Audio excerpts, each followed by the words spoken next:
To prove that I am not a loser, I do 3,000 push-ups, 2,000 frog jumps, and 4,000 pull-ups every day.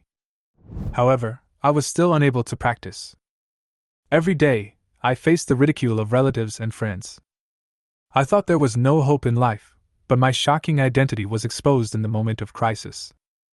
Not only will it make the mayor and his steward treat you with respect, but it will also impress everyone else. It will not only deter criminals, it will even shock the powerful.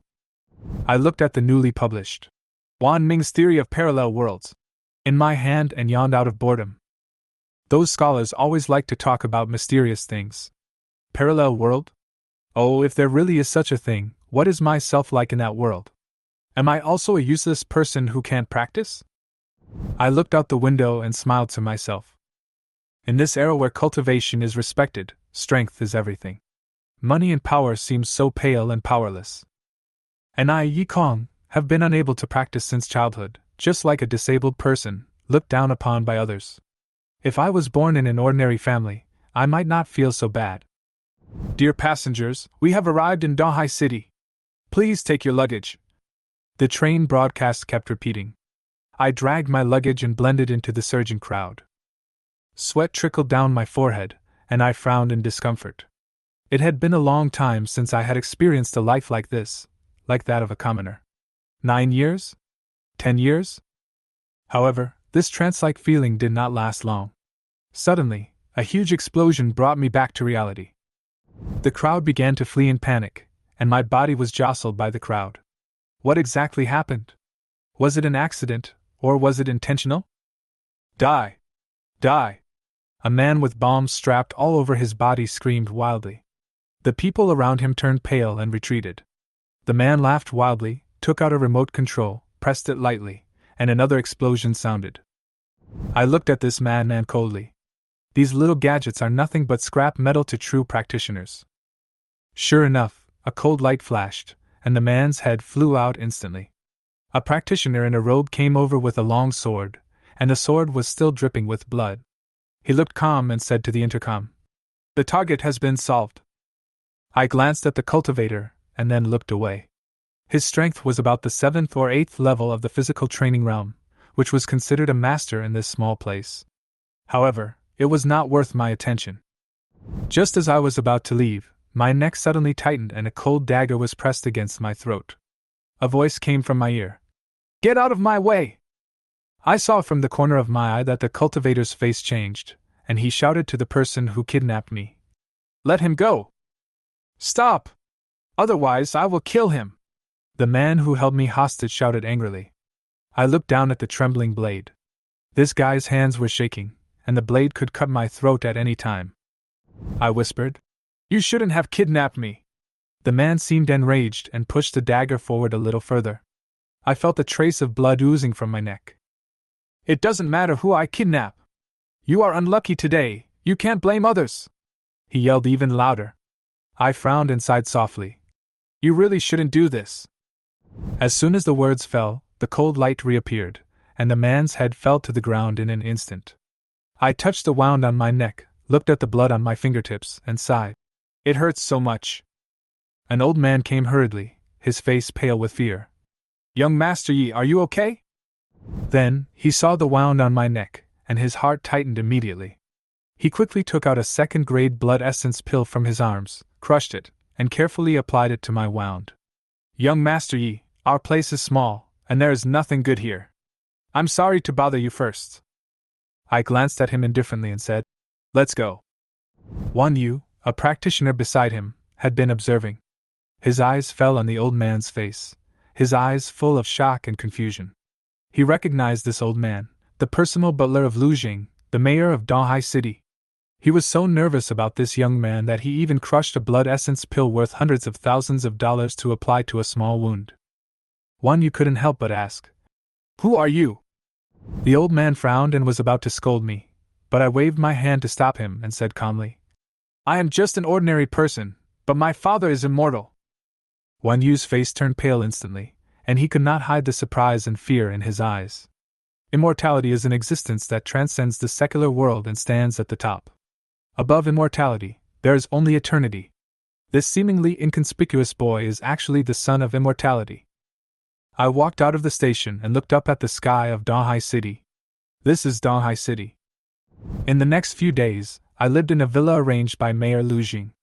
Lu Jing, a strong man at the peak of the soul-wandering realm, could have gone to a bigger place, but he stayed in this small city as mayor, and no one knew the reason. It was also he who personally received me. Xiao Kong, this is the tea I have collected for many years. Come, have a taste. Lu Jing smiled kindly and handed a cup of tea to me. I took the teacup and said softly, I'll trouble you, Uncle Lu, during this time. Lu Jing waved his hands quickly. No trouble! No trouble! Your father once saved my life on the battlefield. This little favor is nothing. I sat up straight with a serious expression. He is him, and I am me. You take care of me for his sake, but I don't accept his favor. I will repay this favor personally in the future. Lu Jing was stunned for a moment, then sighed. He had heard a little about my father and me, so he stopped talking and just said, You should live with Shia for the time being. I was a little surprised. Is it a girl?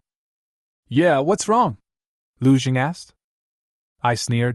Uncle Lu, don't you know why I came here? Lu Jing smiled and shook his head. It's okay, I believe you.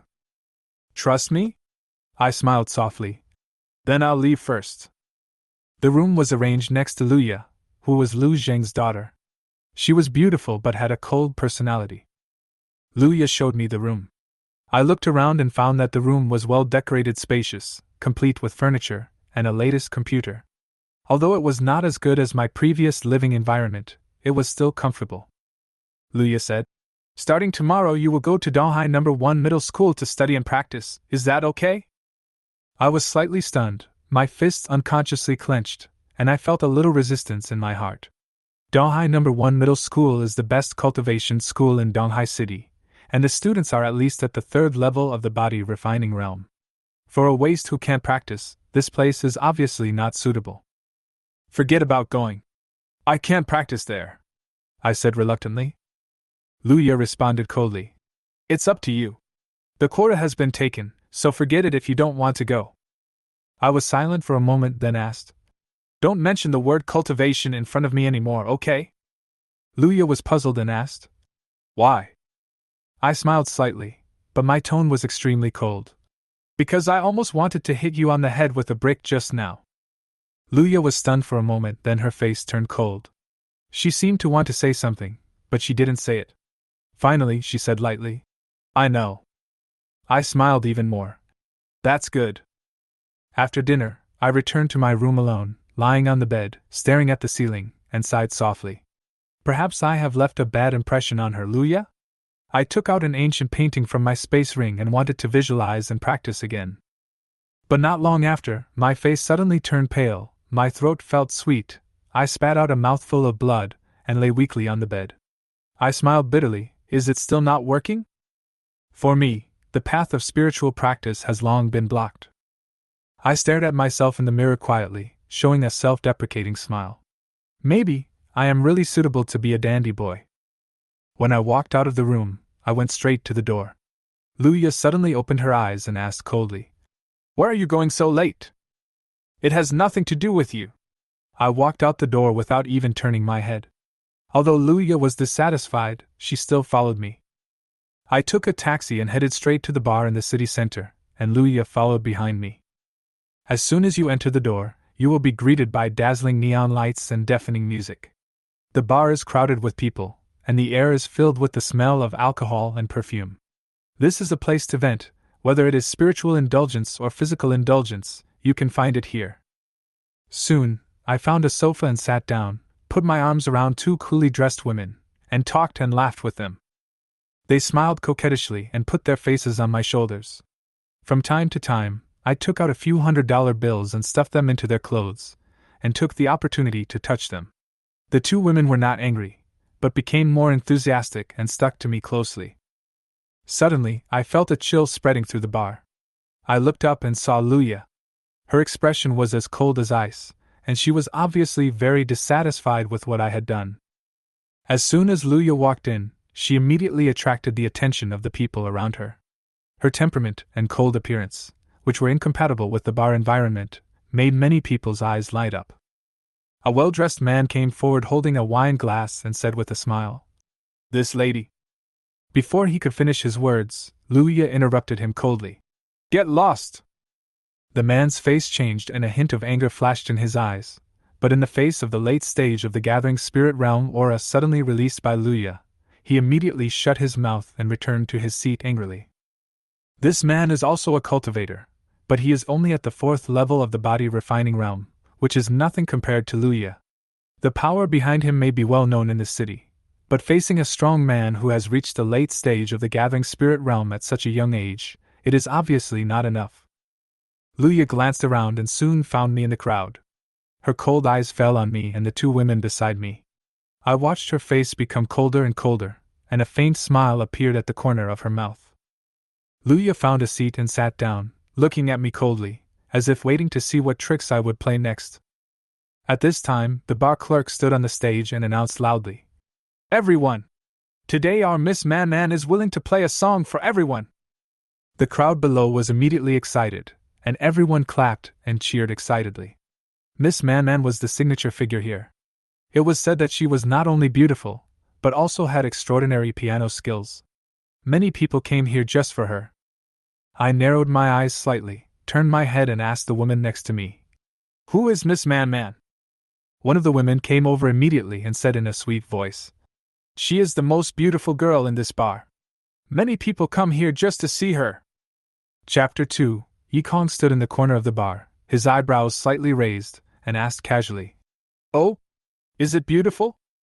The woman next to Yikong chuckled and said teasingly, "She's not particularly beautiful, but her eyes are a little bigger than mine, her nose is a little prettier than mine, her lips are a little more attractive than mine, and her breasts are a little firmer than mine." Yikong smiled in his heart. It was simply describing an extremely beautiful woman. At this moment, a figure slowly walked up onto the stage. Yikong's eyes were immediately attracted and he couldn't look away. The woman was wearing a blue dress, with long black hair cascading down to her waist, and a pair of amber eyes like stars, revealing a mysterious glow. Her temperament was otherworldly and out of tune with this world, like a fairy who had strayed into the mortal world. Her slender jade fingers gently plucked the strings of the piano, and the cool music flowed, as if a cold wind was blowing through an empty valley, which made people's hearts tremble. The people around seemed to be under a spell by her piano music. They stopped what they were doing and listened attentively. The bar was silent, with only the melodious piano music floating in the air. At the end of the song, Lu Man smiled and said, "Thank you everyone." There was thunderous applause, and the bar instantly became noisy again. Yikong looked at the lechers in the audience, and couldn't help but snorted coldly, disdainful in his heart. Although Lu Man's piano skills were not bad, she was not so obsessed with her. Everyone was just confused by her beauty. At this moment, a voice rang out from the crowd, breaking the lively atmosphere in the bar. "It's nothing special, right? Why are you so excited?" The whole place was silent instantly. Everyone looked in the direction of the voice and saw Yikong lazily leaning on a chair, holding two women in his arms. He looked arrogant and said with a bit of provocation, "To be honest, it's just average." The smile on Lu Man's face froze, and a hint of displeasure flashed in her eyes. She smiled softly, and said with a bit of grievance, "I wonder what this gentleman thinks is wrong with my music?" Yikong responded nonchalantly, "No emotion. You just played according to the music score." Lu Man's expression changed slightly, obviously hurt by these words. A man in the audience couldn't help but stand up and shouted, "Since you say you have no emotions, why don't you play one for everyone to hear?" Yikong sneered and glanced at him lazily. "I said the refrigerator is broken, and you want me to fix it myself? What kind of logic is this?" The man was immediately enraged, and rushed forward, grabbed Yikong by the collar, and threatened viciously. "You are a useless person who can't cultivate immortality. You are looking for death." Yikong's eyes turned cold and his tone was icy. "Are you threatening me?" Before he finished speaking, he took out a black brick from his space ring and smashed it on the man's head without hesitation, knocking him unconscious to the ground. I hate hearing people mention the word cultivation the most. Yikong glanced coldly at the person lying on the ground, with a hint of murderous intent in his tone. Seeing the situation escalate, the man's companion rushed towards Yikong angrily and punched Yikong in the face. However, Yikong did not even move, as if he did not care about this sudden attack at all. Just when the fist was about to hit Yikong, Luya suddenly rushed out from the side, kicked the man away, and he fell heavily to the ground, vomiting blood. Yikong showed a smug smile and turned to look at everyone. See, although I can't practice, you can't do anything to me. Everyone was furious, but they did not dare to act rashly because of Luya's strength. Luya glanced at Yikong coldly and said calmly, "Have you had enough fun? Let's go back." Yikong shook his head and said with a playful smile, "How can this be enough?" He pretended to be doing a favor and said leisurely, "Although you are not worthy, I am still willing to play an emotional song for you." After that, Yikong walked onto the stage, sat in front of the piano, and gently stroked the strings with his 10 fingers. In stark contrast to his previous arrogance, Yikong's eyes suddenly became deep and sad. The sound of the piano rang out, and the sad music was like weeping and piercing people's hearts. The people around seemed to be brought into their most sad memories by the sound of the piano, and they fell into deep thought, and some even burst into tears on the spot. When the song ended, Lu Manman's eyes were already blurred with tears, and she choked up softly. "This is a truly good song." Yikong slowly opened his eyes, was silent for a moment, then suddenly stood up and laughed arrogantly. "See? This is music with emotion. Your ancestors must be very lucky that you can hear me playing the piano." Everyone was furious and wanted to tear the arrogant young man to pieces. However, due to Luya's powerful strength, no one dared to take action. Yikong was completely unaware of the anger of others. He walked off the stage triumphantly and said to Luya, "Let's go home." After returning home, Luya looked at Yikong with a complicated expression and asked in a deep voice, "Yikong, I heard that a person's piano music often reflects his inner heart. Are you very sad?"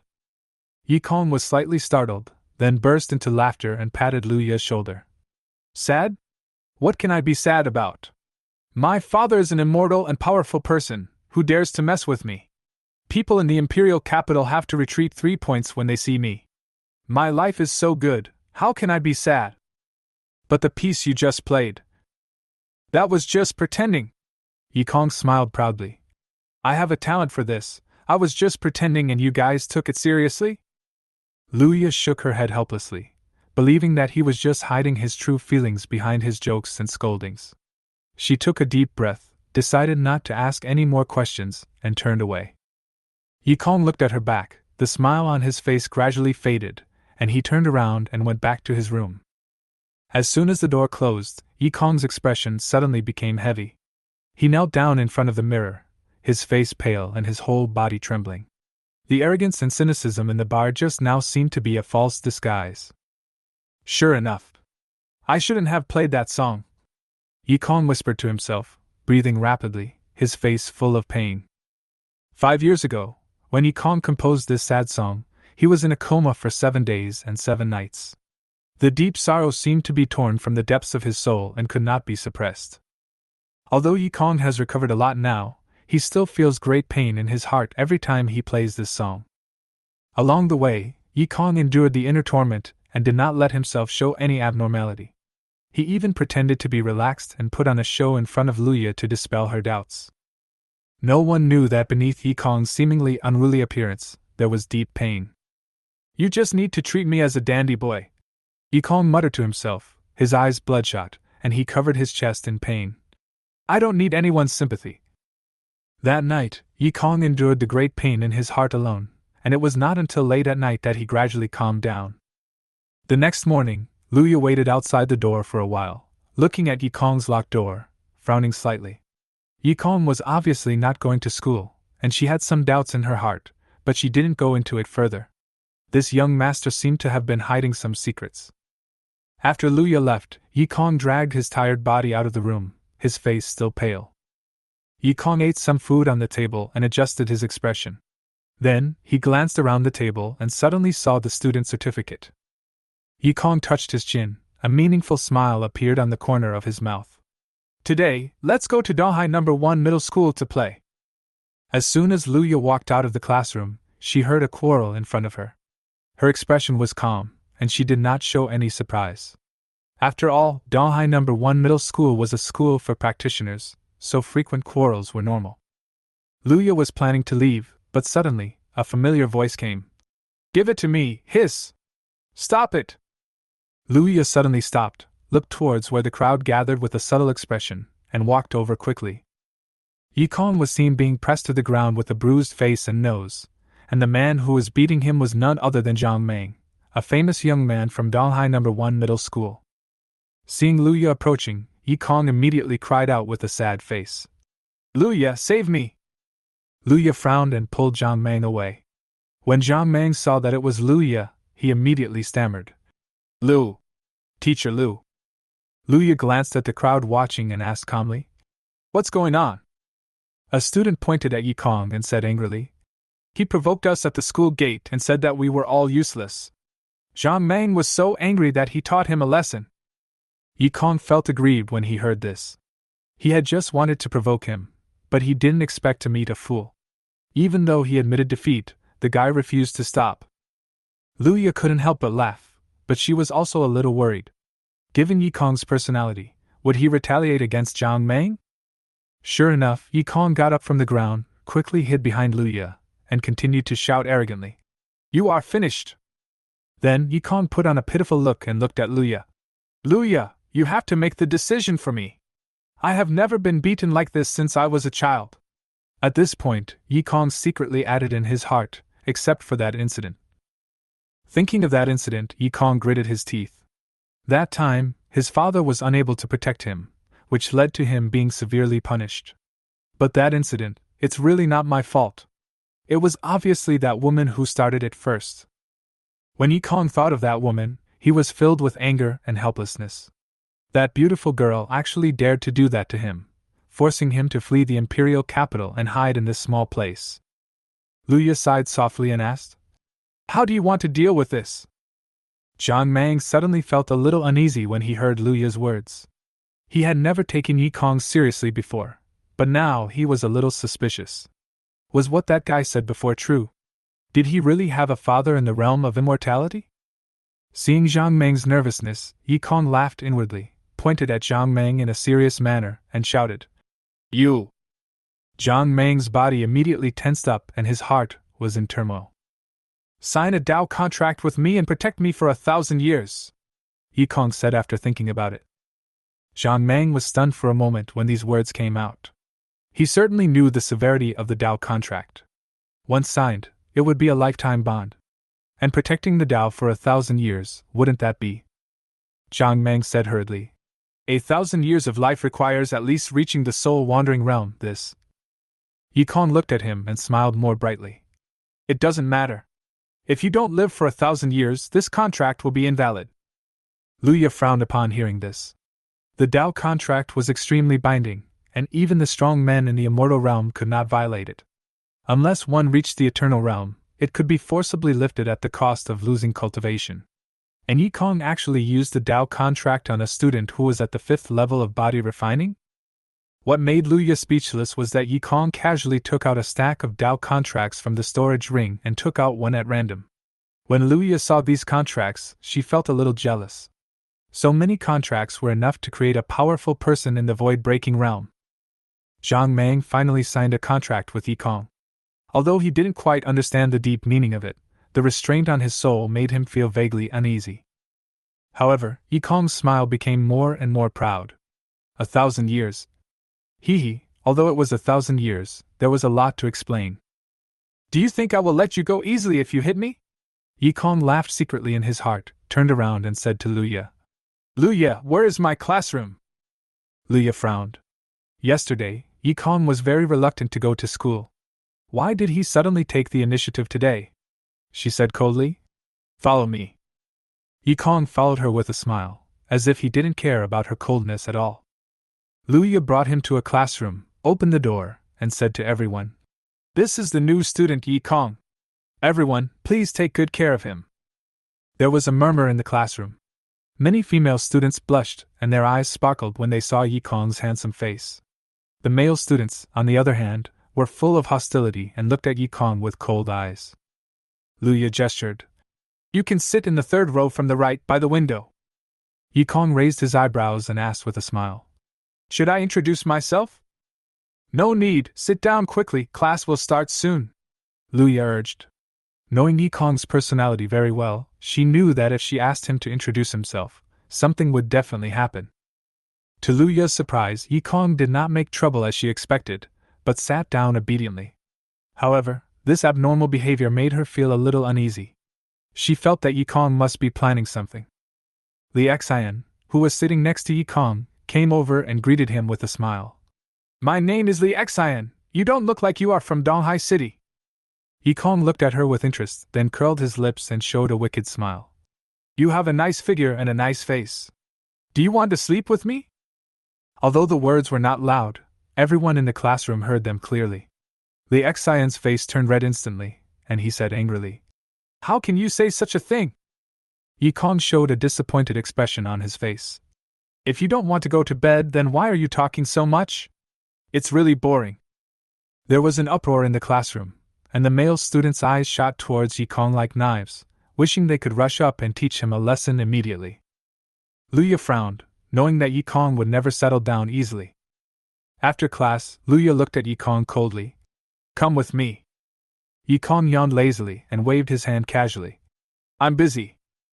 Luya's face darkened instantly, and she could clearly feel that the anger of the male students around her could no longer be suppressed.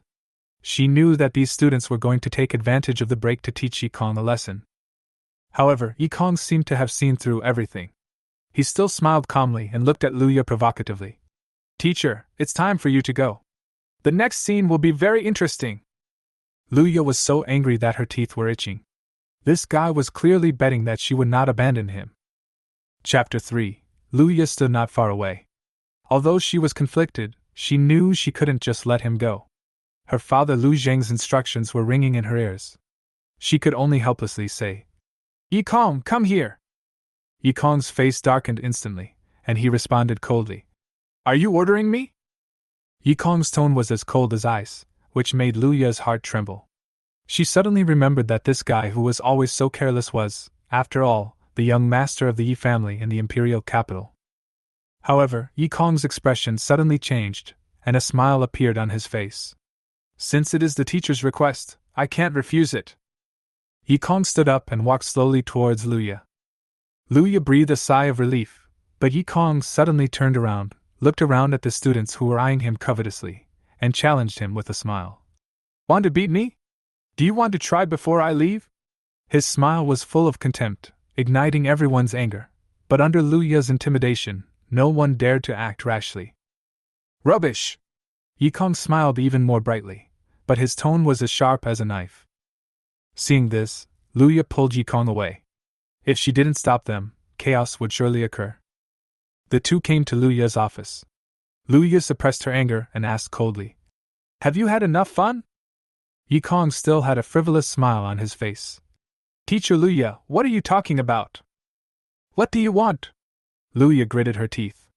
If you insist on making enemies everywhere, what good will it do you? Is there any harm? Yikong raised his lips slightly, his eyes full of pride. Who here dares to offend me? Luya was speechless. Yikong's father was a strong man in the realm of immortality, and his grandfather was even in the realm of eternity. In this small world, who dared to offend the Yi family?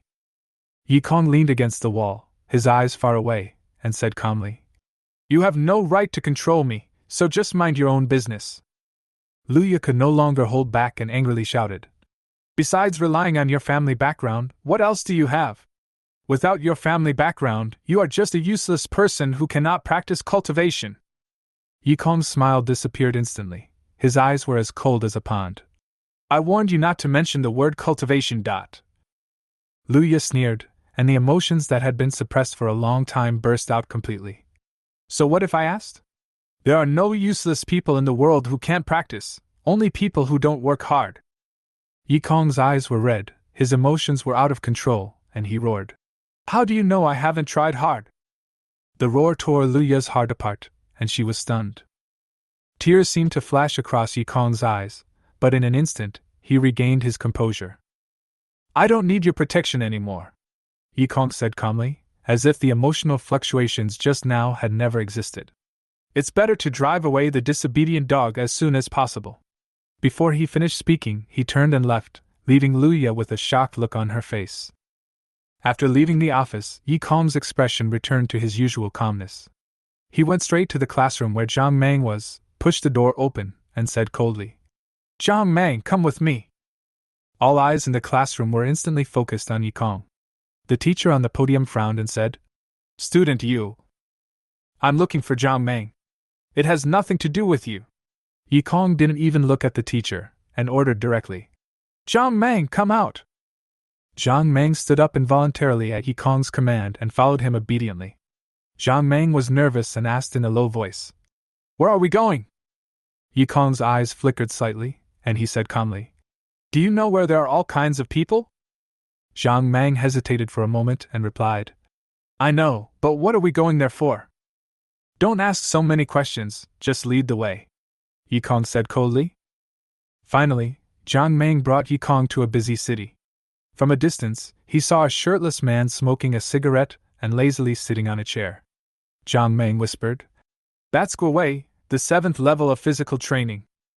Yi Kong walked over, his expression calm. "Are you Guowei?" Guowei looked up at Yi Kong and said lazily, "Boy, do you have something to talk to me about?" Yi Kong smiled, took out 10,000 yuan from his space ring and handed it over. "I heard of your reputation and came to visit you specially." Guowei's eyes lit up, and his gaze instantly locked onto Yi Kong's ring. Although he had a greedy look on his face, he quickly restrained himself. He took the money and smiled. "You're welcome." Yi Kong smiled even more. "I like dealing with smart people."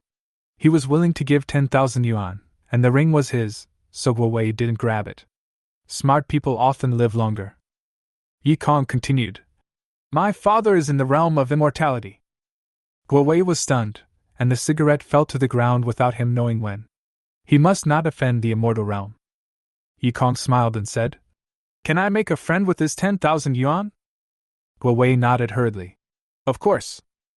"Since we are friends, can you give me the position of the boss?" Yi Kong sneered. Guowei was startled, wondering, a child of a big family actually wants to be the boss of a gang. He pondered for a moment, and finally nodded. "No problem." Yi Kong smiled widely. "Very good, I want you to become the #1 dark force in the underground of Dahai City." Everyone was stunned. Yi Kong actually wanted their small gang to become the overlord of the underground in Dahai City? Guowei frowned, but Yi Kong looked confident, as if this was just the tip of the iceberg of his plan. Yi Kong stood up and said calmly, "I'll come to see you again at this time tomorrow." After they left, Guowei's younger brother couldn't help but ask, "Boss, do you really listen to him?" Guowei snorted and shook the money in his hand. "If you have money, it doesn't matter who you listen to." Zhang Mang followed behind Yi Kong, full of doubts, and couldn't help asking, "Young Master Yi, where are we going now?" Yi Kong waved his hand nonchalantly and said with a smile, "Just strolling around." Zhang Mang was stunned for a moment, and didn't ask any more questions, but he was puzzled. Just strolling around? He didn't expect that Yi Kong really took him to stroll around the city for a whole day, as he said. As it was getting dark, Yi Kong suddenly brought Zhang Mang to a familiar bar, which was where Lu Manan worked. After entering the bar, Zhang Mang followed Yi Kong with his head down, his face flushed, not daring to look around. Yi Kong glanced at Zhang Mang and chuckled. "Get used to it. You will have many opportunities to come to places like this in the future." As soon as he finished speaking, Yi Kong had already skillfully started chatting with the two women, with bursts of laughter, while Zhang Mang was still sitting in the corner, with his head down, not daring to move. After a few drinks, Yi Kong's eyes became a little blurry. He whispered a few words to a woman beside him, and the woman's eyes immediately lit up. She excitedly ran to the front of the stage, took the microphone, and shouted to the audience, "Young master, you will pay for all the expenses tonight." Cheers suddenly broke out in the bar. Although those who had seen Yi Kong's arrogant behavior last night were resentful, now that there was free alcohol to drink, who would care what he did last night? Yi Kong lazily leaned on the sofa, the corners of his mouth slightly raised, and he smiled secretly in his heart. It seems that what is supposed to come has come. Sure enough, not long after, a gorgeously dressed woman, none other than Lu Manan, slowly walked up to him, smiling. "Young Master Yi, Manan offers you a drink." A trace of regret flashed across Yikong's eyes, but he still raised his glass to greet him. Okay. Lu Manman drank the whole drink and was about to turn around when Yikong suddenly pulled her into his arms and said with a drunken smile, Miss Manman, how much does it cost to keep you for a night? Lu Manman's smile froze instantly, and she barely maintained her smile. Young Master Yi, you are drunk. No, I'm sober.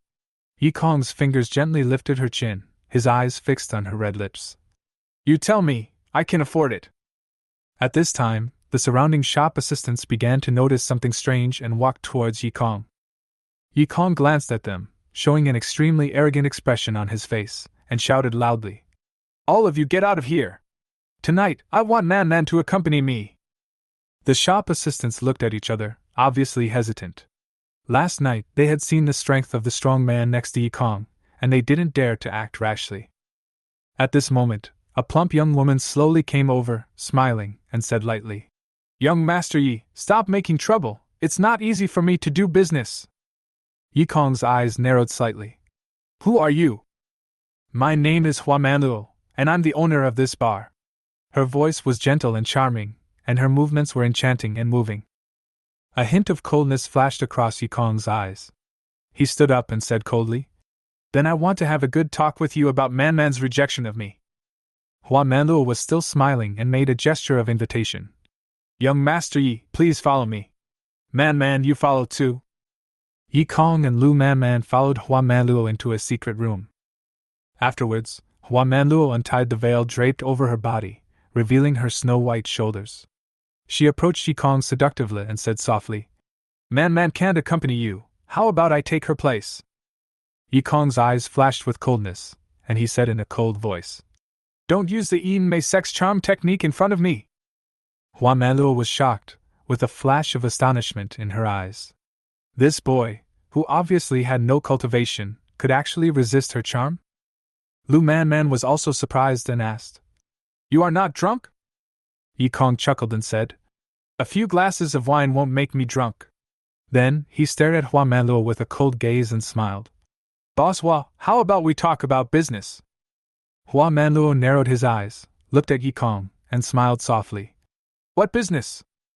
Yikong said with a smile. I can provide the raw materials for your bar. Hua Manluo smiled and shook his head when he heard this. No need, we already have our own channels. Is it the Wan family gang? Yikong said calmly. Hua Manluo raised her eyebrows slightly and looked at Yikong in surprise. You know a lot. Yikong said slowly. But I'm afraid that in the future, the Wanjia gang will no longer be able to provide goods. Hua Manluo chuckled, seemingly nonchalant. You want to attack them? But I have some friendship with the Wanjia gang. Yikong raised his lips slightly. Does that matter? Hua Manluo laughed again. Indeed, it doesn't matter. So, what can you offer? Yikong said calmly. From now on, I will provide the goods in your bar for free. Hua Manluo frowned slightly and looked at Yikong thoughtfully. Free of charge? Do you know that this cost is not small? It is not a small amount in a year. Yikong chuckled. Do you think I care about this little money? Hua Manluo smiled and said, That's true. So, the deal is done? Yikong said with a smile. Hua Manluo nodded. Agreed. However, I will not help you deal with the Wanjia gang. Yikong smiled proudly. It's just a small gang, why would I be afraid of them? Hua Manluo smiled and said nothing more. After walking out of the room, Yikong said to Zhang Mang calmly, Let's go. Zhang Mang followed behind him. Yikong glanced at him and said, You go back first. Zhang Mang nodded and left, while Yikong walked alone on the street, his thoughts surging. Although millions of funds were a huge expense for him, he was ready to deal with the Wan family gang. Chapter 4. Yikong stood on the street, calculating rapidly in his mind. The millions of dollars spent were only a matter of 1 year. As long as he seized this period of time and rapidly expanded his power, it would be enough to turn the situation around. However, the Wan family gang was not an enemy that could be easily dealt with. The leader of the Wan family gang, Wan Quan, was a 9th-level peak body refiner, and he also had a deputy leader and 2 7th-level body refiners under him. Their high-end combat power far exceeded Guowei's power. A head-on confrontation would be tantamount to seeking death. But Yi Kong's eyes flashed with a fanatical smile. He did not intend to fight them head-on. He already had a plan, and if it succeeded, the Wanjia gang would be completely destroyed. Thinking back to the present, Yi Kong suddenly remembered where to stay tonight. It was obvious that he couldn't go back to Luya's place. Was he going to sleep on the street? Yi Kong sighed in distress. Why haven't you left yet? Lu Manman's voice suddenly rang out. She walked out of the bar and saw Yi Kong's confused expression, feeling puzzled. Yi Kong scratched his head embarrassedly and smiled awkwardly. I have no place to live. Lu Manman blinked, as if she had guessed something, and the corners of her mouth rose slightly. Did you have a falling out with that woman? Do you want to stay at my house for a night? Yi Kong was slightly stunned and asked hesitantly. Are you sure? Lu Manman smiled and nodded. Of course, let's go. Returning to Lu Manman's residence, she casually took off her clothes and threw them on the sofa, saying lazily, You can sleep on the sofa tonight. Yi Kong glanced at the sofa. A look of disgust appeared on his face, and he said slowly, I don't want to sleep on the sofa, I want to sleep on the bed. Lu Manman's eyes widened instantly. This guy actually wanted to sleep on the bed? She suppressed her anger and said, But this is my home. Yi Kong nodded as a matter of course. I know, but what does this have to do with my sleeping bed? This is a big deal. Lu Manman was so angry that she almost stamped her feet. I'm already kind enough to let you stay here, but you still want to sleep in my bed? Yi Kong looked calm and said calmly, But I have never slept on the sofa. Lu Manman was furious. She stared at Yi Kong for a moment, and finally waved her hand impatiently. I know, you can just sleep on the sofa. To Lu Manman's surprise, Yi Kong actually agreed obediently, lay down on the sofa, picked up a book and started reading. Yi Kong's frankness made Lu Manman frown slightly, but she didn't say much and turned and walked into the bathroom. When Lu Manman came out of the shower, she deliberately made some noise.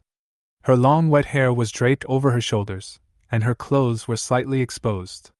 She was waiting for Yi Kong's reaction. However, Yi Kong never looked at Lu Manman from beginning to end, and remained focused on the book in his hand.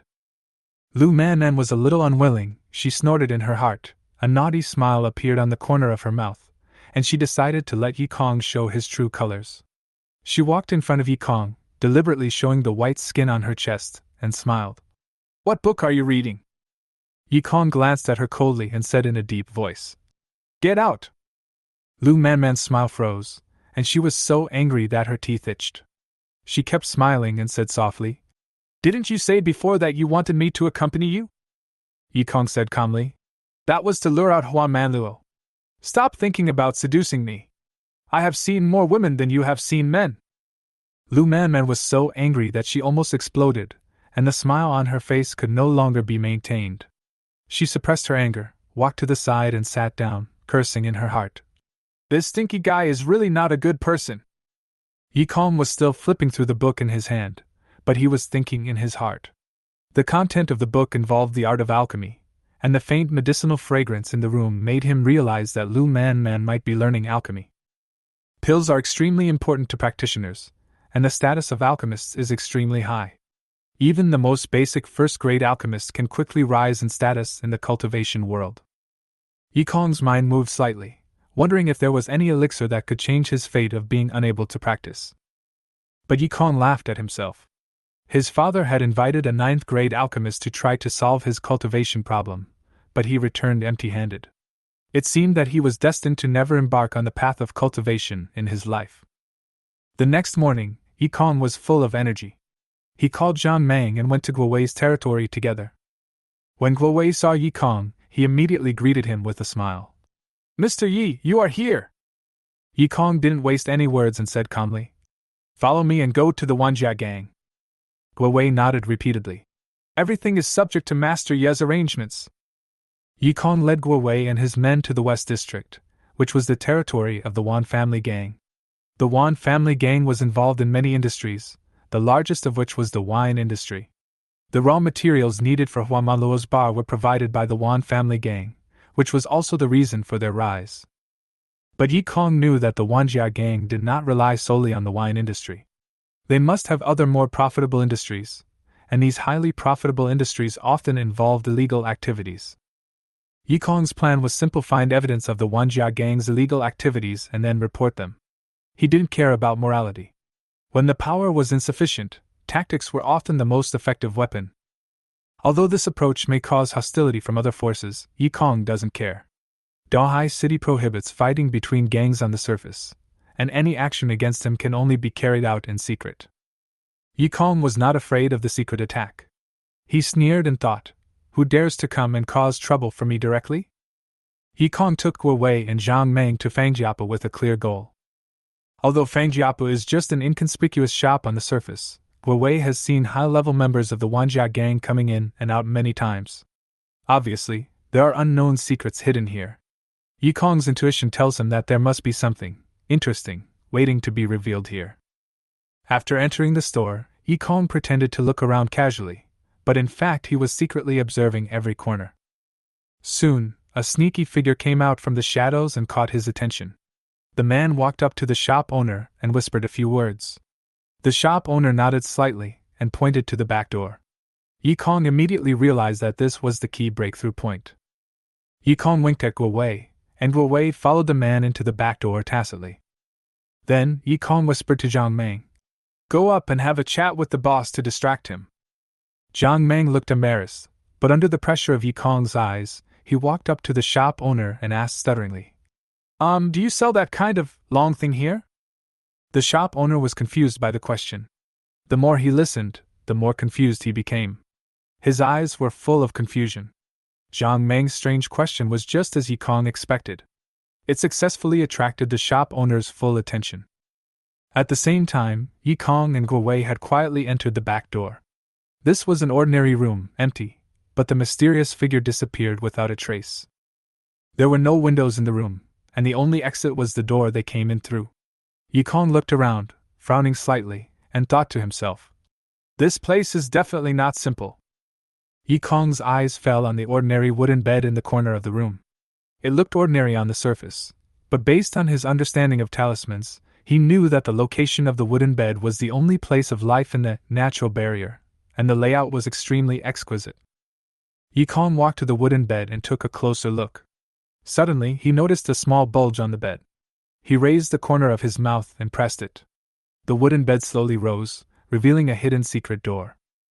"Let's go," Yikong said lightly and stepped into the secret door first.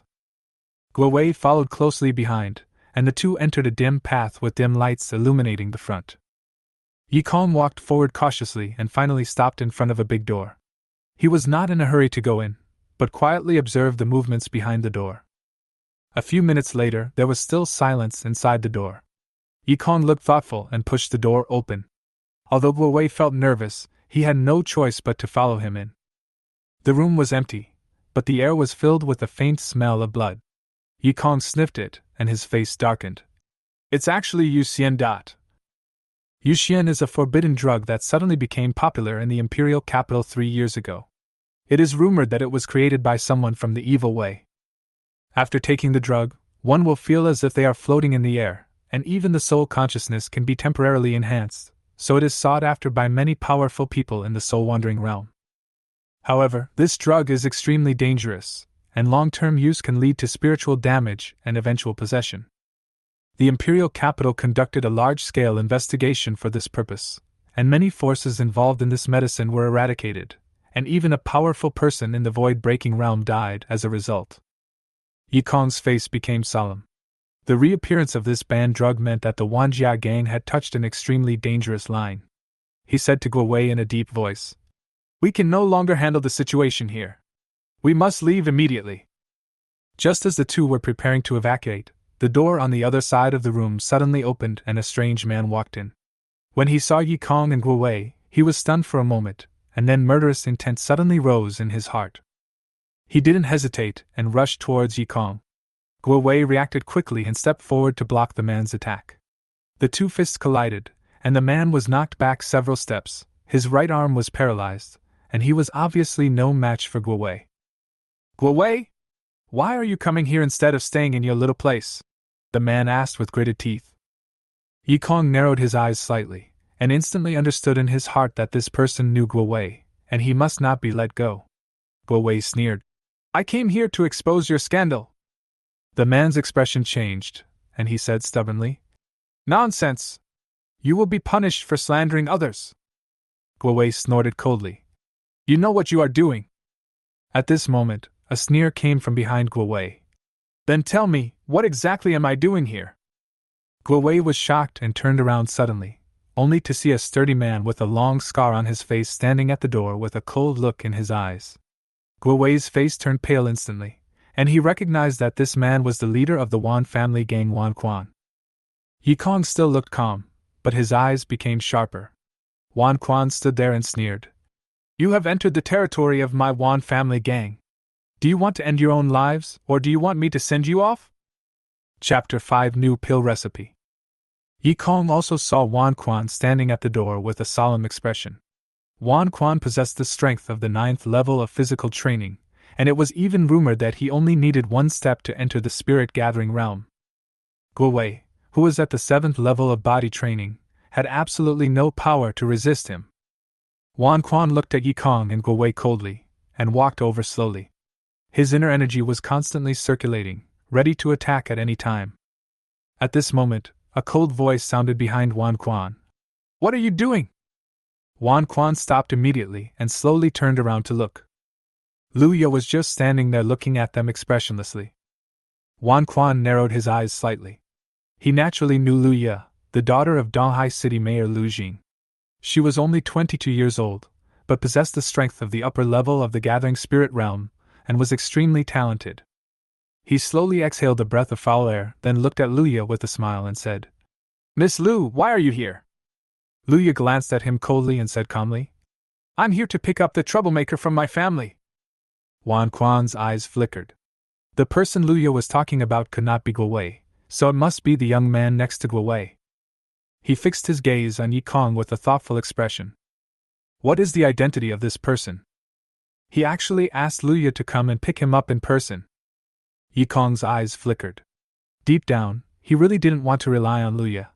But in this situation, if he rejected Luya, he would probably die. After quickly weighing the options in his mind, Yi Kong decisively took Guo Wei towards Luya. Wan Quan just watched quietly, with no expression on his face. Luya led Yi Kong and Guo Wei out of the middle place. Jiang Meng, who was still talking to the boss, saw the three people coming out and hurried over and asked in a low voice, "What happened?" Yi Kong shook his head and motioned him to go out and talk.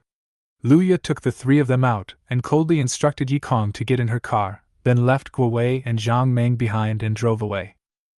After Luya drove the car for a distance, she stopped in a corner.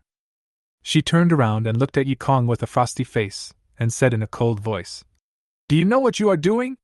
If I hadn't come here, Wan Quan would never let you go so easily." Yi Kong raised his eyebrows and said calmly, "I didn't ask you to save me." "Master Yi," Luya sneered, "this is not your imperial capital, but the faraway Donghai City. Even if your family is powerful, what can it do?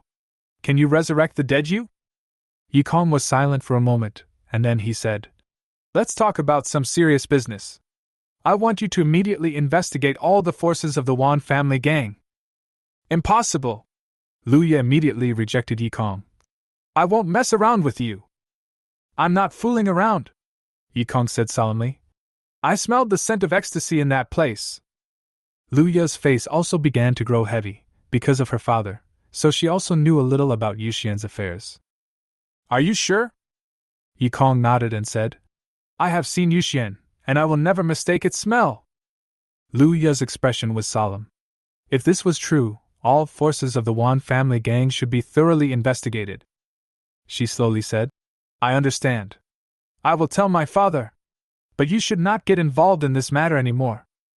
"I see," Yi Kong answered quite casually. Luya paused and then said, "There is one more thing. I shouldn't disturb your private life, but you'd better have less contact with those prostitutes." Yi Kong's eyebrows suddenly raised. Was Luya talking about Lu Man? Would this guy have been following him since he left school? Yi Kong did not answer Luya, and Luya did not continue to speak. For her personally, it didn't matter what happened to Yi Kong. If it weren't for the fact that he was the young master of the Yi family, she wouldn't even look at someone like Yi Kong. When Luya went back and told Lu Jing about this, Lu Jing on the other end of the phone just said lightly, "I know," and never responded again. Yi Kong noticed something unusual about Lu Jing on the other end of the phone and frowned. The matter of Yuxian is of great importance, but why did Lu Jing just pass it by so lightly? There wasn't even a hint of surprise. Could it be that he had known about it for a long time? If this is true, then Lu Jing's position on this matter is somewhat intriguing. Yi Kong's eyes flickered constantly. He was a little careless. Although Lu Jing was unlikely to stand on the side of the demonic path, there was no absolute in the world. He had only met him a few times, so how could he know what kind of person he was? "There's some trouble." Yi Kong slowly exhaled a breath of turbid air. The question now was whether Lu Jing was on the side of the demonic path, or whether he had already known about Yuxian's affairs and wanted to play the long game to catch a big fish. If it was the latter, it would be fine, but if it was the former, he would have nothing to rely on now. And how many people are possessed by the devil because of ecstasy? Is it 100, 1,000, or 10,000? Or even a higher number? Yi Kong subconsciously glanced at his space ring, which contained a jade pendant. After activating it, his aunt who was far away in the imperial capital would attack him directly. But that would also mean that Yi Kong had violated the agreement, and would spark a war between the two families. Yi Kong took a deep breath and slowly withdrew his gaze. He would never activate that thing until the last moment. When two families with eternal fighting power go to war, the consequences are unimaginable and no one can afford it. But Yuxian's troubles still need to be solved. Yi Kong's eyes flickered, and his thoughts were spinning in his mind. Lu Yi noticed his abnormal expression, bit her lip, and said, "There will be absolutely no problem with my father." Yi Kong glanced at her and said calmly, "That's not necessarily true." Without waiting for Lu Yi to respond, he walked straight back to his room. Yi Kong threw himself onto the bed, clutching the pillow under his face with both hands.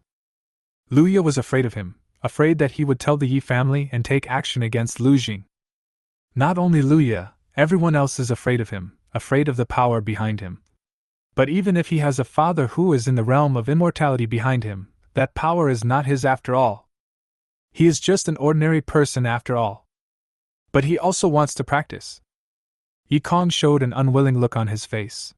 He raised his fists and slammed them hard on the mattress beneath him. Just a little bit would be enough, just a little bit of cultivation talent would be enough. But why, even such a small hope was not given to him. Yi Kong roared weakly, and then fell into a deep sleep. Where is this place? Yi Kong slowly opened his eyes and found himself floating in darkness. His heart trembled. There was not a trace of spiritual energy from heaven and earth in this darkness. This was simply impossible. At this moment, a few lines of golden text suddenly appeared in the sky. Yi Kong looked at them one by one, and a mysterious feeling appeared in his heart. He was shocked. The golden text actually contained the sound of the Great Way. His lips opened instinctively, and he read the words on it. "The way of elixir is to seize the creation of heaven. With man as the furnace and heaven and earth as the source, the supreme elixir can be created." There are only 23 short words, but it seems that every word contains the profound meaning. Yi Kong was even more shocked, because what he knew about alchemy was completely opposite to this. The way of alchemy should be to use the heaven and earth as the furnace and all things as the source to achieve the supreme elixir.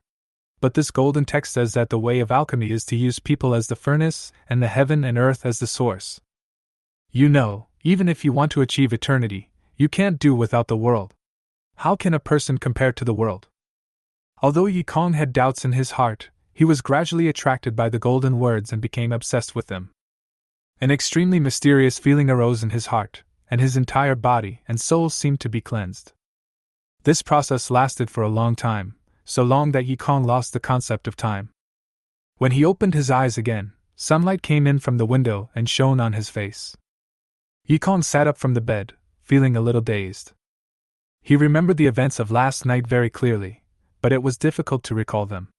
He could not recall the sound of the Great Way in those 23 words no matter what. Yi Kong shook his head and stopped thinking about it. When he was about to stand up from the bed, his body suddenly tilted and he fell to the ground. Yi Kong, who fell to the ground, was shocked and quickly assessed his current physical condition. There was a stronger chi and blood force surging in his body than before. He temporarily lost control of his body because his body suddenly became stronger. Yikong felt extremely complicated after coming to this conclusion.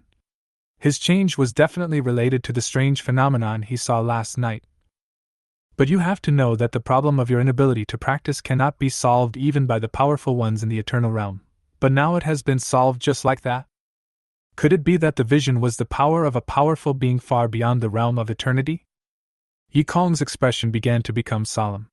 Even he had never heard of a strong person who surpassed the realm of eternity. What was the origin of that vision? And why did it choose me? Forget it. Even though I can practice now, I haven't even entered the body refining realm. I'd better not think about this kind of thing. Yikong took out a visualization diagram and began to practice. But soon, he coughed up blood. Yikong frowned slightly and tried to absorb the spiritual energy of heaven and earth again, but ended in failure. He showed a thoughtful expression, walked out the door, looked at Luya, and said, "Please prepare a portion of body refining realm monster meat for me." Luya frowned and said, "You can't absorb it." The flesh of monsters contains surging blood and energy. Even monsters at the lowest level of body refinement. The flesh and blood on its body is not something a mortal who cannot practice cultivation can bear. It must be processed by special methods before use. Yikong said calmly, "Don't worry about it, just go and prepare it for me." Seeing Yikong say this, Luya had no choice but to ask someone to prepare one for Yikong. Yikong stared at the flesh and blood from the first level of body refining monster on the table and stuffed it into his mouth. He ate the flesh and blood, and immediately a huge amount of energy and blood burst out from his body. Yikong's body trembled slightly, and then he became silent. There was a gleam of light in his eyes. As expected, although he could not cultivate his spiritual power and soul consciousness, he could improve his physical strength. This is much better than before. Although it is extremely difficult to cultivate the physical body later, as long as you can cultivate it, it's fine. He quickly ate the monster meat on the table, constantly digesting the blood and energy in his body. Luya, who was standing by, was shocked. Could this guy be practicing? After finishing his meal, Yikong wiped his mouth and said to Luya, "Please prepare another portion for me in a week."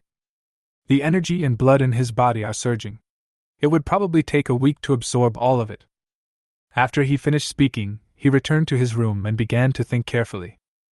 Currently, my energy and blood absorption efficiency is quite low. If it continues to be like this, even if I have a lot of resources to support my practice, I will probably find it difficult to achieve high achievements. Suddenly, a pill recipe appeared in Yikong's mind. He was slightly stunned. The recipe described a liquid medicine that could enhance the power of qi and blood. The main material used is the blood of monsters.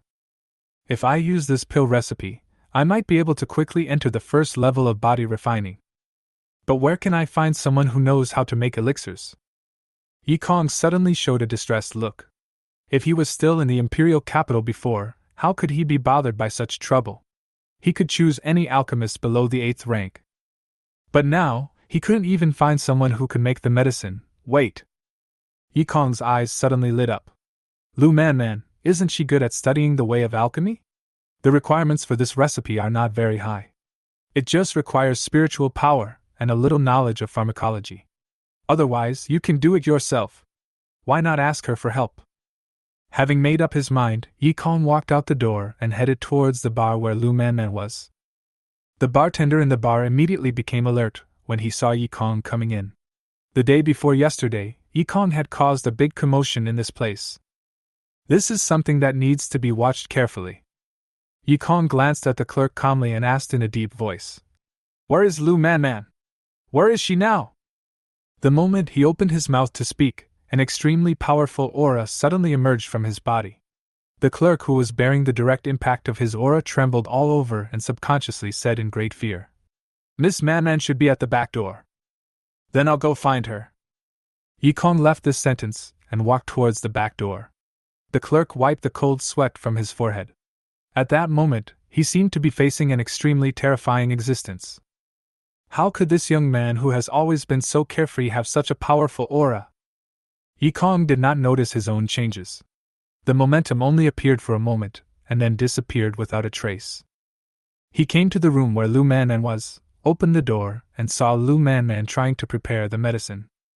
She noticed someone coming in, looked up, and the moment she saw Yi Kong, she frowned and asked, "What are you doing here again?" Yi Kong ignored her and walked up to her before saying, "I need you to help me prepare a potion." Lu Manman looked at Yi Kong thoughtfully, and suddenly asked, "Are you still short of these few people?" "I didn't bring any cultivation resources when I went out," Yi Kong said lightly. He was unable to practice cultivation in the first place, so naturally he did not bring any resources for cultivation this time. Adding to the restrictions in the contract, the only thing he had to save his life was the jade pendant that his aunt had secretly given him. And that jade pendant was an item that was not allowed to exist in the contract. When Yi Kong crushed the jade pendant, it would also mean that the contract was torn up. Lu Manman slowly said, "I may not be able to refine it." "No problem, let's give it a try first." Yi Kong wrote the recipe on a piece of paper. Lu Manman looked at it carefully and said, "It's a bit difficult, but I should be able to refine it." Yi Kong's face lit up with joy, and he said, "Then I'll leave it to you." But Lu Manman stretched out her hand towards Yi Kong and waved it. Yi Kong was stunned for a moment and asked, "What are you doing?" Lu Manman said to Yi Kong as if it was a matter of course, "Money! If you don't give me money, why should I help you refine it?" Yi Kong chuckled and said, "This recipe has never appeared on the market. I think this should be enough to pay for you to make the medicine for me, right?" Lu Manman withdrew her hand with some regret. She didn't expect that Yi Kong actually knew this. The value brought by a new pill formula is enormous. Moreover, this recipe is of great help to practitioners in the body refining realm, and its value can be increased to a higher level. She thought about it and asked, "Can I take this recipe to participate in the alchemy test?" Yi Kong nodded and said, "Of course, no problem." It was just a recipe for the body refining realm, and it didn't have much value. But that was for him, and for Lu Manman, a brand new recipe could give her a lot of advantages in the assessment. The ingredients in the pill recipe can be found everywhere on the market, and Lu Manman quickly helped Yi Kong get those materials. She skillfully took out her alchemy furnace and began to refine it. Yi Kong was watching from the side. Lu Manman did have some talent in alchemy. She only failed once before she successfully made the medicine. Yi Kong looked at the bright red liquid and swallowed it without hesitation. Suddenly, an extremely powerful energy and blood force surged in his body. Yi Kong's body began to tremble uncontrollably. He let out a low roar, and his aura surged. His skin began to change, his entire body became bright red, layers of heat emanated from his pores, and Yi Kong suddenly looked like a cooked crab. It took him 4 hours to completely absorb the energy of the medicine in his body, and when he opened his eyes again, a golden light flashed in his eyes. He stretched his body, a hint of surprise flashed in his eyes. The effect of the medicine was even stronger than he had imagined. Chapter 6: The Crisis Comes. The first 3 levels of body training focus on refining the skin. But what really defines the first level of body training is the awakening of the mind. Yi Kong's acupoints were like 10,000 years of ice, difficult to break. But his skin was hard with the help of the medicine. His blood and qi were equally strong, comparable to a practitioner at the first level of body refining. Although he has not yet entered the first level of body refining, but if they really fight, he will definitely not be inferior to a practitioner at the first level of body refining. Yi Kong exhaled lightly, his eyes flickering. The monster blood essence used to make the medicine before was for monsters at the first level of body refining, and it had such power. If the monster blood essence of monsters at the second or third level of body refining was used, what kind of effect would it have?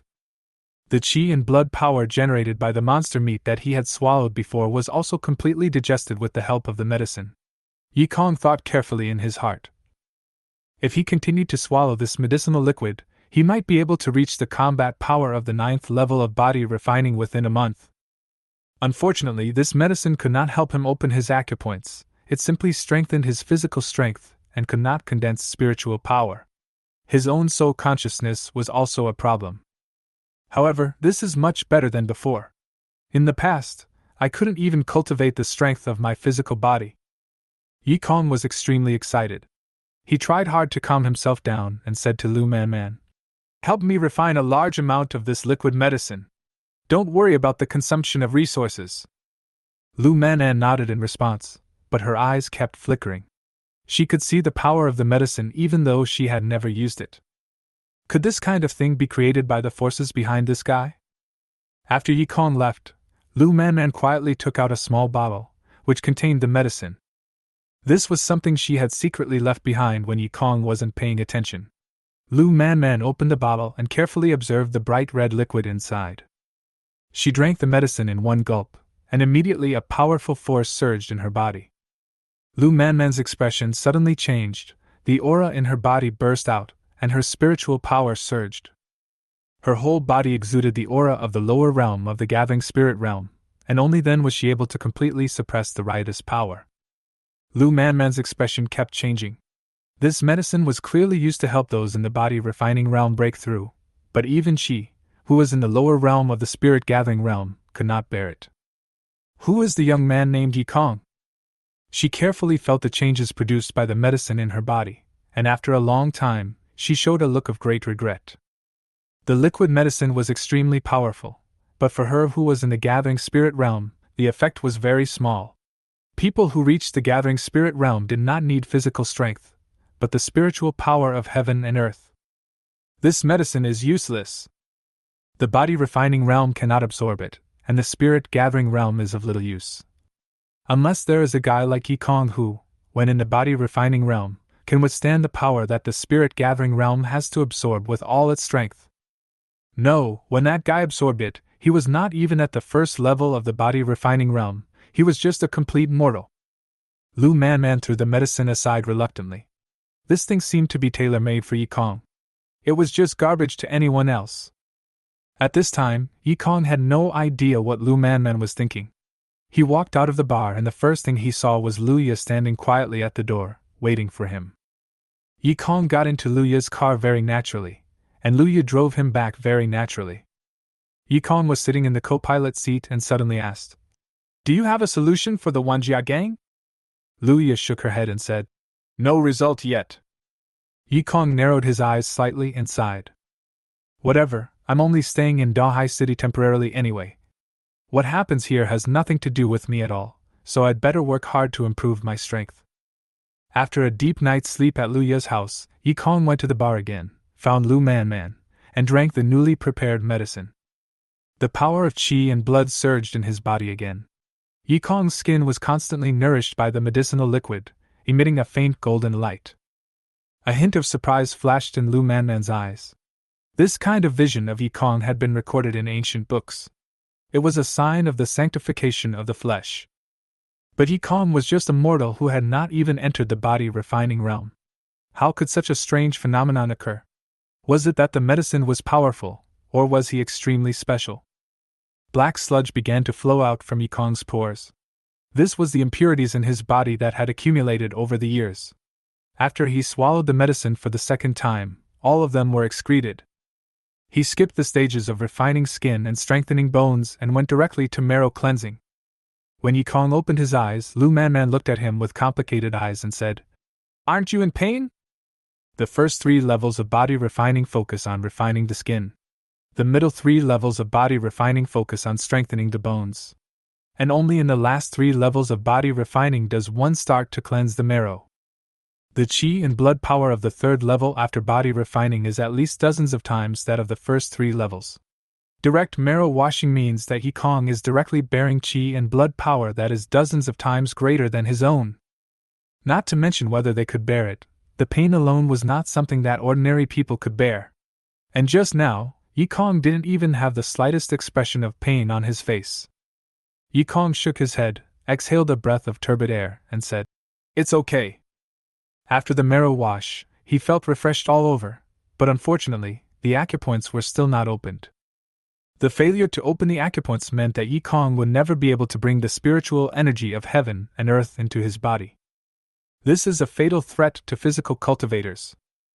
If the spiritual energy of heaven and earth does not enter the body, it means that impurities will continue to accumulate in the body. Once there are too many, it will be a huge burden on the body, and it is necessary to use elixirs to constantly cleanse the marrow. But doing so would cost a lot. Yikong doesn't have a lot of resources to squander now, but fortunately, this medicine can cleanse the marrow. Yikong's eyes flickered constantly. He could feel that the energy and blood in his body had increased a lot. Apart from some pain, there was no problem. Yikong estimated his current combat power, which should be comparable to those at the second level of body refinement. However, since he had undergone marrow cleansing, he might be able to fight against those at the third level of body refinement. The benefits of marrow washing are indeed enormous, but it is a pity that after each marrow washing, the difficulty of the next marrow washing will increase greatly, and the resources consumed will also increase exponentially. Nowadays, most people in the cultivation world would choose to undergo a second marrow cleansing, and only the poor people with poor backgrounds would choose a single marrow cleansing. As for the 3 times of marrow washing, that is not a problem that can be solved by background. Marrow washing is only effective in the body refining realm. When you reach the spirit gathering realm, the foundation of the physical body has been finalized. Unless there are spiritual objects from heaven and earth, it is impossible to wash the marrow again. The pain and difficulty of 3 marrow cleansings is simply not something that ordinary people can endure. Even among the top geniuses of those big forces, only 1 out of millions can undergo 3 marrow cleansings. And those who can perform marrow cleansing 4 times are even rarer. For anyone who has performed marrow cleansing 4 times, if he does not die in the middle of the process, his future achievement will at least be the realm of immortality. 4 times is the highest limit of marrow cleansing known so far, but according to rumors, those who have completed 5 marrow cleansings will definitely reach the eternal realm in the future, and may even have the hope of reaching beyond eternity. Unfortunately, rumors are just rumors. Yikong didn't think too much about it at the moment. He just wanted to be able to undergo a second marrow cleansing. It would be great if he could do it 3 times, but 4 times or even more was not something he could expect. Yikong thought carefully in his mind that it would be an unexpected surprise to use the medicine to cleanse his marrow. Originally, he didn't think that he would be able to successfully cleanse his marrow. He just tried it, but he didn't expect that it would be successful. Man, a customer is looking for you." A clerk pushed the door open, interrupting Yikong's thoughts, and said to Lu Man. Lu Man raised her head, nodded, and said, "I understand. I'll be right there." She stood up and said to Yikong, "Stay here for a while, I'll be back soon." "I see." After Lu Man left, Yikong was about to practice for a while when he heard the sound of something breaking outside the door. He frowned slightly, pushed the door open, and walked out. I saw a middle-aged strong man who looked drunk and kept shouting something, while Lu Man next to him was frowning and shaking her head repeatedly with a cold face. Yikong walked over, took a look at the broken glass on the ground, and asked Lu Man, "What happened?" Before Lu Man could say anything, the middle-aged man suddenly yelled in anger. "Are you rejecting me just because of this pretty boy? I can definitely offer more than him." Lu Man frowned deeply and said, "My dear guest, I am not in this kind of business." The middle-aged man sneered and said, "What's the difference? How clean do you think you are? Judging from your appearance, you must have been fucked by many people, right?" As soon as he finished speaking, Lu Man beside him hadn't reacted yet. Yikong directly took a black brick and smashed it on the man's head. The middle-aged sturdy man was caught off guard and was hit on the forehead by Yikong. He immediately began to feel dizzy and his body shook continuously. Yikong looked at him coldly and said in a cold voice, "You'd better shut up." The middle-aged man forced himself to steady himself, stared at Yikong intently, and shouted angrily, "Boy, you are courting death!" His aura surged and he rushed directly towards Yikong. Yikong's eyes focused, his spiritual power was full. This person was a cultivator in the gathering spirit realm. Under the pressure of the middle-aged man's breath, Yikong's face turned extremely pale. Even though he had embarked on the path of cultivation, he still looked so pale and powerless in front of the gathering spirit realm. At this moment, Lu Man suddenly took action and stopped the middle-aged strong man. Yikong was shocked. Lu Man was also in the gathering spirit realm. The middle-aged sturdy man narrowed his eyes slightly, and when he was about to continue attacking, his expression suddenly changed, and then he turned and left without saying a word. Yikong stared at the back of the middle-aged man, feeling an inexplicable worry in his heart. Is this really the end of the matter? Are you okay? Lu Man on the side suddenly spoke. Yikong was slightly stunned, then shook his head and said, It's okay. He was just frightened by the middle-aged man's aura and was not seriously injured. Yikong asked, Who is that guy? Lu Man shook her head and said, I don't know either, but this guy came to this store for the first time. Yikong's eyes flickered. This was his first time coming to this store, but he specifically asked for Lu Man. This was not a good intention. He turned to look at Lu Man and said, Have you offended anyone recently? Lu Man thought about it carefully, shook her head and said, Probably not. Yikong looked thoughtful. No? Then that guy, wouldn't he be here to find him? From the Wanjia gang? Yikong narrowed his eyes slightly. Did the Wan family gang hook up with a cultivator in the gathering spirit realm? He sighed slightly. It was a pity that the man before had only acted tentatively and had not revealed his true strength, so it was impossible to explore the martial arts he practiced. But I think even if they are from the demon sect, they wouldn't dare to attack casually in public, right? For now, let's wait and see. Yikong stayed in the bar temporarily, practicing with the medicine made by Lu Man. During this period, Luya came several times, and each time she had a frosty look on her face. Yikong didn't care. With the help of the medicine, his qi and blood power continued to grow. Although he hadn't yet opened his mind, his qi and blood power was no weaker than that of a practitioner at the 4th level of body refining. A faint golden light continuously swirled on his skin. This kind of strange phenomenon was also recorded in the secret texts of Buddhism and was called the golden body of Arhat. Regardless of whether it is the Arhat's golden body or the sanctification of the physical body, they are all visions that will only occur when the power of qi and blood reaches an extremely powerful level. At that level, the blood in the body will be golden. Now, Yikong only has a faint golden glow on the surface of his skin. He slowly opened his eyes and exhaled. The power of qi and blood is no longer growing as fast as before, and the medicine is of less help to him. Yikong's eyes flickered constantly. He had to change the blood essence of a monster as the main material. The liquid medicine he was using now used the essence and blood of a 5th-level body-refining monster as the main ingredient. If the essence and blood of a 6th-level body-refining monster was used as the main ingredient, it might enhance the effect, but it would definitely not be much more. Unless the essence and blood of monsters above the 7th level of body refinement are used as the main material. However, his body might not be able to withstand the medicine made from the essence and blood of a 7th-level demon beast. When one reaches the 7th level of body refinement, the monster's blood essence will contain a trace of the monster's own blood essence. The medicine made from it will have a very violent force that is difficult for ordinary people to resist. Yikong, at present, only has the qi and blood power equivalent to that of a practitioner at the 4th level of body refinement. He did not have the confidence that he could resist the backlash of the medicine whose main ingredient was the blood of a 7th-level body-refining monster. However, if one continues to practice with the liquid medicine made from the essence and blood of monsters below the 7th level of body refining, the progress will be very slow. What are you going to do? Suddenly, a scream from Lu Man was heard outside the door. Yikong frowned, stood up, opened the door, and walked out. Hua Manluo was suppressed by 2 people in the soul-wandering realm. Lu Man stared at the boy in front of her, who was about the same age as Yikong and dressed in white clothes. The boy looked at her with a smile. The moment Yikong appeared in his field of vision, the expression on his face began to change. Although it was only a short moment, Yikong still saw it clearly. Yikong looked solemn and slowly said, "Do you know me?" The young man laughed and said, "I am Li Haoren." Yikong's eyes narrowed instantly.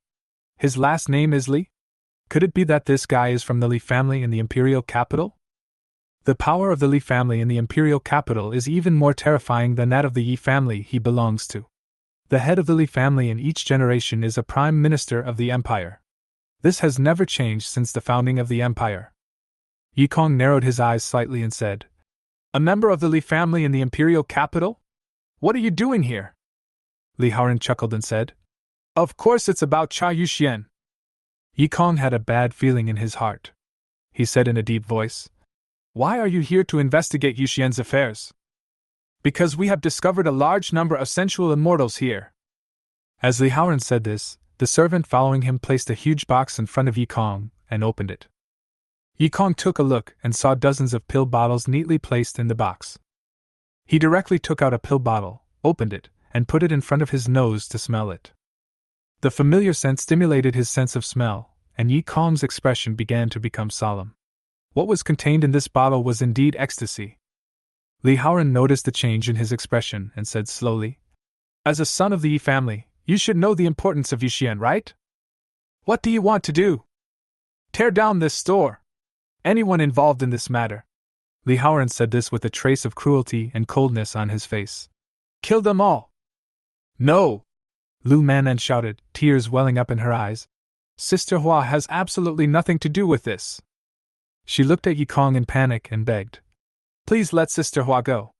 She won't do such a thing." For her who has no one to rely on, Yi Kong, who is able to talk to Li Haoran at this time, is the only person who can help her. But all Yi Kong gave her was silence. A look of despair appeared on Lu Manman's face. Even Yi Kong, who seemed to have a special status, was like this. Who could she turn to for help now? Li Haoran chuckled. Yi Kong's reaction was within his expectations. Since it was about Yuxian, even the Yi family would not dare to have anything to do with it. What's more, Yi Kong has been expelled from the Yi family now. Li Haoran gave an order saying, "Let's do it!" etc. Li Haoran looked at Yi Kong, who suddenly spoke with deep meaning, and said, "You don't want to get involved in this matter, do you?" Yi Kong stared at Li Haoran and said in a deep voice, "You don't think that the people here are related to Yuxian just because you found Yuxian here, right?" Li Haoran raised his lips slightly, and said proudly, "Yes, so what?" Yi Kong was silent for a moment. As a member of the Li family, he was indeed qualified to say this. He had no family to rely on now, and he had already done his best in this matter. Chapter 7: Into the Tiger's Mouth Again. Then just give up.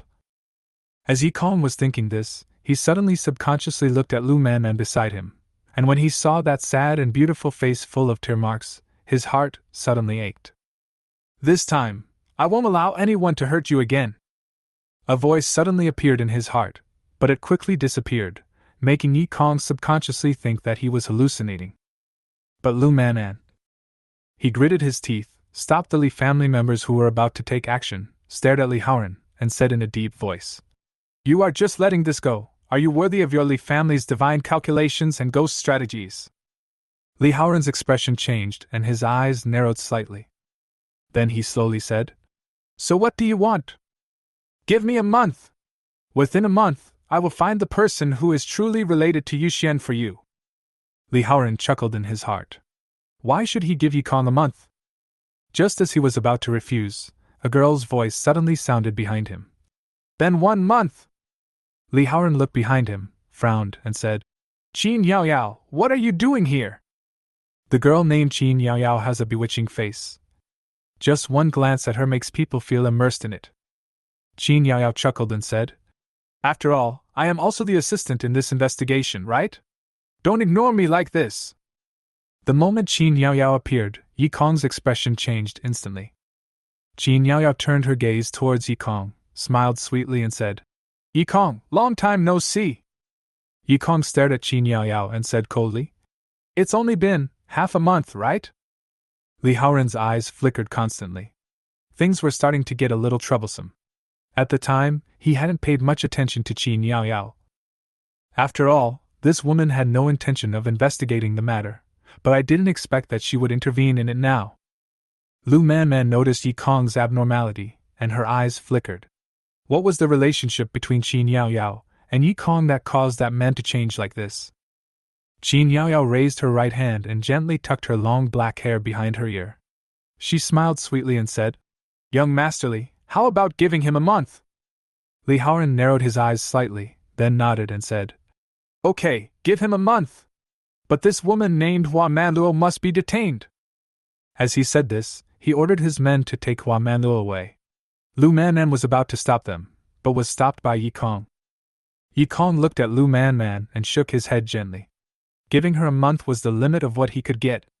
Li Haoran would never let Hua Manluo go just like that. After Li Haoran left, Qin Yao Yao blinked her black pupils, chuckled at Yi Kong, and said, How have you been lately? Yi Kong snorted coldly and said, Not as good as before. Qin Yao raised the corners of her mouth slightly and said with a smile, Then, I wish you a smooth investigation. After she finished speaking, she turned and left. Lu Man looked at Yi Kong anxiously and said, What should we do? Yi Kong pondered for a moment and said, Let's go to the Wan family to help first. The clue of Yuxian was first seen at the Wanjia gang.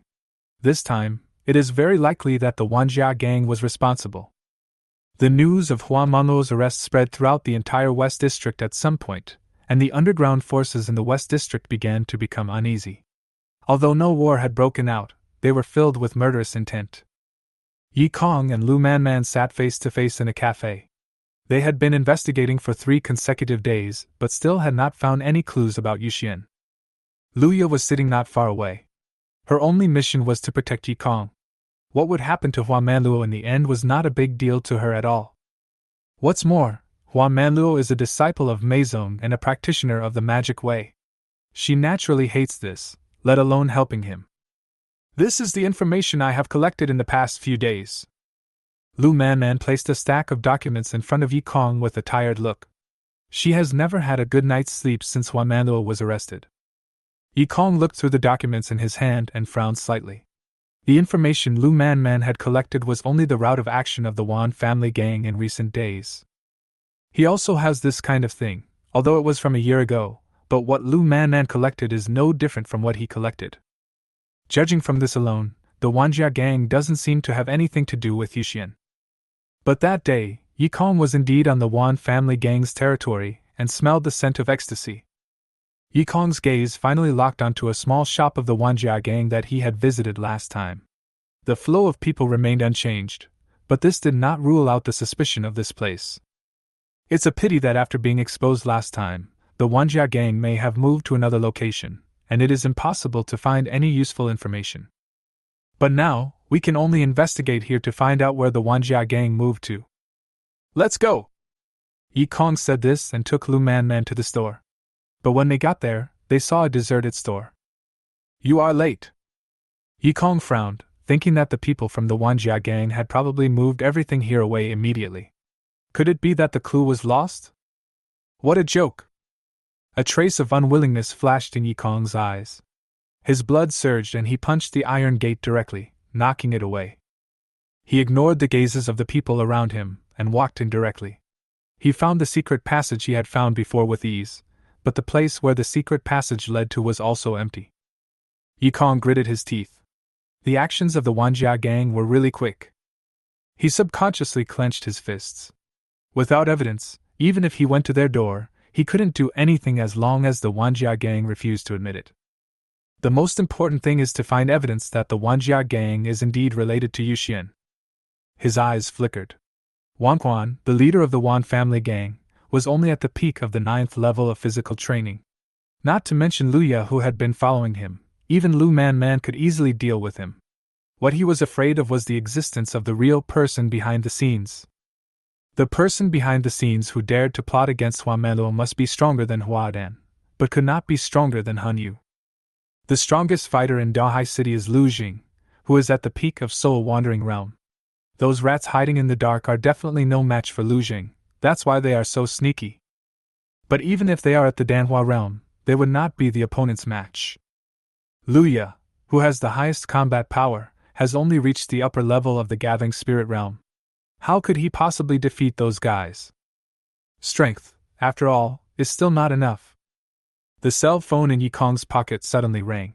He took a look at the number on it, and it looked unfamiliar. He frowned slightly, but finally answered the call. Qin Yao's grinning voice came from the other end of the phone.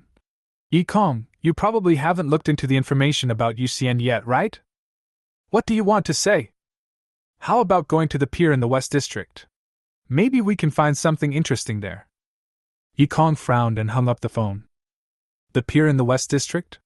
But he didn't want to believe anything that Qin Yao said. He pondered for a moment, and finally chose to believe Qin Yao's words and headed to the pier in the West District. At this time, the dock in the West District was no different from usual, with several workers pulling goods. Yi Kong's eyes wandered around, looking for suspicious places. His gaze finally locked onto a few workers in tattered clothes. Yi Kong narrowed his eyes slightly. He was naturally very sensitive to the aura of various people. Even if one hides his aura in the immortal realm, it still cannot escape his sight. The chi and blood in one of the workers' body was quite strong, probably at the 5th level of body refining. A cultivator who has reached the 5th level of body refining is actually working here as a worker. It's impossible not to be suspicious. Yi Kong walked over calmly, looked at the man in front of him, handed him a cigarette very naturally, pretended to be chatting, and said, "How much money can you make in a day doing this?" The worker took the cigarette from Yi Kong and said with a smile, "I only make 200 or 300 yuan a day." Yi Kong showed a smiling face. 200 or 300 yuan? This little money, for a person of the 5th level of physical training, is not even enough to maintain the normal consumption of qi and blood. The worker's eyes lingered on Yi Kong vaguely, which naturally did not escape Yi Kong's sight. This guy seemed to know him. That's right, the last time he met the leader of the Wan family gang, Wan Quan, his appearance was probably already known to everyone in the Wan family gang. Yi Kong subconsciously glanced at the box. What on earth was in it? He began to make a decision in his heart. Should he open the box? If he opened it, and found nothing, wouldn't it alert the enemy? But if he didn't open it, he would still find nothing on this trip. Yi Kong gritted his teeth, made a decision in his heart, and directly attacked to snatch it. As soon as he started, the worker who had been on guard immediately blocked him. Yi Kong, who was not skilled in fighting, was punched in the chest by the man and spit out a mouthful of bright red blood. The instantaneous battle between the two made several workers nearby look shocked. Yi Kong half knelt on the ground, and when the man was about to continue to attack, Lu Man beside him instantly burst out with the aura of the lower realm of the gathering spirit realm, and directly knocked him to the ground. Just when Lu Man was about to continue attacking, suddenly a powerful pressure descended and instantly suppressed her in place. A trace of panic appeared on Lu Man's face, and she saw a man walking towards her slowly. The person who came has the cultivation level of Danhua realm. The man glanced at Yi Kong, who looked pale, and said in a deep voice, "Why do you want to rob my goods?" Yi Kong struggled to stand up from the ground, coughed a few times, and said, "I suspect you are transporting something outside the regulations." The man chuckled, looked at another worker, and said, "Open it." The worker quickly opened the box, only to find that it contained nothing but glass cups. The man looked at Yi Kong with a smile and said, "Are these not allowed to be transported?" Yi Kong's face turned very ugly. He was fooled. He gritted his teeth, turned and left without saying a word. The man looked at Yi Kong's departing back, sneered in his heart, and a very disdainful expression appeared on his face. He is just a kid who hasn't even grown all his hair yet. I don't know why that adult values him so much. Lu Man looked at Yi Kong, who was sitting in front of her with a complicated expression, and comforted him. "It's okay, it's just a small failure. There's still time later." Although she comforted Yi Kong in this way, she was still very anxious in her heart. Huan Manluo had been captured for 3 days, and no one knew how she was treated. Who would have thought that in the next moment Yi Kong changed his previous gloomy look and laughed wildly. Seeing Yi Kong like this, Lu Man couldn't help but start to worry and asked, "Are you okay? How could I be in trouble?" Yi Kong played with the coin in his hand, with a slight smile on his face. "Everything has been resolved." Lu Man was slightly stunned, and asked in confusion, "But didn't we find out anything?" "Already, everything has been investigated." Yi Kong stared at Lu Man and said meaningfully, "Who can't do this secretly?" But Lu Man still didn't understand what Yi Kong said, and Yi Kong didn't explain too much. He said, "Notify the police, we'll go arrest him tonight." Late at night, several workers were moving some boxes onto a truck, and then drove the truck to a warehouse. There were already many vehicles parked around the warehouse. The cultivator who had reached the Danhua realm was standing among the crowd. A worker came up to the man with a few other workers and said with a smile, "Sir, we have transported all the goods. Look at this money." The cultivator at the Danhua realm had a smile on his face and said, "Don't worry, I will give it to you." After he finished speaking, a man came up to him and poured a sack of money in front of the workers.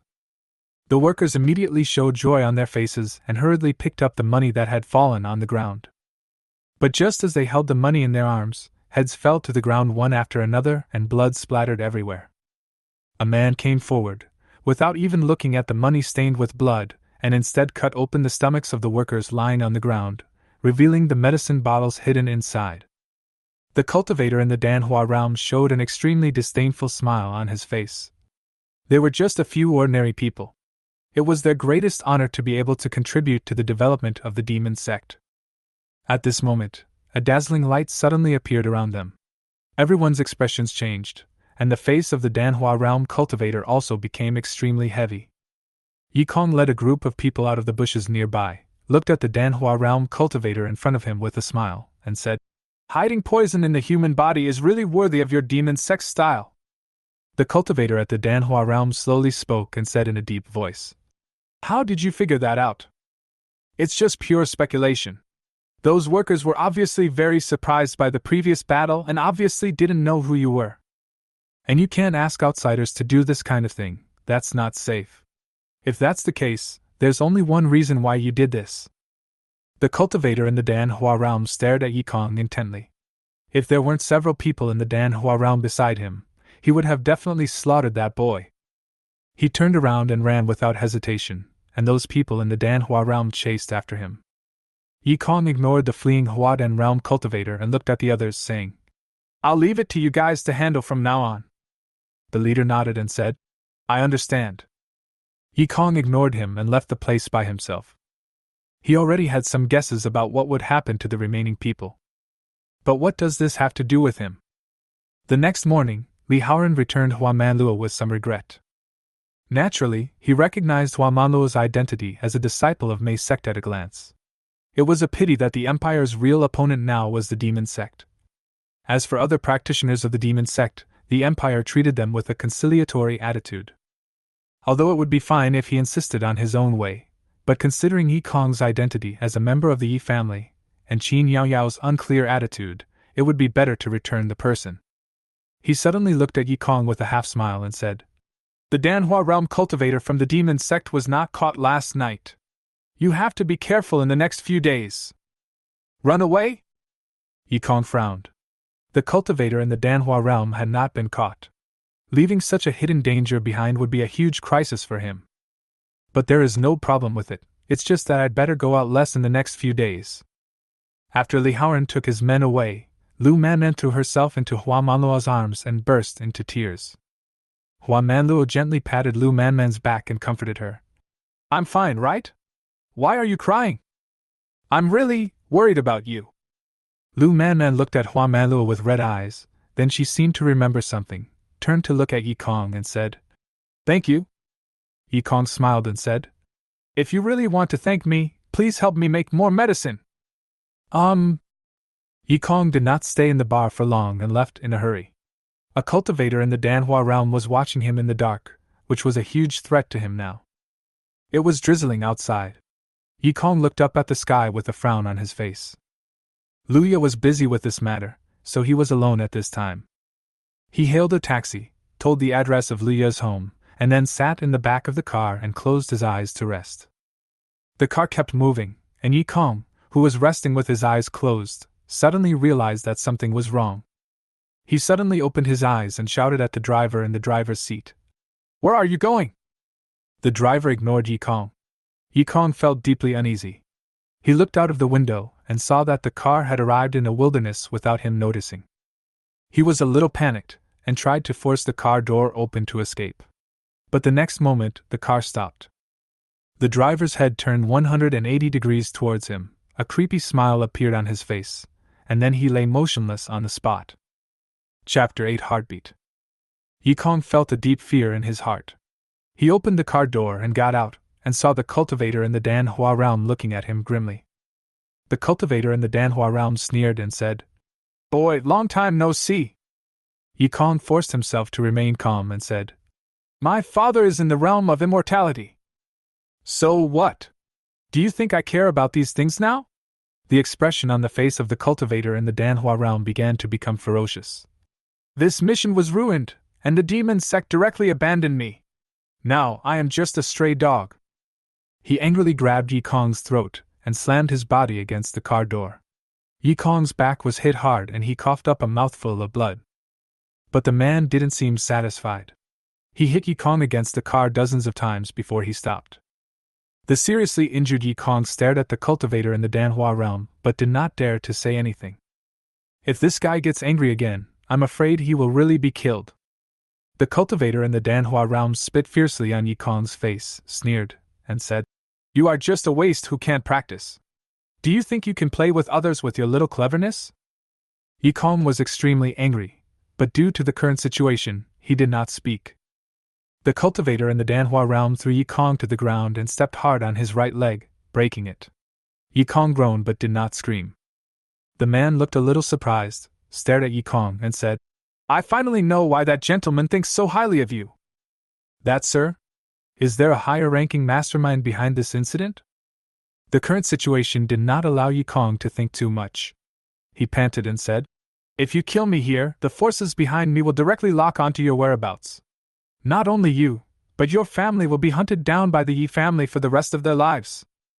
Anger suddenly appeared on the man's face, but because he was afraid of the strength of the Yi family, he did not kill Yi Kong. He sneered and said, "Don't worry, I won't let you die so easily. Wasn't there a woman with you before? I will torture her to death in front of you." Yi Kong was furious in his heart, but on the surface he chuckled and said, "She is now protected by someone with Danhua realm cultivation.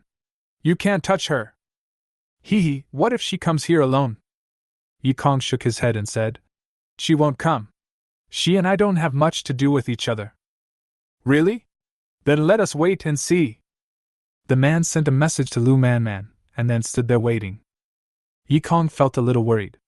That woman shouldn't be stupid enough to come here alone. In the bar, Lu Man, who was busy refining medicine, suddenly saw her cell phone light up. She opened it, and her eyes suddenly narrowed. She saw a message and a picture from an unknown number. The message told her to come alone, otherwise he would attack her. The picture showed Yi Kong, who was seriously injured. Lu Man bit her lip, put away her phone, and rushed out without hesitation. "Don't let anything happen to that guy." An hour later, Lu Man arrived at the location. Yi Kong saw her coming alone and immediately shouted angrily, "Are you stupid? What's the point of coming alone? At the very least, you have to bring Hua Manluo along." Lu Man ignored him and looked at the cultivator in the Danhua realm in front of her and said, "I'm here." A sinister smile appeared on the face of the cultivator in the Danhua realm. He directly suppressed Lu Man to the ground and then walked towards Lu Man. He grabbed Lu Man's chin with his right hand, lifted it up, and stared at the face in front of him, which was filled with fear but did not show the slightest sign of surrender. A nameless fire suddenly rose in his heart. He was now in control of her life, but this woman was like this. A very crazy idea came into his mind. He turned to look at Yi Kong and laughed arrogantly. "I'm a little curious now. If I defiled her in front of you, what would your reaction be?" "You dare!" Yi Kong's face began to twist with anger. He roared, "If you dare to touch her, the entire Yi family will not let you go." "Yes, that's the expression." The man laughed loudly and tore the clothes on Lu Man's chest into pieces. His face was full of madness, and he kept taking away the clothes on Lu Man. "Stop it!" Yi Kong yelled frantically, trying desperately to get up from the ground to stop what was happening in front of him. But he was so seriously injured that he couldn't even stand up. He could only watch the inhumane things happening before his eyes like a waste. The girl's crying expression, the pieces of clothing scattered on the ground, and the virgin blood dripping quietly. Everything destroyed Yi Kong's spirit. When the cultivator in the Danhua realm ended the storm and showed a satisfied expression, as well as the lifeless and voiceless girl on the ground, Yi Kong's spirit collapsed completely. His consciousness fell completely into darkness, and all that enveloped him was a deep sense of powerlessness. Without the strength, he can't protect anything.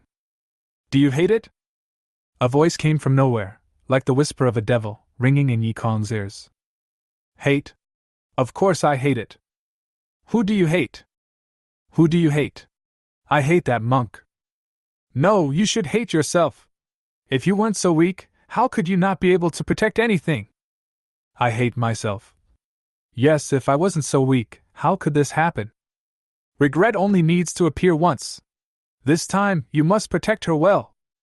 When the cultivator in the Danhua realm was about to tear off Lu Manman's clothes and invade her body, Yikong behind him suddenly burst out with an extremely powerful aura. The monk was immediately shocked and looked at Yikong behind him.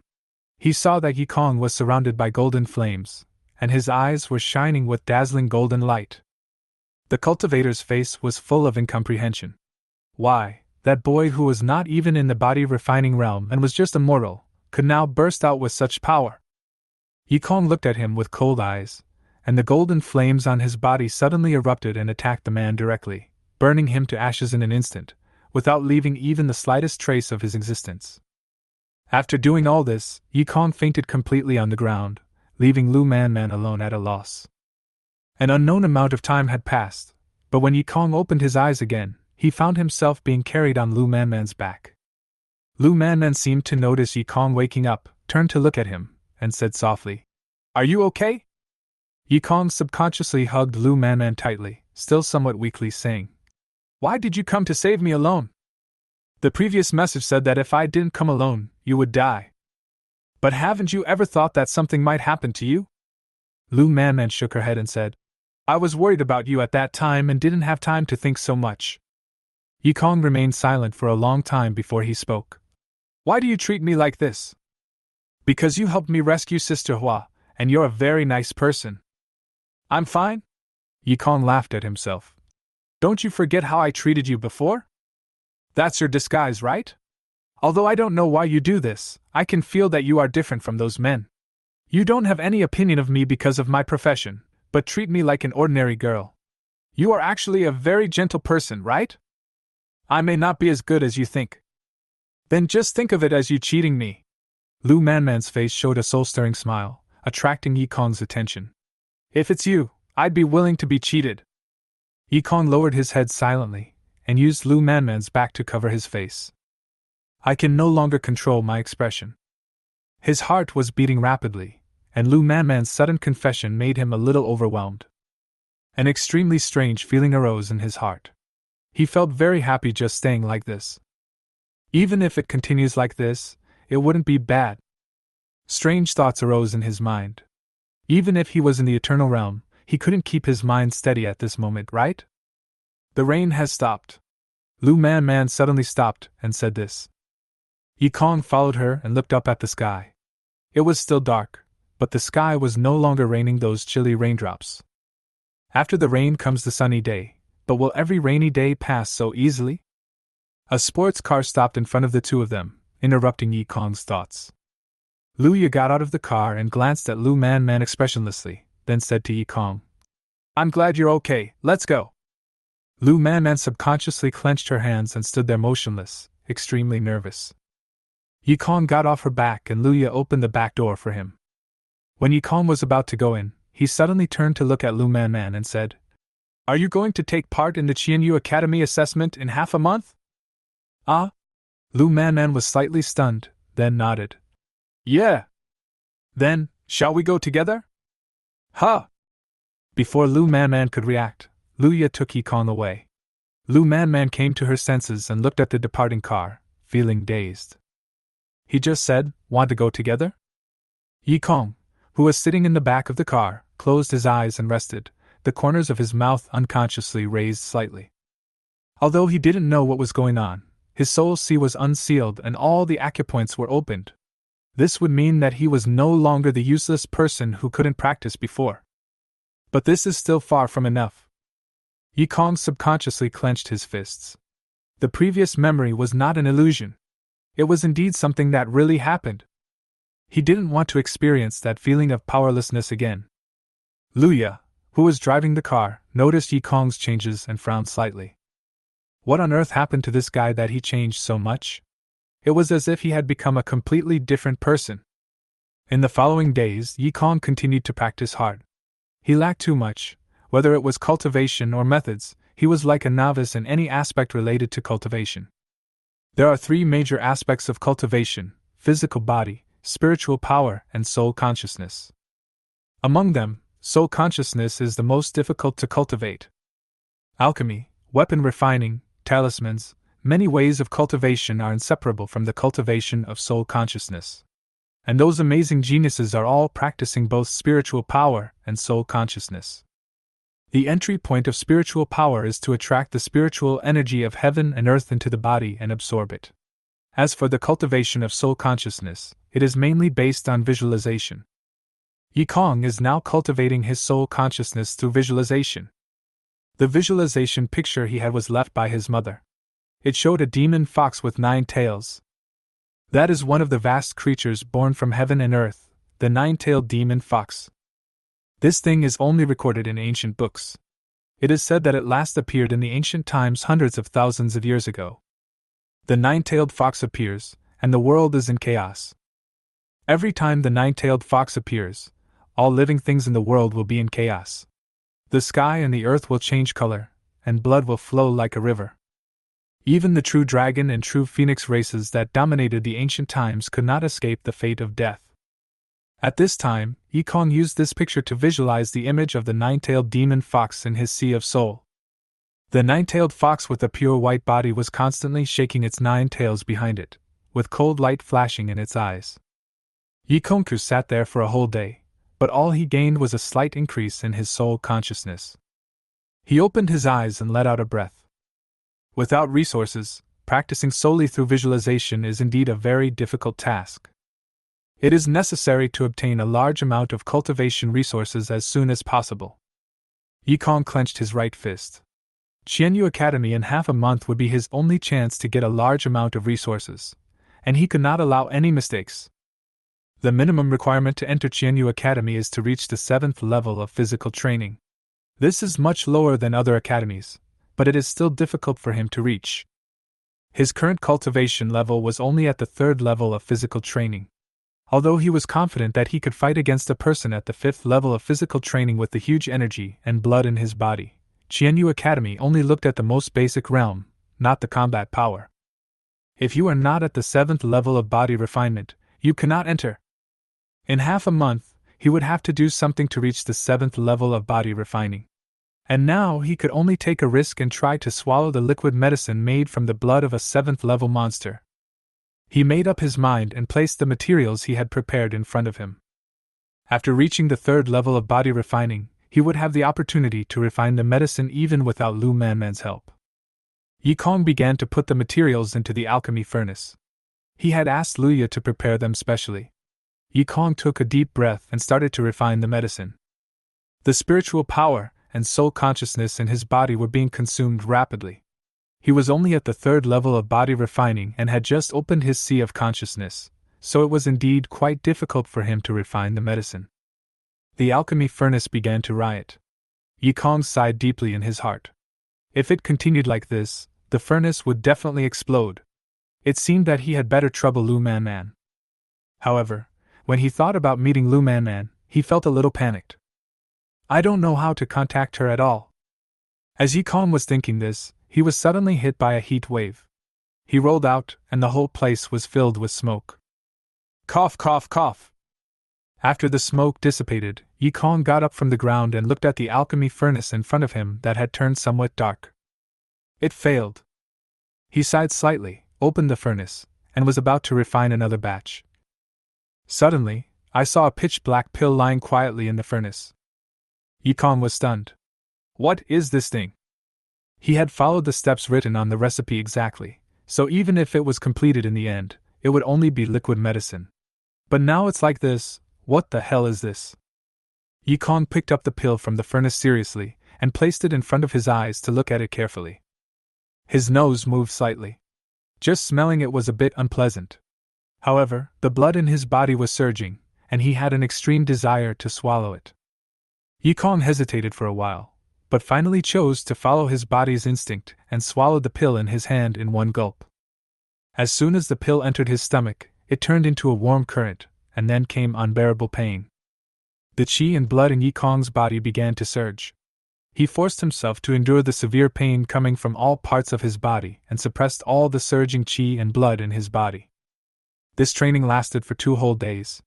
When the raging energy and blood in Yikong's body had all calmed down, his realm had already broken through to the 6th level of body refining. Yikong exhaled lightly, and the realm breakthrough was very easy, without any difficulty. The most difficult thing was just to digest a large amount of qi and blood. But the next 7th level of body refinement is a little difficult to break through. To break through the 7th level of body refinement, one must go through marrow cleansing. Yikong had already undergone marrow cleansing in advance.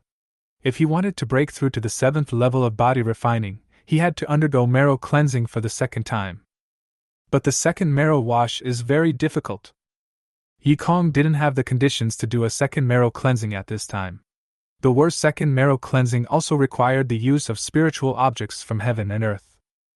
But he must pass the entrance examination of Qianyu College in half a month.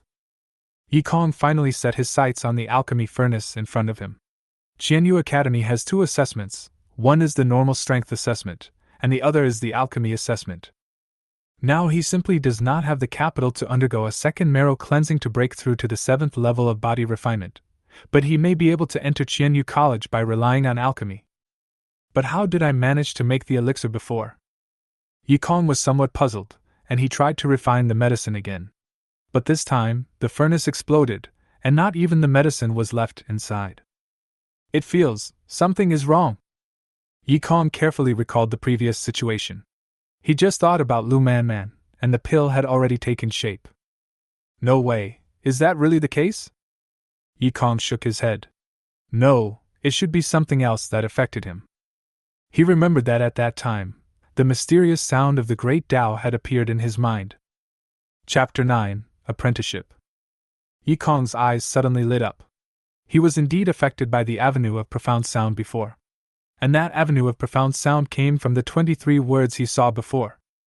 He calmed down and recalled again the profound meaning of the great truth that the 23 words had conveyed to him.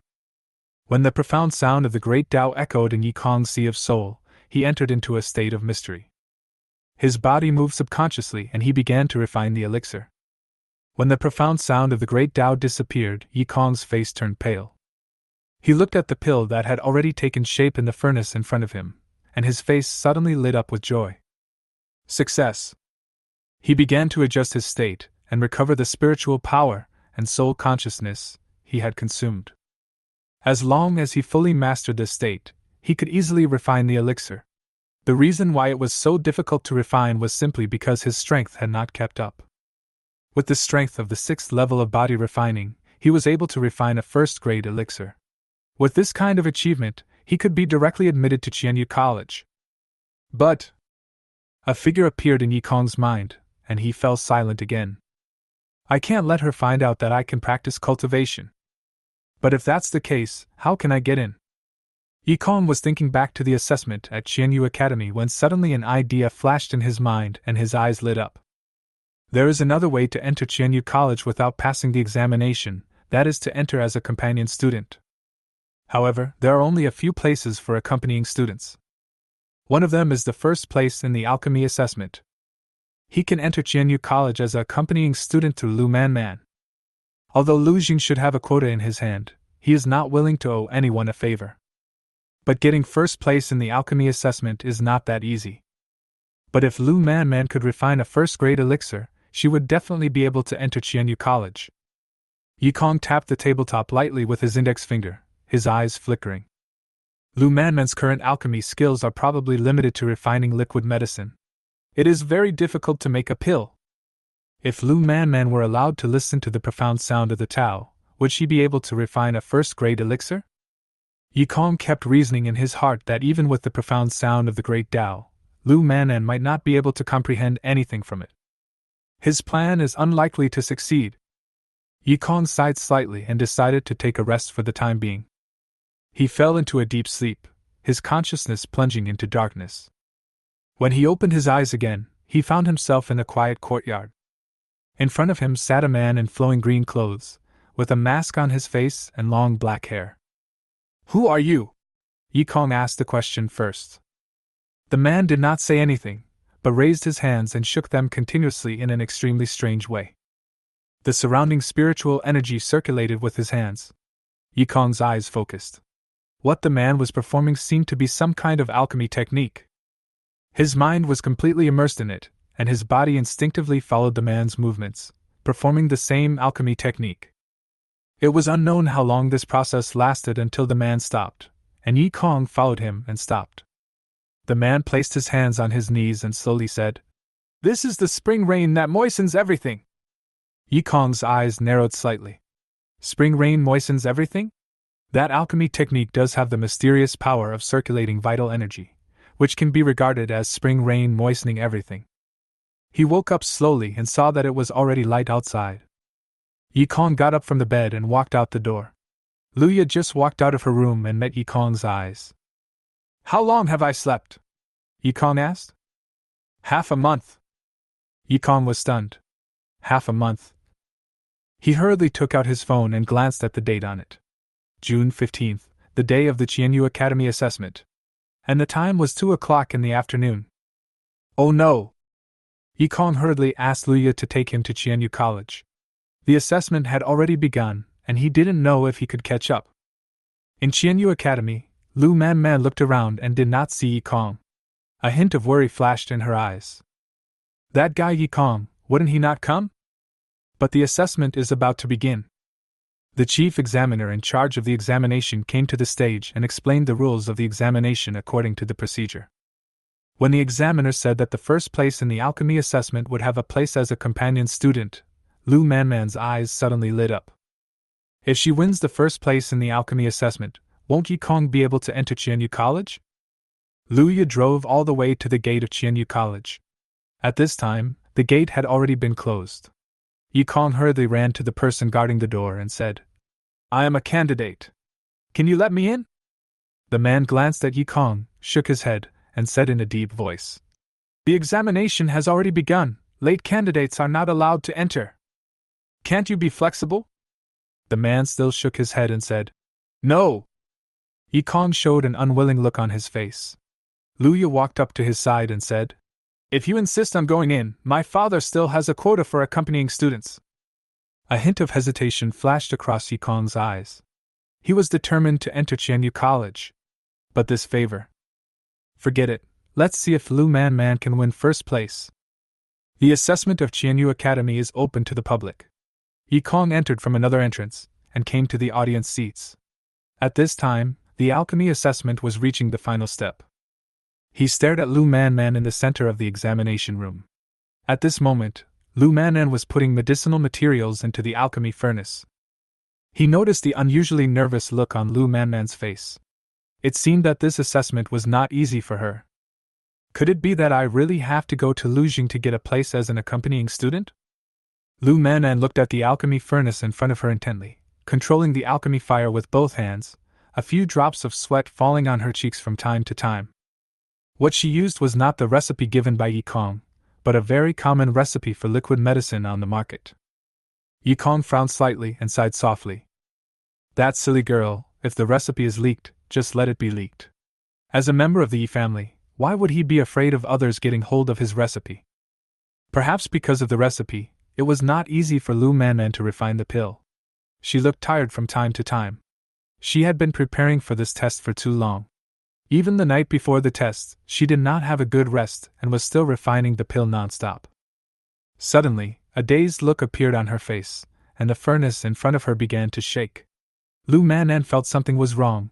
This was a sign that the furnace was about to explode. She gritted her teeth and held on. A trace of distress appeared on Yi Kong's face, and he looked at Lu Man Man nervously. The teacher in charge of the assessment glanced at Lu Man Man and shook his head. No matter how hard Lu Man Man tried, she couldn't stabilize the furnace that was about to explode. A hint of cruelty flashed in Lu Man Man's eyes, and she opened her mouth, as if preparing to bite off something in her mouth.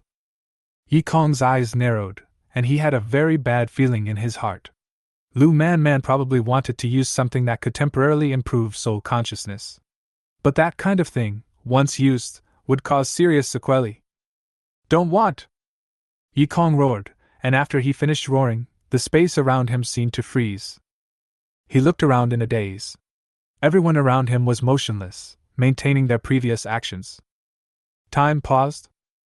He tried to walk out, came to the examination room, and tentatively touched the alchemy furnace with his right hand. As soon as his right hand touched the alchemy furnace, the time around him began to thaw. Yi Kong was startled and subconsciously glanced at the other people around him, but the other people around him seemed to have not seen him. Yi Kong hurriedly turned around to look at his original place, only to see that his body was still standing there, just motionless. Yi Kong was shocked again. His current state should be regarded as soul wandering, but it is even higher than soul wandering. Lu Man beside him was about to bite the medicine in her mouth into pieces. Yi Kong hurriedly stepped forward to stop her and grabbed Lu Man's mouth. Lu Man was stunned for a moment. She could feel some force grabbing her mouth, as if trying to prevent her from chewing the medicine in her mouth. And because of this delay, the alchemy furnace in front of Lu Man began to riot, as if it would explode in the next moment. Yi Kong's body moved instinctively, using the technique he had learned before, to stabilize it. This abnormality instantly attracted the examiner's attention, and a puzzled look appeared on his face. How on earth was the alchemy furnace kept stable? Yi Kong also came back to his senses, his eyes lit up. Could he take this opportunity to help Lu Man refine the elixir? Yi Kong thought so, and his body did so. He used the spring rain to moisten things and control the Dan fire, and the Dan fire was under Yi Kong's control, like an obedient child, and he still controlled it at will. Lu Man was completely stunned. What was going on? How did the furnace stabilize itself? Inside the alchemy furnace, the medicinal liquid condensed together and slowly took shape under Yi Kong's control. Yi Kong's eyes instantly burst into dazzling golden light, and the sound of the great Tao echoed in his soul sea. In the alchemy furnace, the medicinal liquid was instantly condensed into a pill, which stayed quietly in the furnace. When the pill was formed, Yi Kong's consciousness returned to his body. Lu Man stared blankly at the pill lying quietly in the pill furnace in front of her. How did it become a pill? The examiner instantly appeared in front of her, took out the pill, and placed it in front of his eyes to examine it carefully. The scent of this elixir is indeed fresh from the oven. But how did this girl do it? He thought for a long time, but still couldn't figure it out. Meanwhile, the others also finished their assessments. The examiner looked around and saw that everyone else was still making liquid medicine, but only Lu Man had managed to refine a successful pill. He pondered for a moment, then slowly said to Lu Man, "You are the first in this assessment. You have a quota for a companion student. Have you decided on a candidate? If you can't find the reason, then don't look for it." Anyway, Lu Man didn't violate the regulations of the assessment. Before Lu Man could speak, Yi Kong ran over and shouted, "It's mine!" Everyone's eyes instantly focused on Yi Kong, and the examiner asked Lu Man, "Are you sure it's him?"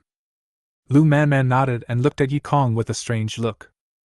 Could it be that he was the one who caused the strange behavior just now? Seeing that Lu Man also admitted it, the examiner did not say anything. The others looked at Yi Kong with contempt. A gigolo who lives off his wife. Yi Kong didn't care about the looks of the people around him. He ran to Lu Man with a smile and said, "Thank you very much. It's okay. I just wanted to give it to you."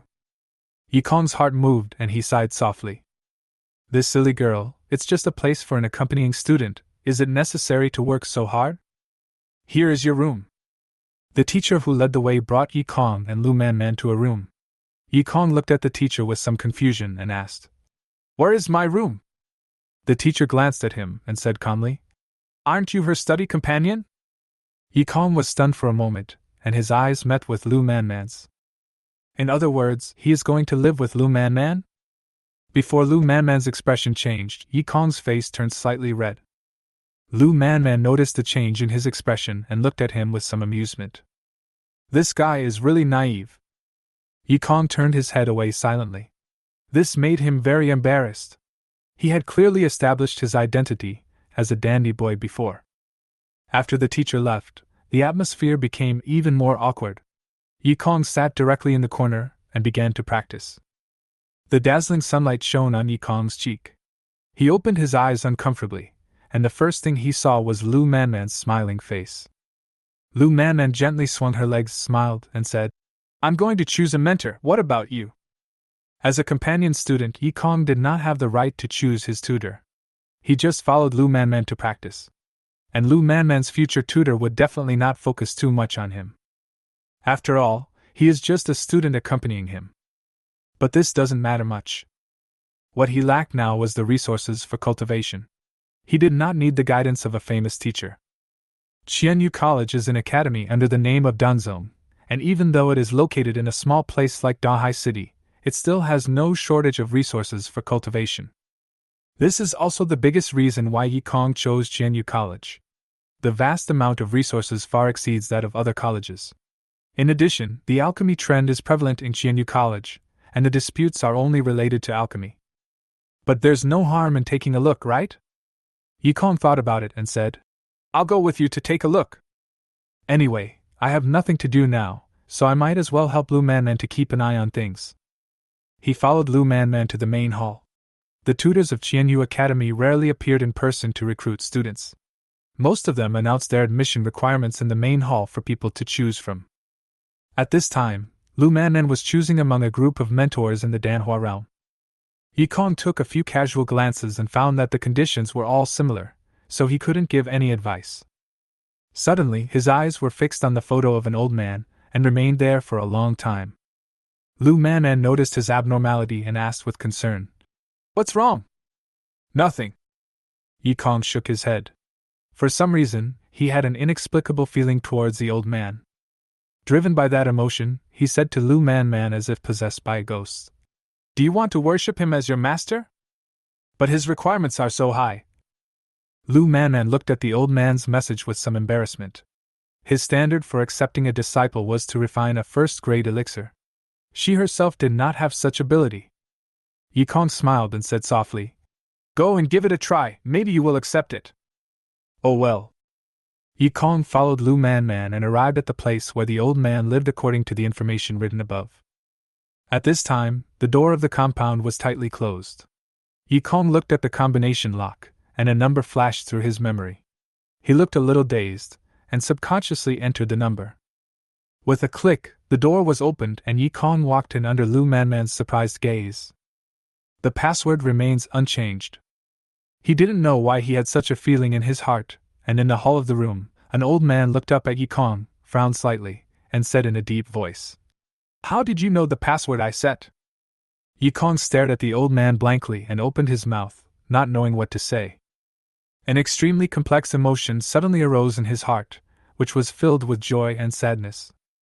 He couldn't hold back the tears that flowed down his cheeks. The old man felt it was a bit strange and asked, Why are you crying? Yeah, why are you crying?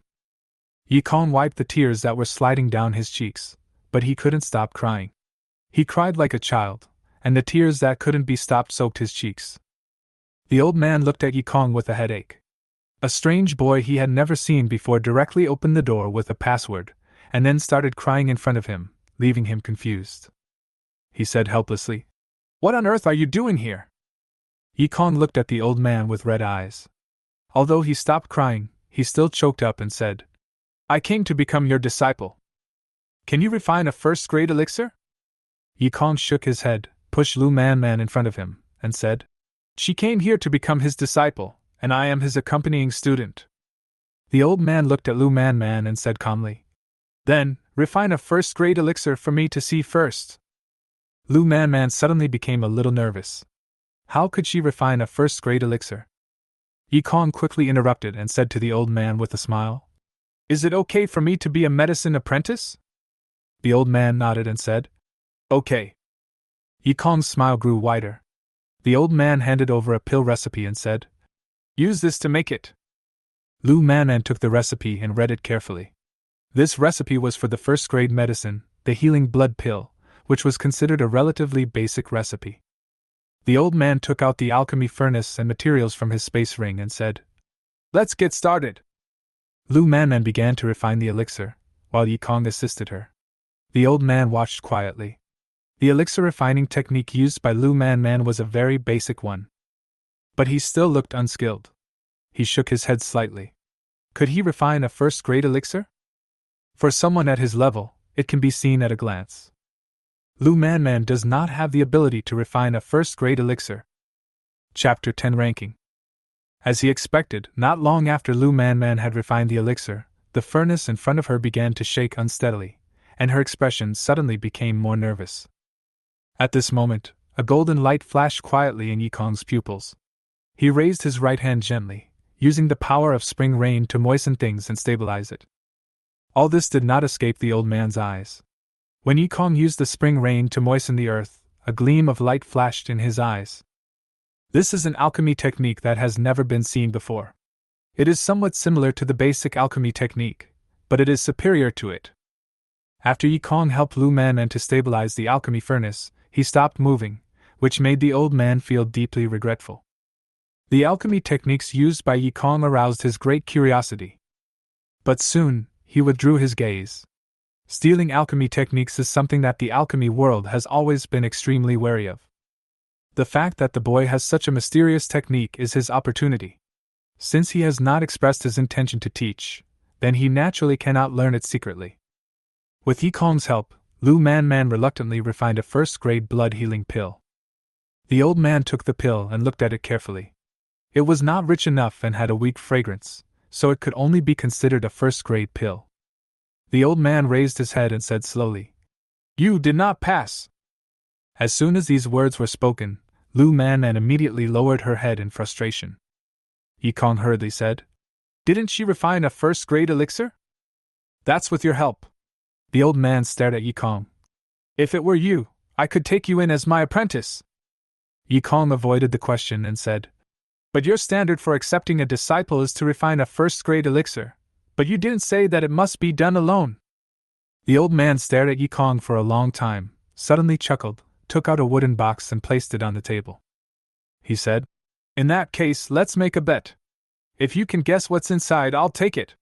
But if you can't guess, a strand of black hair."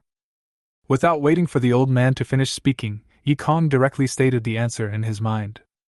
The old man was stunned for a moment, opened his mouth, and said after a long while, "This answer is not accurate. You have to explain clearly that there is 49. The old man was completely stunned. Yikong looked at him with a smile and said, "Am I right?" The old man remained silent. What Yikong said was absolutely right, but how did he know that? Could it be that this boy is the descendant of one of his old friends?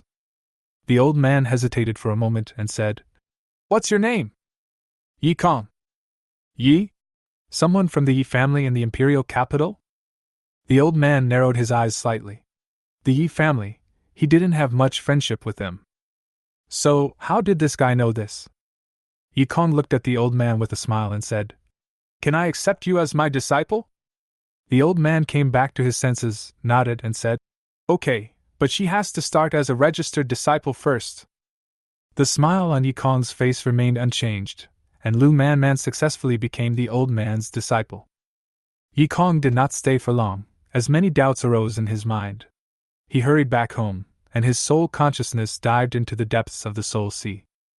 His consciousness returned to the small courtyard again. Yikong looked at the man in blue in front of him and asked a question. "Who are you anyway?"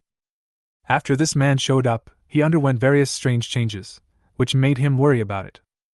The man in green slowly raised his head, looked at Yikong, and said in a deep voice, "I am just a lonely ghost with no home." Yikong's eyes focused. This was the first time that the man in green had a formal conversation with him. He hesitated for a moment and then asked, "Do you know that old man?" The inexplicable password, the strand of black hair hidden in the box, and the tears that could not be stopped. The relationship between the man in blue and the old man was not simple. But the man in blue did not answer him. Instead, he said, "What you should be concerned about now is the enemy hiding in the dark. The crisis has not been resolved." Yikong was shocked and was about to ask in detail, but the man in green refused to talk about it. The man in green slowly raised his left hand, and a golden flame rose in his palm. He looked at the golden flame quietly, and slowly said, "When the world was first created, it became yin and yang, one soft and one hard.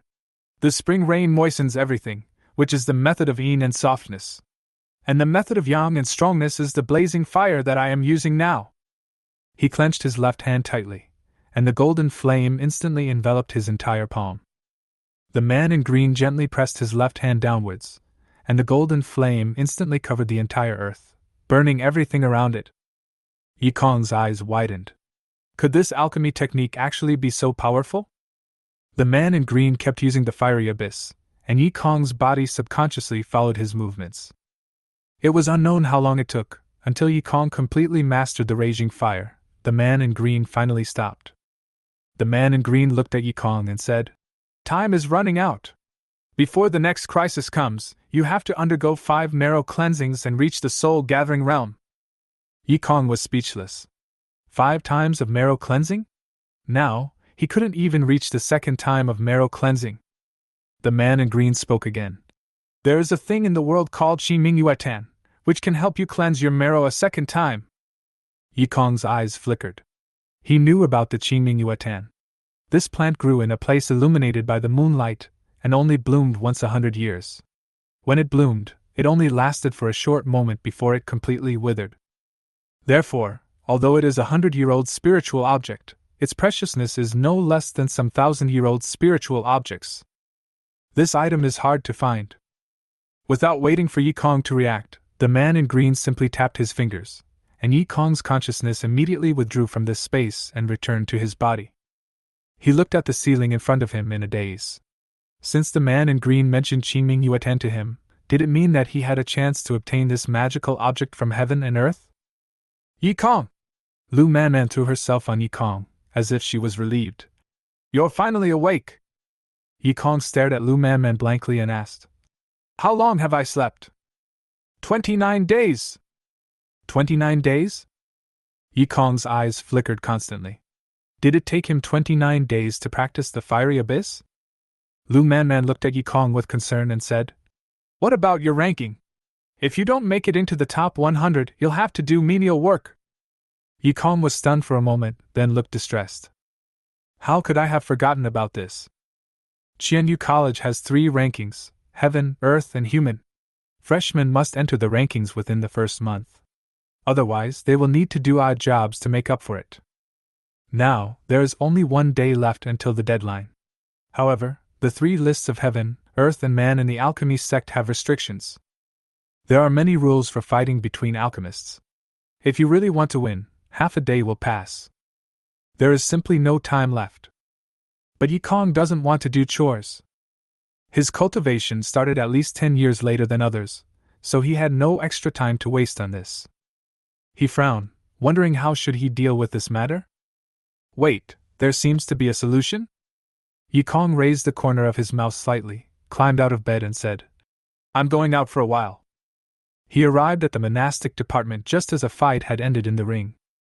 Yi Kong jumped up, looked at the man in front of him, and said arrogantly, 99th on the human ranking? Fight with me." The man looked at Yi Kong coldly and said, "You don't seem to be from our cultivation department, right?" Yi Kong nodded and said, "Yes, I am from the alchemy department. But does this matter?" The man snorted coldly. What kind of combat power could an alchemy major have? Yi Kong smiled contemptuously and said, "You don't dare, do you?" The man immediately became furious and said, "Since you want to die, I will grant your wish." He prepared his stance and attacked Yi Kong angrily. Yi Kong's eyes focused, and his body kept dodging the opponent's attacks. The man was extremely angry after failing to hit Yi Kong for a long time. He shouted, "Is all you can do is hide and dodge?" Yi Kong raised his mouth slightly and said, "You can't hit me, isn't that your incompetence? You're looking for death." The man attacked again, and at this time, a ball of fire burned in Yi Kong's left hand, and he punched the man without hesitation. The fire is as fierce as an abyss. The blazing flames continued to burn the man's abdomen, and he cried out in pain. Yi Kong took the opportunity to punch him and break his ribs, destroying his fighting power. Yi Kong looked at the man lying on the ground, the corners of his mouth slightly raised. The human leaderboard is at hand. After Yi Kong finished the battle, he did not stay for long and turned around and left. After one night, the list of Heaven, Earth, and people began to update. Some of the teachers looked at the updated list in front of them in a daze. How could a student from the alchemy department appear on the list of the cultivation department? At this time, Yi Kong, who was the center of the discussion, was busy collecting information about manhwaedit. He asked Guo Wei outside the school to collect information. After the Yuxian incident was investigated, the Wanjia gang was naturally implicated. Wang Quan escaped overnight and is now missing. The Wanjia gang lost its backbone and was targeted in various ways because of Yuxian's incident, so it disbanded. Under Yi Kong's instructions and with the help of Huan Manluo, Guo Wei took over all of the Wanjia gang's territory. To Yi Kong's surprise, the information about Qiming Yuetan, which he thought was extremely difficult to find, was delivered to him in just 3 days. But Yi Kong was not excited about this. He looked solemnly at the information he had just obtained. The Qiming Yuetan is currently in the hands of Qin Yao Yao in Daohai City. Yi Kong gently put down the phone in his hand. According to the message sent by Guo Wei, there was only 1 day left before the Qiming Yuetan flowered. But this was not the most important thing. The most important thing was Qin Yao Yao. That woman is very difficult to deal with. Yi Kong felt a little headache. If possible, he naturally didn't want to face Qin Yao Yao. However, Qiming Yuetan, who could help him with the second marrow cleansing, was in her hands. Can I just take a trip? Just when Yi Kong was worried, the doorbell rang suddenly. He walked over and opened the door with some doubts, only to see that there was no one outside, but a space ring was quietly placed on the ground. The space ring not only contained the Qiming Yuetan, but also a letter. Yi Kong took out the envelope and opened it. There was only a short sentence on it, but it made him suspicious. I wish you a smooth second marrow cleansing, Qin Yao Yao. Yi Kong subconsciously exerted force with his right hand, tightening the envelope in his hand and almost tearing it. Qin Yao Yao knew that he needed Qiming Yuetan, and also knew that he wanted to use it for a second marrow cleansing? Yi Kong's eyes flickered constantly. What conspiracy was that woman planning? He gritted his teeth and took the Qiming Yuetan, waiting for it to bloom. A day later, when the Qingming moonflower bloomed, Yi Kong hurriedly took it down and swallowed it into his stomach. An extremely mysterious force was constantly flowing in his body. Unlike the pain of the first marrow cleansing, the one brought by Qiming Yuetan was an extremely comfortable feeling. Yi Kong just lay on the bed calmly. When the mysterious power disappeared, he also completed the second marrow cleansing. His cultivation naturally reached the 7th level of body refining. Yi Kong exhaled lightly, his eyes flickering. The only obstacle that prevented him from doing this was the second marrow cleansing. Logically speaking, he could continue to practice like this. But the man in green said that he wanted to complete the 5th marrow cleansing. That number of marrow cleansings has never been completed by anyone from ancient times to the present. It is impossible for me to complete it. Just when Yi Kong was about to stop washing his marrow and go straight to practicing, the voice of the man in green suddenly rang out in his sea of soul. You will regret it! Yi Kong frowned. Regret? Regret for what? Yi Kong was filled with doubts. He had no idea about the origins and purpose of the mysterious man in green. At this moment, the door was suddenly pushed open, and Lu Man ran in hurriedly, panting and saying to Yi Kong, Something happened! Lu Man's current mentor, Feng Yao, was sitting quietly in a room at this moment, looking at the corpse in front of him with a serious expression. The door was pushed open and Lu Man walked in with Yi Kong. Feng Yao raised his head, looked at Yi Kong and said, Come and take a look. In his opinion, Yi Kong has a unique alchemy heritage, and may be able to see the doubts that he has not seen. Yi Kong walked in and saw that the heart of the corpse had been dug out, but the expression on his face was so calm that it was terrifying. Feng Yao stood beside him and said, The deceased's name is Wang He. He was a student in the cultivation department, and had reached the 9th level of body refining. Yi Kong fell into deep thought. The missing heart on the corpse was the only wound. The deceased was killed with one strike. And to be able to kill a person at the 9th level of body refining so easily, the person who did it must be at least at the spirit gathering realm. But this is not the most important thing. The deceased had a calm face. It was probably because he didn't even realize he was dying when he was attacked. The person who made the move was not only at the gathering spirit realm, but he was also probably a guy who was extremely skilled in assassination. Yi Kong looked at Feng Yao and asked, Has the hospital made any response to this? Most of the students at Jianyu Academy are cultivators in the body refining realm. A cultivator in the spirit gathering realm who is good at assassination and hiding in the dark is a very threatening thing for them. Feng Yao shook his head and said, The hospital doesn't seem to want to publicize this matter too much. Therefore, no more than 20 people know about this matter. Yi Kong frowned. The hospital was unwilling to make this matter public? Why? Feng Yao showed hesitation and said, This seems to be an order from the Dan sect. Yikong's eyes focused. A killer in the gathering spirit realm actually alarmed the people from the Dan sect? Suddenly, the space around them froze. The man in green actually appeared in front of Yikong. Yikong's eyes narrowed. Could the man in green now appear in reality?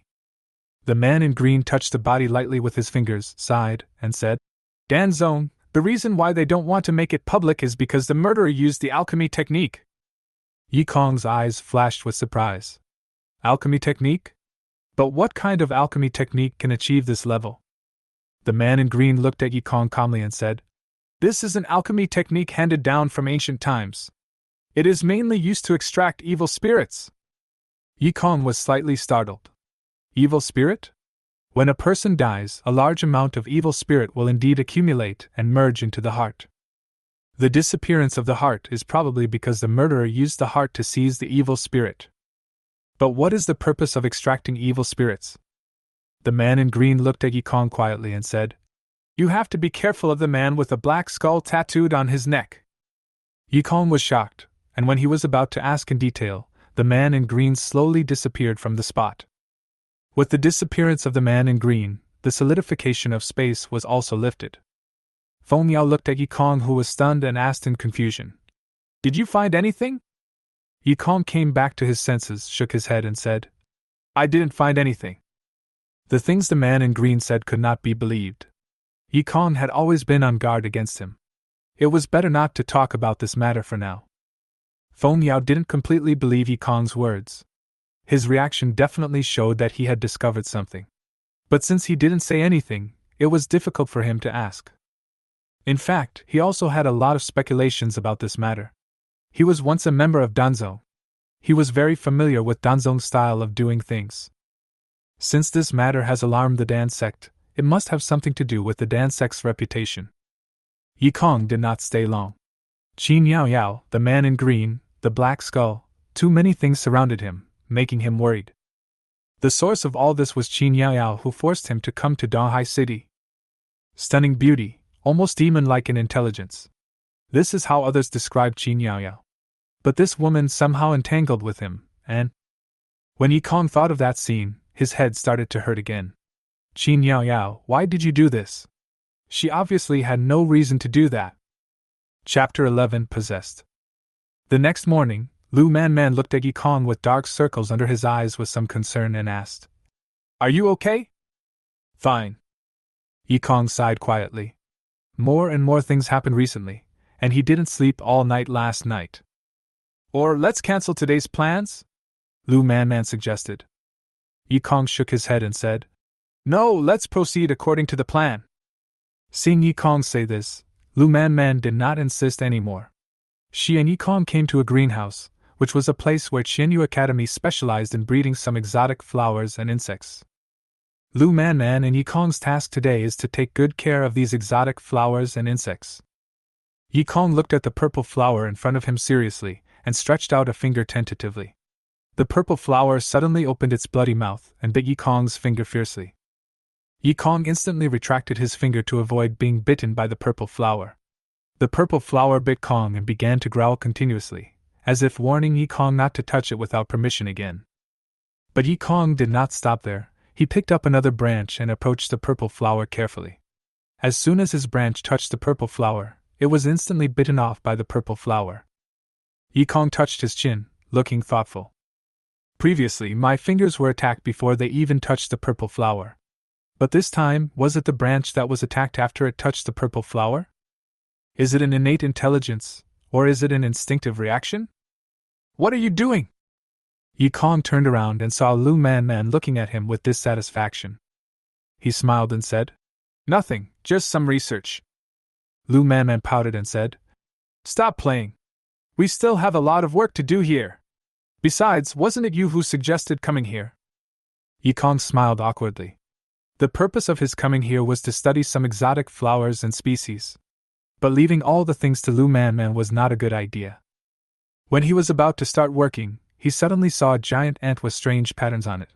His eyes immediately lit up and he was immersed in it again. Lu Man sighed slightly and could only let Yikong go. Yikong looked at the ant in front of him curiously. Although this guy was huge, he seemed to have no intelligence and kept spinning in the same place. Yi Kong subconsciously stretched out his finger and gently touched the giant ant. The next moment, the giant ant jumped onto Yi Kong's body and pressed its body tightly against his shoulder. Lu Manan was startled, but she felt slightly relieved when she saw that the giant ant did not make any further moves. But she still said with a worried look on her face, "Yi Kong, don't do anything rash. Those ants seem to be newly discovered creatures, and they have never been recorded in ancient books. There may be some very dangerous places." "Eh? But I think this guy is pretty cute." Yi Kong blinked his eyes. At this moment, the giant ant was lying safely on his shoulder. "Cute? How can this thing be cute?" Before Yi Kong noticed, the giant ant raised its eyes slightly, glanced at Lu Man, and then quickly lowered them again. The scent of this male human was unexpectedly comfortable to it. Lu Man looked at Yi Kong, whose attention was completely focused on the giant ant, and pouted in dissatisfaction. Obviously, she is much cuter than it. But Yi Kong doesn't want to look at her at all. She dressed up so carefully this morning, is she not as good as an ant in Yi Kong's eyes? At this time, Yi Kong did not realize what Lu Man was thinking. He used the spring rain to moisten things, gather vitality, and take care of those exotic flowers and insects. The giant ant stayed quietly beside Yi Kong. With every breath it took, it drew the energy that Yi Kong had gathered and absorbed it into its body. Under the influence of Yi Kong's spring rain, the giant ant's dark shell began to emit a golden light, and bursts of thundering sounds continued to emanate from its body. A hint of surprise flashed in Yi Kong's eyes. That guy actually started to shed his shell. Shedding the shell is just a term for alien insects. If it is changed to snakes and pythons, it is called shedding the skin, and if it is changed to humans, it is called rebirth. Shedding the mortal body and replacing it with immortal bones. Anyone who has experienced the rebirth has the potential for immortality. However, the alien insects, snakes and pythons are not so exaggerated. Compared with humans, their molting and shedding are more like normal evolution. Yi Kong only knew that the spirit of the snake and python shed its skin every 100 years. After 1,000 years, which was the 10th shed, the spirit of the snake and python turned into a dragon. As for the spirits of alien insects, Yi Kong was not clear. Alien insects were mysterious, and their transformation was extremely unstable. Except for some insect masters who have been with alien insects for many years, few people know the detailed information about these guys. At this moment, Yi Kong could only know that an extremely mysterious change had taken place in the giant ant, and he could not be sure what it would look like. "Ah!" Lu Man on the side suddenly screamed. Yi Kong looked over hurriedly, and saw that Lu Man was sprayed with pure white liquid by a flower. The clothes on her body slowly dissolved under the effect of the pure white liquid. The pure white liquid slid down Lu Man's body, which made Yi Kong's imagination run wild.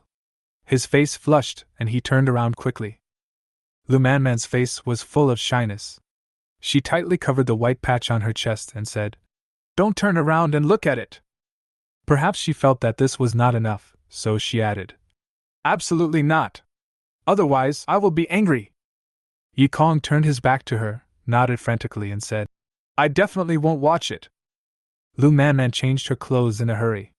She looked at the flower that was spewing pure white liquid with some indignation. The clothes she had just worn were carefully selected by her, and the makeup on her face also took her a long time to put on. Now it was all ruined.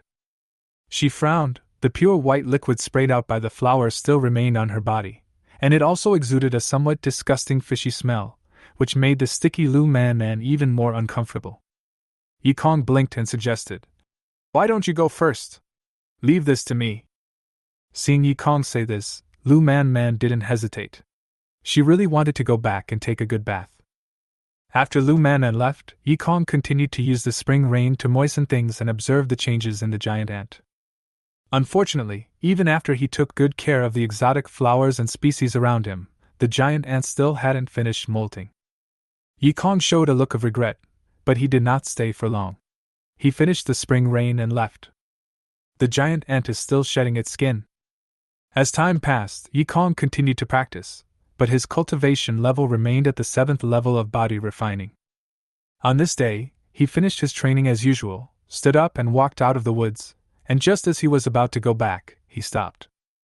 A man dressed in black, who looked like a student, walked towards him. Yi Kong's hair stood on end instinctively, staring at the man in front of him. But the man did not do anything to Yi Kong, but just passed by him. But when he passed by Yi Kong subconsciously took a look at the man's exposed neck, and vaguely saw that there seemed to be a black tattoo on it. Before Yi Kong could see clearly, the man walked away. Yi Kong's heart sank. The black tattoo, was it a black skull? He did not act rashly, because that person's strength was at the lower level of the gathering spirit realm. At this moment, he was no match for that person. Yi Kong secretly memorized the man's appearance. When he was about to leave, a voice suddenly sounded behind him. "The prey has been found." Yi Kong turned around suddenly, and saw the man in black giving him a strange smile. Then his right hand formed a claw and attacked his heart directly. Yi Kong's body trembled suddenly, and his body instinctively fought back. His left hand used fiery abyss, colliding with the man's right hand. A force came through his arm. Yi Kong felt a sweet sensation in his throat, and he suddenly spat out a mouthful of blood. After just a brief fight, Yi Kong was injured by that man. He looked at the man in black with a serious expression. The gathering spirit realm was indeed not a level that he could contend with at his current state. Fortunately, that person seemed to have only undergone one narrow cleansing, and the gap between the two narrowed a little. But he was still defeated. The gathering spirit realm possesses abundant spiritual power that the body refining realm does not have. This is a gap that Yi Kong cannot make up for no matter what. After being injured by the black-clothed man, Yi Kong decisively turned around and ran. But how could he, who was only at the 7th level of physical training, outrun the black-clothed man at the gathering spirit realm? He had just turned around and had not run far when the second attack from the man in black came. Yi Kong's body trembled instinctively, his back was hit hard, and a loud sound of bones breaking was heard inside his body. Blood kept coughing out of his mouth, and Yi Kong lay on the ground in pain. The man in black showed a cruel smile on his face, and was about to give Yi Kong the final blow. At this moment, a figure suddenly appeared beside the man, grabbed the black-clothed man's arm, and said, "The time is up. You did not win this game." "Games? What games?" The man in black suddenly became a little frustrated. After a long while he spoke up. "What about this guy? He has already seen what I look like." The figure that appeared looked at Yi Kong, his mouth corners slightly raised. He chuckled and said, "Is he from the Yi family? Although I really want to kill him, the game rule set by that adult cannot be disobeyed. But it's not good to let him go like this, he." The man took out a bottle that contained something unknown, grabbed Yi Kong's chin forcefully, and poured the entire bottle into him. Some sweet liquid flowed down Yi Kong's throat, and followed by a pain that seemed to tear his soul apart. Yi Kong kept wailing and rolling on the ground. His face was hideous and his eyes were bloodshot. This situation lasted for a long time before Yi Kong calmed down. But he also lost his voice. The man picked up Yi Kong from the ground and said with a smile, "Let's go, the next game is about to begin." In the brightly lit city, a figure stood quietly on a high tower, looking down at the crowd on the ground. "Sure enough, things don't end so easily." Heir descended from the sky, looked at the figure in front of him, and said coldly, "What do you want to do?" The figure turned around, revealing a demon mask, and said jokingly, "Of course it is to subvert this unfair world." "You're dreaming!"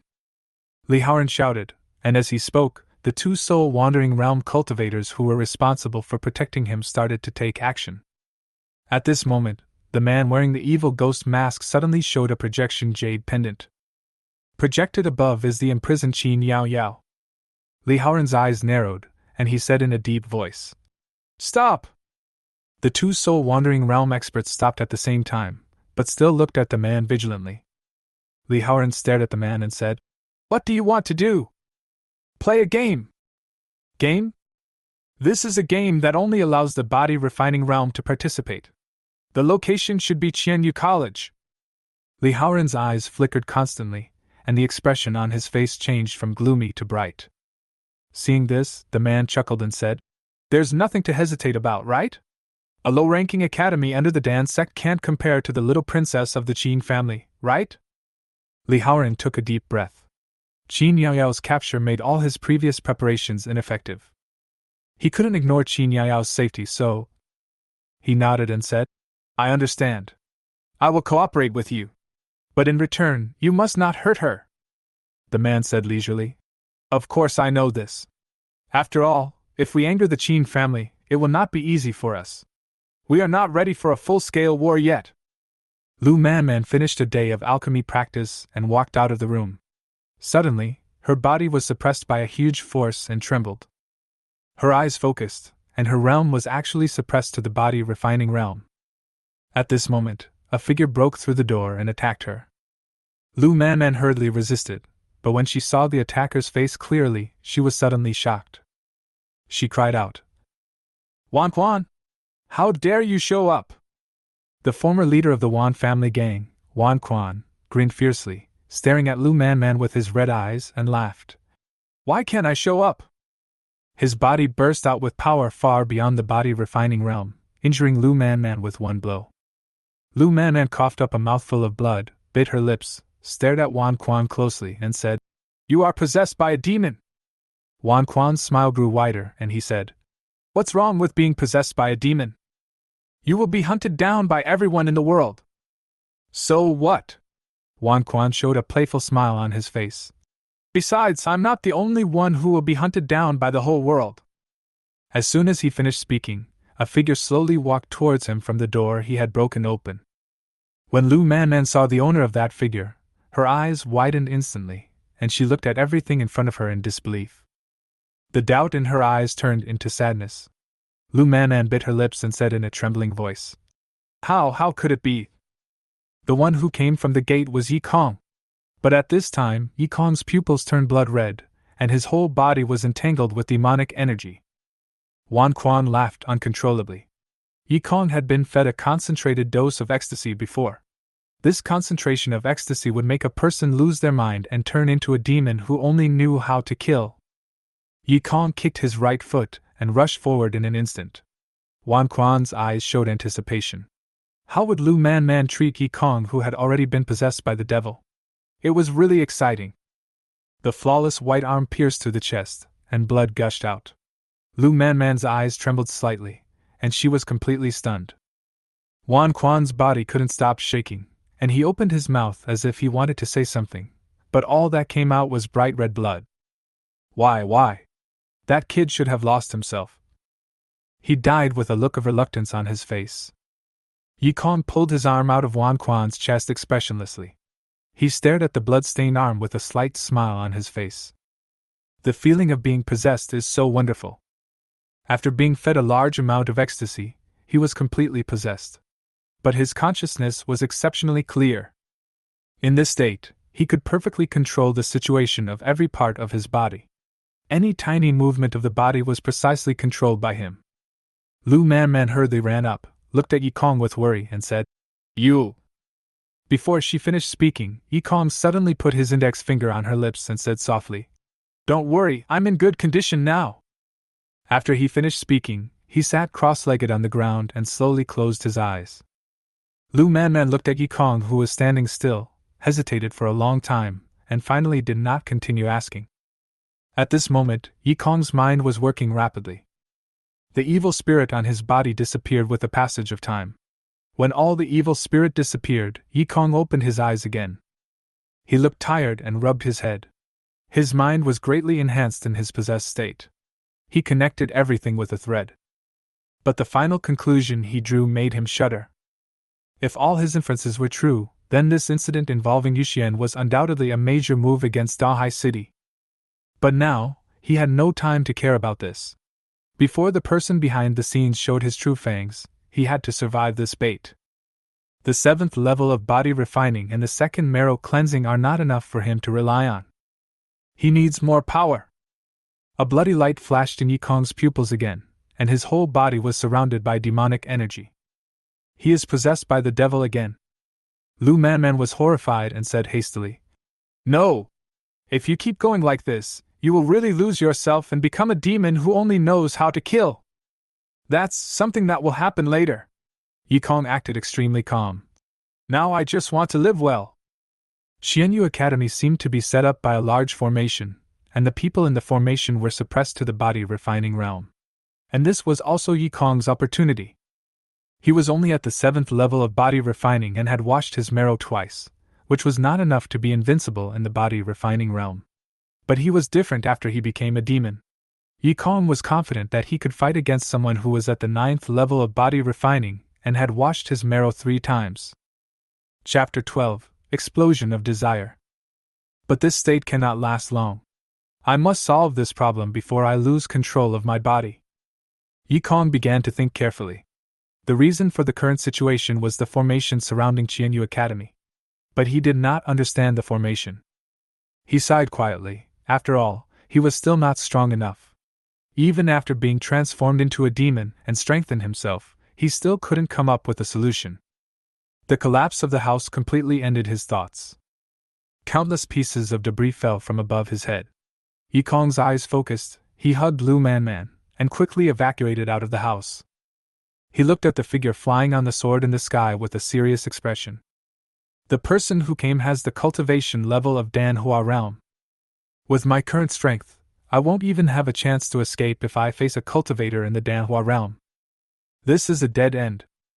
But the cultivator in the Danhua realm did not attack Yi Kong, but just stood in the air, as if waiting for something. Yi Kong did not act rashly. A few minutes later, a figure flying with a sword appeared in the sky again. When Yi Kong felt the breath in that person's body, he became even more desperate. Soul Wandering Realm. What is the concept of soul wandering? Apart from those people from the imperial capital, the only person in Donghai City who has reached the soul wandering realm is Lu Jing. The cultivator in the soul wandering realm looked at Yi Kong, and when he saw Lu Man in Yi Kong's arms, he narrowed his eyes slightly. With a hoarse voice, he pointed at Lu Man and said, "I can let you go. But you have to kill her." Lu Man bit her lips tightly and looked at Yi Kong with complicated eyes. Just when she was about to speak, Yi Kong had already hugged her and turned around and ran away. The soul wandering realm cultivator sighed and instantly appeared in front of Yi Kong. He grabbed his throat and said, "Are you going to sacrifice your life for an insignificant woman? She is not some insignificant person." Yi Kong roared and used the fiery abyss. His left hand was burning with flames, and he attacked the man.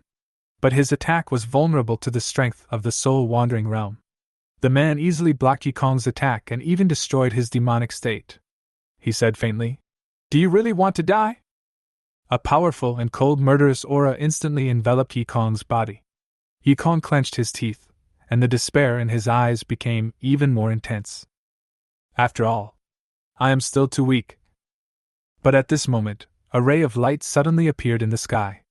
The cultivator in the soul wandering realm focused his eyes, let go of Yi Kong's hand, and disappeared instantly. He appeared in midair and looked at Feng Yao, who was falling from the sky. No need to rely on any force, walking in the air, this is the symbol of the sky realm. His eyes were filled with astonishment. This small Qianyu Academy actually had a sky realm master? The plan went wrong. He took a deep breath, turned around and ran without hesitation. Feng Yao looked at him coldly, slowly raised his hand, and grabbed it fiercely. A powerful force instantly rushed towards the cultivator in the soul wandering realm, and several blood-red lights kept lighting up on his body. Those were the life-saving items he carried with him, but in the face of Feng Yao Tianqiong realm's power, they were shattered one by one. Feng Yao looked at the soul wandering realm cultivator who had hurriedly escaped with the help of several life-saving items, snorted coldly, then imprisoned the remaining Dan-transforming realm cultivator before slowly landing on the ground. Yi Kong heaved a sigh of relief, put Lu Man down, bowed to Feng Yao, and said, "Thank you, Senior Feng, for rescuing me." Feng Yao said calmly, "We just happened to meet." After the cultivator in the soul wandering realm evacuated, the others also evacuated, and the formation surrounding Qianyu Academy was lifted. Li Haoran looked at the information on the table in front of him with a serious expression. Qin Yaoyao was rescued safely by the Qin family, but the matter was not over yet. The aftereffects of the ecstasy broke out. By the time they noticed this, the number of people possessed by demons had reached an extremely terrifying number. With the cooperation of Donghai City Mayor Lu Jing, they were barely able to control it. He took a deep breath. He never expected that 1/3 of the people in Donghai City had taken the drug Yuxian. This is an extremely scary number. His brows were furrowed. Perhaps this was the real purpose of the demon sect. Attacking Qianyu Academy was just a cover. Their real purpose is to completely destroy the city of Donghai. But what good would it be for them to spend so much time just to let a small place like Donghai City fall? Li Haoran thought hard, but couldn't figure it out. An attendant walked in and said respectfully, "Sir, the people from Danzong are here." Li Haoran nodded and said, "Got it. I'll go out and meet them right away." He stood up and walked out the door. At this time, a man was standing in the hall. He saw Li Haoran coming and said with a smile, "Young Master Li, long time no see." Li Haoran nodded and narrowed his eyes slightly. He didn't expect that Danzong would send this man on this trip. If possible, he really didn't want to have any contact with this man. Bailey Xing of Dan sect has reached the peak of Rong Dao realm, infinitely close to the realm of immortality, and his alchemy skills have reached the 8th level. Li Haoran pondered for a moment and said, "Do you have a solution for Yu Xian?" Bailey Xing looked at him with a smile and said, "Don't worry, after years of research in our Dan sect, we have found a solution. It's just that." Li Haoran frowned and asked, "Just?" Bailey Xing said leisurely, "It's just that it's extremely troublesome to refine, so I'm afraid I can't save everyone." Li Haoran's face was heavy. If he couldn't save everyone, it meant that he had to abandon some people. Bailey Xing still had a smile on his face and said, "Let them buy it with money. We can't let our Dan sect's people work for nothing, right?" Li Haoran stared at Bailey Xing and said slowly, "Sure enough, my father is right. You are really a profit-seeking person." Bailey Xing was not annoyed, and smiled. "This is what you deserve." Bang! Feng Yao hammered the wooden table in front of him hard, and the expression on his face became very ugly. The news that the desire to become immortal could be solved spread out, but the cost was so huge that ordinary families simply could not afford it. "This is simply outrageous. What do they think of human life?" Feng Yao roared angrily. Yi Kong on the side glanced at him silently, then quickly looked away. Feng Yao took a deep breath and said to Lu Man, "I will be in seclusion for a while. You should practice on your own for the time being." He just didn't believe that only the Dan sect could research the solution to the state of ecstasy. After Feng Yao left, Lu Man looked worried and said to Yi Kong, "What should we do? Aren't there no solutions for those ordinary families who have been affected by the Yuxian?" "That's something the big guys need to consider." Yi Kong leisurely picked up the water glass on the table. "For little guys like us, we just need to take care of ourselves." Lu Man sighed when she heard this. Indeed, small people like them were simply unable to intervene in this matter. Yi Kong came to a bar alone and sat in a corner. Guo Wei came up to him, took a sip of wine, and then said, "The first batch of antidotes has been sold out. The quantity is 70,000. The second batch of antidotes may not be available until 10 days later." Yi Kong slowly raised his eyes and asked, "How long can the remaining people hold on?" "It is said that it can last for another month." "A month's time?" Yi Kong's eyes flickered. In a month, he could only refine 3 more batches of antidote at most. And the number of people in Donghai City who were infected with Yuxian was as high as 500,000. Nearly half of the people will become completely possessed because there is no antidote. He gently placed a card on the table and said, "This is your next startup capital. Keep developing." After Yi Kong finished speaking, he stood up and left. At this time, it was raining heavily outside. Yi Kong was walking alone on the street. For some reason, endless sadness suddenly surged in his heart. Suddenly, someone pulled his clothes. Just when Yi Kong instinctively thought that someone was attacking him, what he saw was a pure and innocent face. The little girl held flowers in her hands, pulled Yi Kong's clothes, and begged, "Brother, can you buy me a bunch of flowers?" Yi Kong looked at her quietly and said, "You are so young, why do you want to sell flowers?" "My father was poisoned by a drug called ecstasy, and my mother said that he would need a large sum of money to recover. So I thought of selling flowers to make some money." Yi Kong took the flowers from the little girl's hand, threw them on the ground in front of her face, which was wet by raindrops and had disheveled hair, and stomped on them hard with his foot. He squatted down with a smile on his face, but his tone was extremely cold. "People like you deserve to die." The little girl's eyes trembled, she bit her lips, and without saying a word she picked up the flowers on the ground that Yi Kong had stepped on. But Yi Kong knocked the flowers in her hand to the ground and crushed them with his spiritual power. He looked indifferent and said coldly, "Get lost!"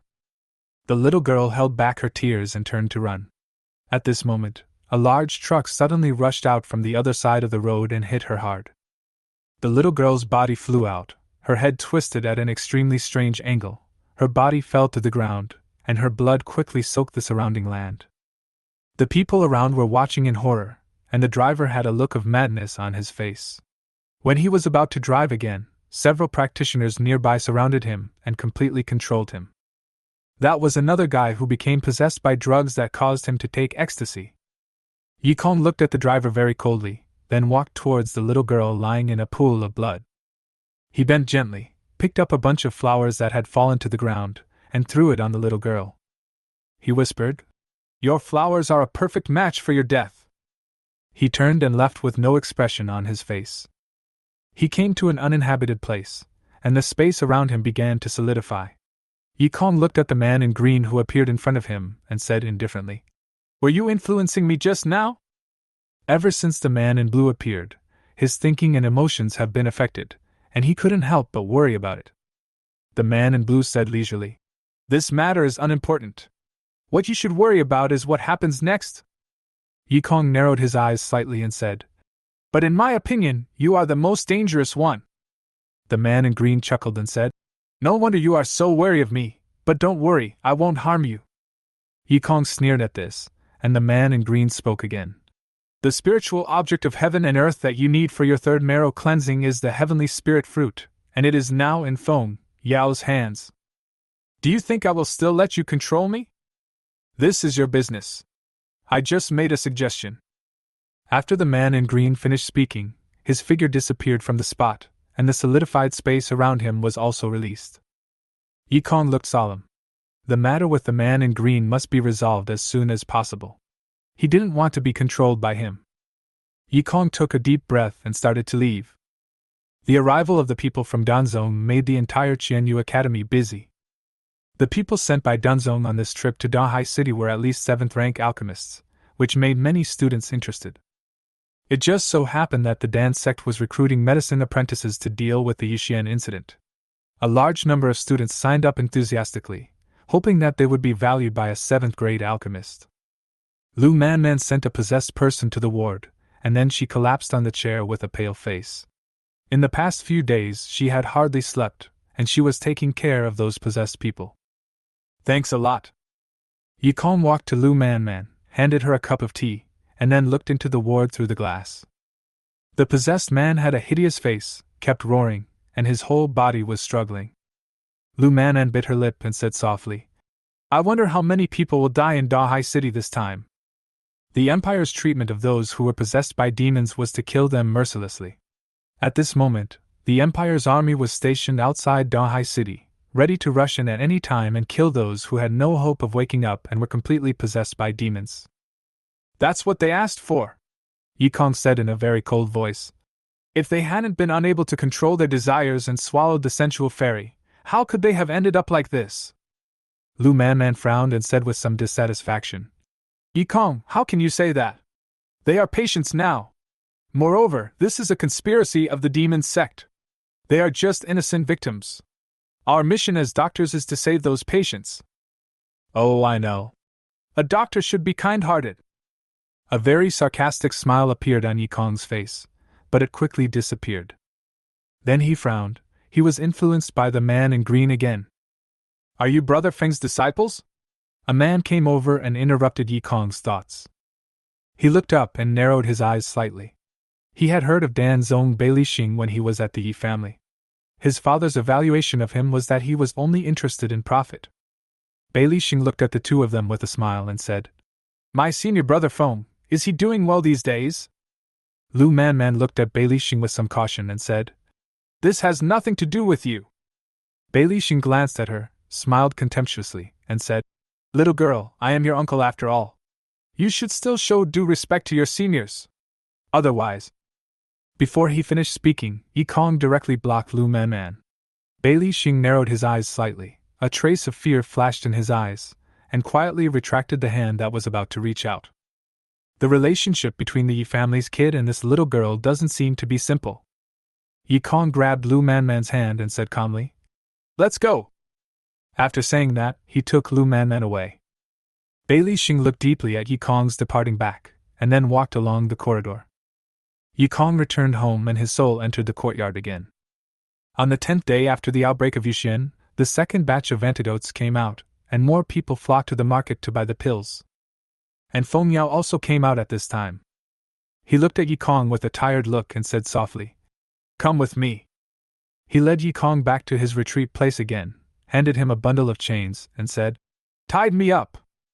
The quality of the chain is not low, enough to restrain a cultivator in the sky realm.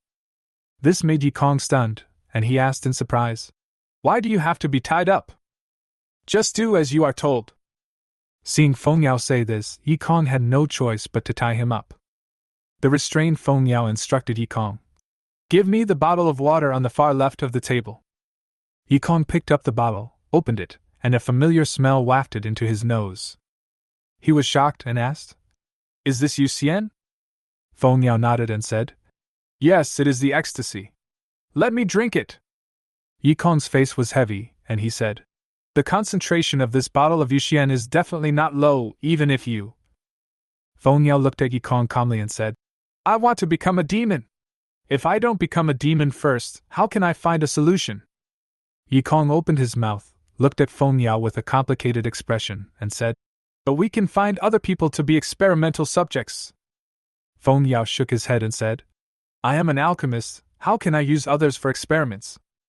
Yi Kong subconsciously clenched his fists, then relaxed them, took a deep breath, and gave the bottle of Yuxian to Feng Yao. The ecstasy flowed down Feng Yao's throat into his body. After a long time, his eyes turned red and he roared, "Give me the pill in the bottle on the far right." Yi Kong hurriedly stuffed the pill into Feng Yao's mouth. After the pill entered his stomach, Feng Yao slowly closed his eyes and gradually calmed down. But the next second, he suddenly spat out a mouthful of blood. He didn't care about the injuries in his body, but thought carefully and muttered to himself, "The dosage of Qingling grass may not be enough. We need to add 10 grams more, but the dosage of Bingxin flower should be reduced by 6 grams. He spoke to Yi Kong again. "Let me go." After the chains on his body were loosened, Feng Yao started to refine the elixir again. "Continue." He left these words, and after Yi Kong tied him up again, he swallowed the ecstasy again without hesitation. Chapter 13 ending. Countless experiments, countless times of alchemy.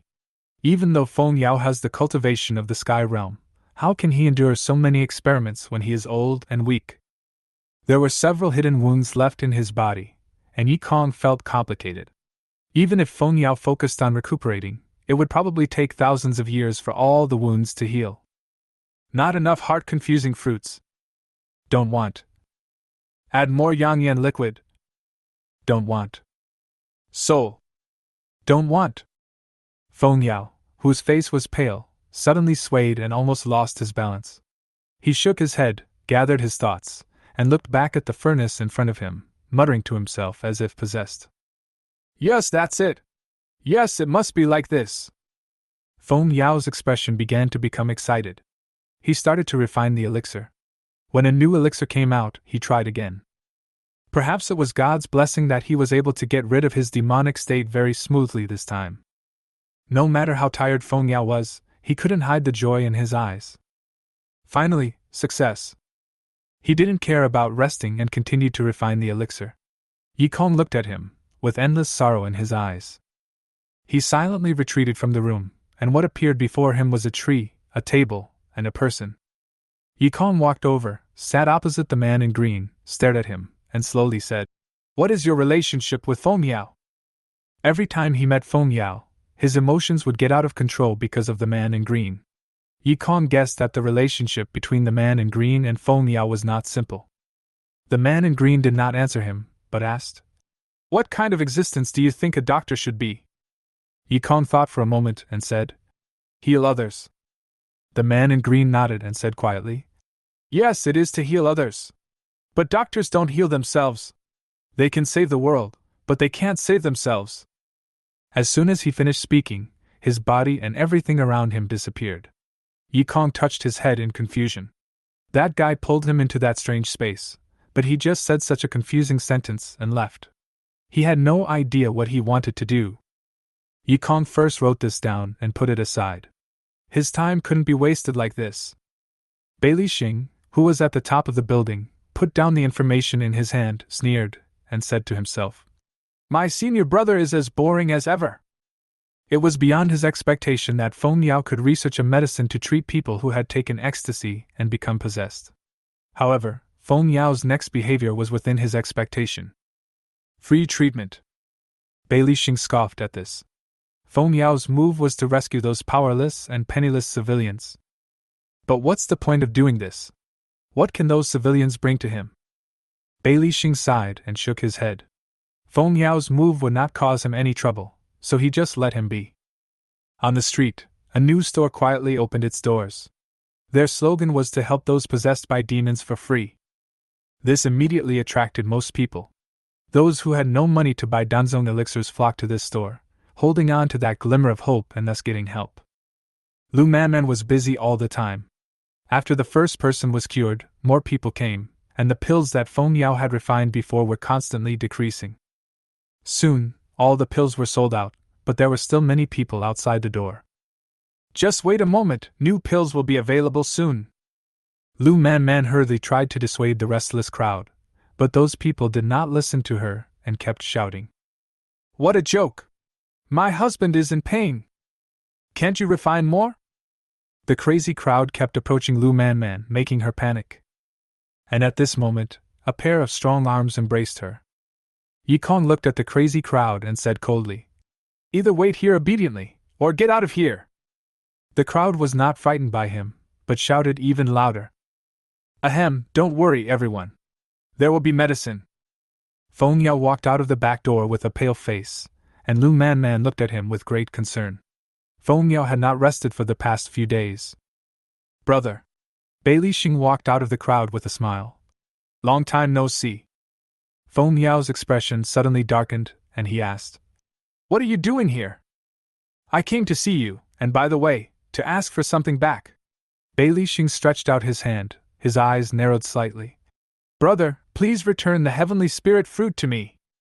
Feng Yao's expression became even uglier, and he said in a deep voice, "That's impossible. It never belonged to you." Bailey Xing showed a regretful expression and said leisurely, "That's really a pity, but if you don't hand it over, I don't know what I will do." "Are you threatening me?" "No, I'm just describing something that's about to happen." Bailey Xing's mouth curled up slightly, and he looked at the crowd behind him. "Whoever smashes this store, I'll give him an antidote." The crowd began to get restless, but there was still hesitation on their faces. Bailey Xing's smile remained unchanged. He took out a pill from his space ring, threw it on the ground, and said softly, "Who's up?" One of them gritted his teeth, rushed forward, and smashed the store door with an iron rod, shattering the glass all over the floor. He smiled at Bailey Xing and picked up the pill on the ground. Bailey Xing nodded slightly, took out more pills and threw them on the ground. The action of one person aroused the desires of more people. Following that person, more people took various objects and smashed them down fiercely. Lu Manman looked at everything in front of her at a loss, her eyes full of confusion. Why did she do this? Yi Kong subconsciously glanced at Feng Yao. At this moment, the luster in Feng Yao's eyes had already disappeared. The entire store was quickly smashed into ruins by the crowd. Bailey Xing looked at Feng Yao and said with a smile, "Look, brother. This is the person you want to save." He turned and left, saying, "Brother, you should quickly hand over the heavenly spirit fruit to me. Times have changed. You'd better get rid of your old-fashioned ideas as soon as possible." After everyone left, Feng Yao looked at Lu Manman numbly and said, Man, are you saying that I am really no longer suitable for this era?" Lu Manman bit her lip and said softly, "Teacher." Puff!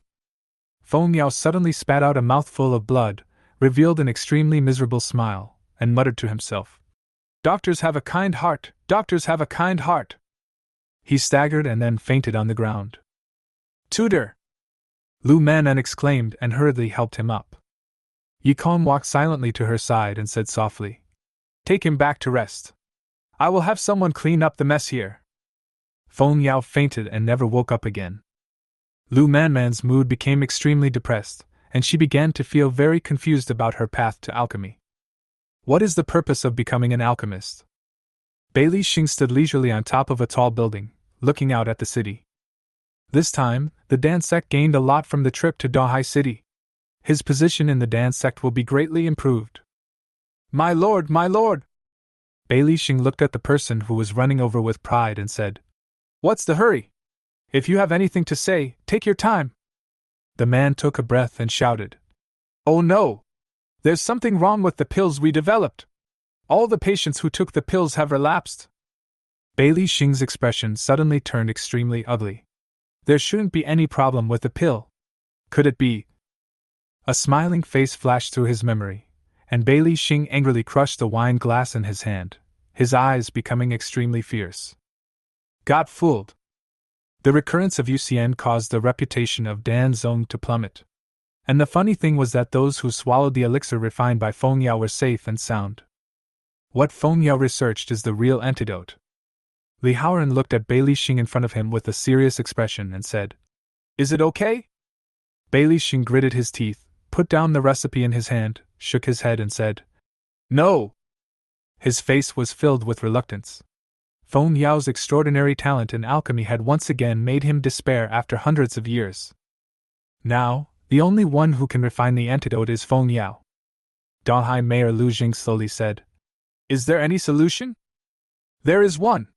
Bailey Xing suddenly raised his head and said word by word, Soul-burning pill. Everyone fell silent. The soul-burning pill was a 7th-grade pill. After swallowing it, it was enough to unleash the greatest power. But once swallowed, there was no chance of survival. Li Haoran spoke slowly after a long while. Give the pill to Senior Feng and let him make the choice himself. Lu Jing frowned and said, But now, Senior Feng has fallen into a deep sleep. Then leave it to Lu Manan. She is Senior Feng's only disciple now, right? Lu Jing sighed. This was all he could do. Li Haoran came forward personally and told Lu Manman everything, then handed the soul-burning pill to her. Lu Manman stood there in a daze. If she didn't swallow the soul-burning pill, there would be a massacre of those possessed by demons in Dahai City. And if he swallows the soul-burning pill, Feng Yao will die. Somehow this news spread, and countless people poured into Qianyu College, shouting outside the courtyard, constantly oppressing Lu Manman's mind. Yikong quietly opened the door, looked at Lu Manman who was sitting on the chair with a struggling expression, and sighed softly. He walked over and gently embraced Lu Manman in his arms. Lu Manman looked up at him and cried, Yikong, what should I do? Yikong picked up the soul-burning pill on the table and said softly to Lu Manman, Go out, leave the rest to me. Lu Manan shook her head desperately. She didn't want Feng Yao to die. Yikong sighed again and hit Lu Manan on the head with a brick, knocking her unconscious. He gently picked up Lu Manman and placed her on the sofa outside, then walked to Feng Yao's bed. Feng Yao was still unconscious at this time. Yikong looked at him with a complicated expression, and murmured to himself, You said that doctors have a kind heart, and you want to save everyone in the world, but have you ever cared about yourself? Those guys, why do you care about their lives? Have you not seen through the ugly faces of those people? At the end of his speech, Yikong's voice was already filled with tears. He was crying like a child. But I know that you must save them even if you die. To watch them die without helping them is more painful than death for you. You stupid old man. Cough. Feng Yao slowly opened his eyes, looked at Yikong, and said weakly, Why are you crying? Yikong's expression suddenly changed, and he calmly told Feng Yao what had happened before. After hearing this, Feng Yao said, Give me the soul-burning pill. Yikong looked at him calmly, shook his head, and said, Exchange the heavenly spirit fruit with me. Feng Yao's expression suddenly changed, and he asked coldly, Are you also after the heavenly spirit fruit? Yikong smiled contemptuously and said, Otherwise, why am I still here? You're dreaming. But if I don't give it to you, 1/3 of the lives of the entire Dahai city will be lost. Yikong stared at Feng Yao closely, with a slight smile on his face. You won't leave them alone, right? Feng Yao stared at Yikong intently, gritted his teeth, took out a pot of flowers from his space ring, threw it in front of Yikong, and said sarcastically, "This is the heavenly fruit you want." Yikong looked at the spiritual fruit of heaven. The withered yellow flowers hung down from the branches, without any characteristics of a spiritual object of heaven and earth. He took the basin of heavenly and earthly fruits, and then crushed the soul-burning pill in front of Feng Yao. Feng Yao's eyes widened instantly and he shouted, "What are you doing?" Yikong ignored him and walked out the door with the heavenly spirit fruit. He skillfully arrived at the place where Feng Yao had been in seclusion before, and then took out a space ring, which contained the alchemy materials given by Li Haoran. He gently placed the heavenly spirit fruit on the ground, stared at the space ring in his hand, laughed at himself, and said, "You're a stupid old man, and I'm a stupid boy too. But it's not those ugly guys that I care about." He took out all the alchemy materials in the space ring, and golden flames began to burn around his body. Dazzling golden light burst out from his pupils, and he muttered to himself, "Because you want to save me, I will save you." The golden flame devoured all the alchemy materials, and a large amount of spiritual energy from the surrounding heaven and earth continued to flow towards Yikong. The way of elixir is to seize the creation of heaven. With man as the furnace and heaven and earth as the source, the supreme elixir is achieved. He plundered the fortune of heaven and earth, used himself as a furnace, and wanted to refine all the elixirs together. Under the influence of the golden flame, the surrounding alchemy materials turned into liquid and slowly took shape under Yikong's control. Feng Yao rushed into the room, and when he saw everything in front of him, he froze in place for a moment. Countless pills fell from the sky. Yikong, dressed in green with long flowing hair, turned his head to look at Feng Yao with a bright smile on his face. "Master, I will cure your illness." With the help of the surrounding spiritual energy of heaven and earth, the withered fruit gradually regained its luster, and it blossomed into an incredibly beautiful flower right before Feng Yao's eyes. Feng Yao was shaking all over, tears streaming down his wrinkled cheeks. "Why do you keep this?" a young man said to the girl in front of him with a frown. "It's the legendary heavenly fruit." "But it's just a withered flower now." The girl pouted and said, "It will bloom again. Don't even think about it. Master can't do anything about it." The girl immediately turned her head away in dissatisfaction and said, "I will definitely make it bloom. Qingzi, the fruit from heaven and earth, has really bloomed." Feng Yao burst into tears and cried loudly like a child. Yikong looked at Feng Yao calmly, muttering to himself, "It's all over for me. But which way will the gear of fate turn to?"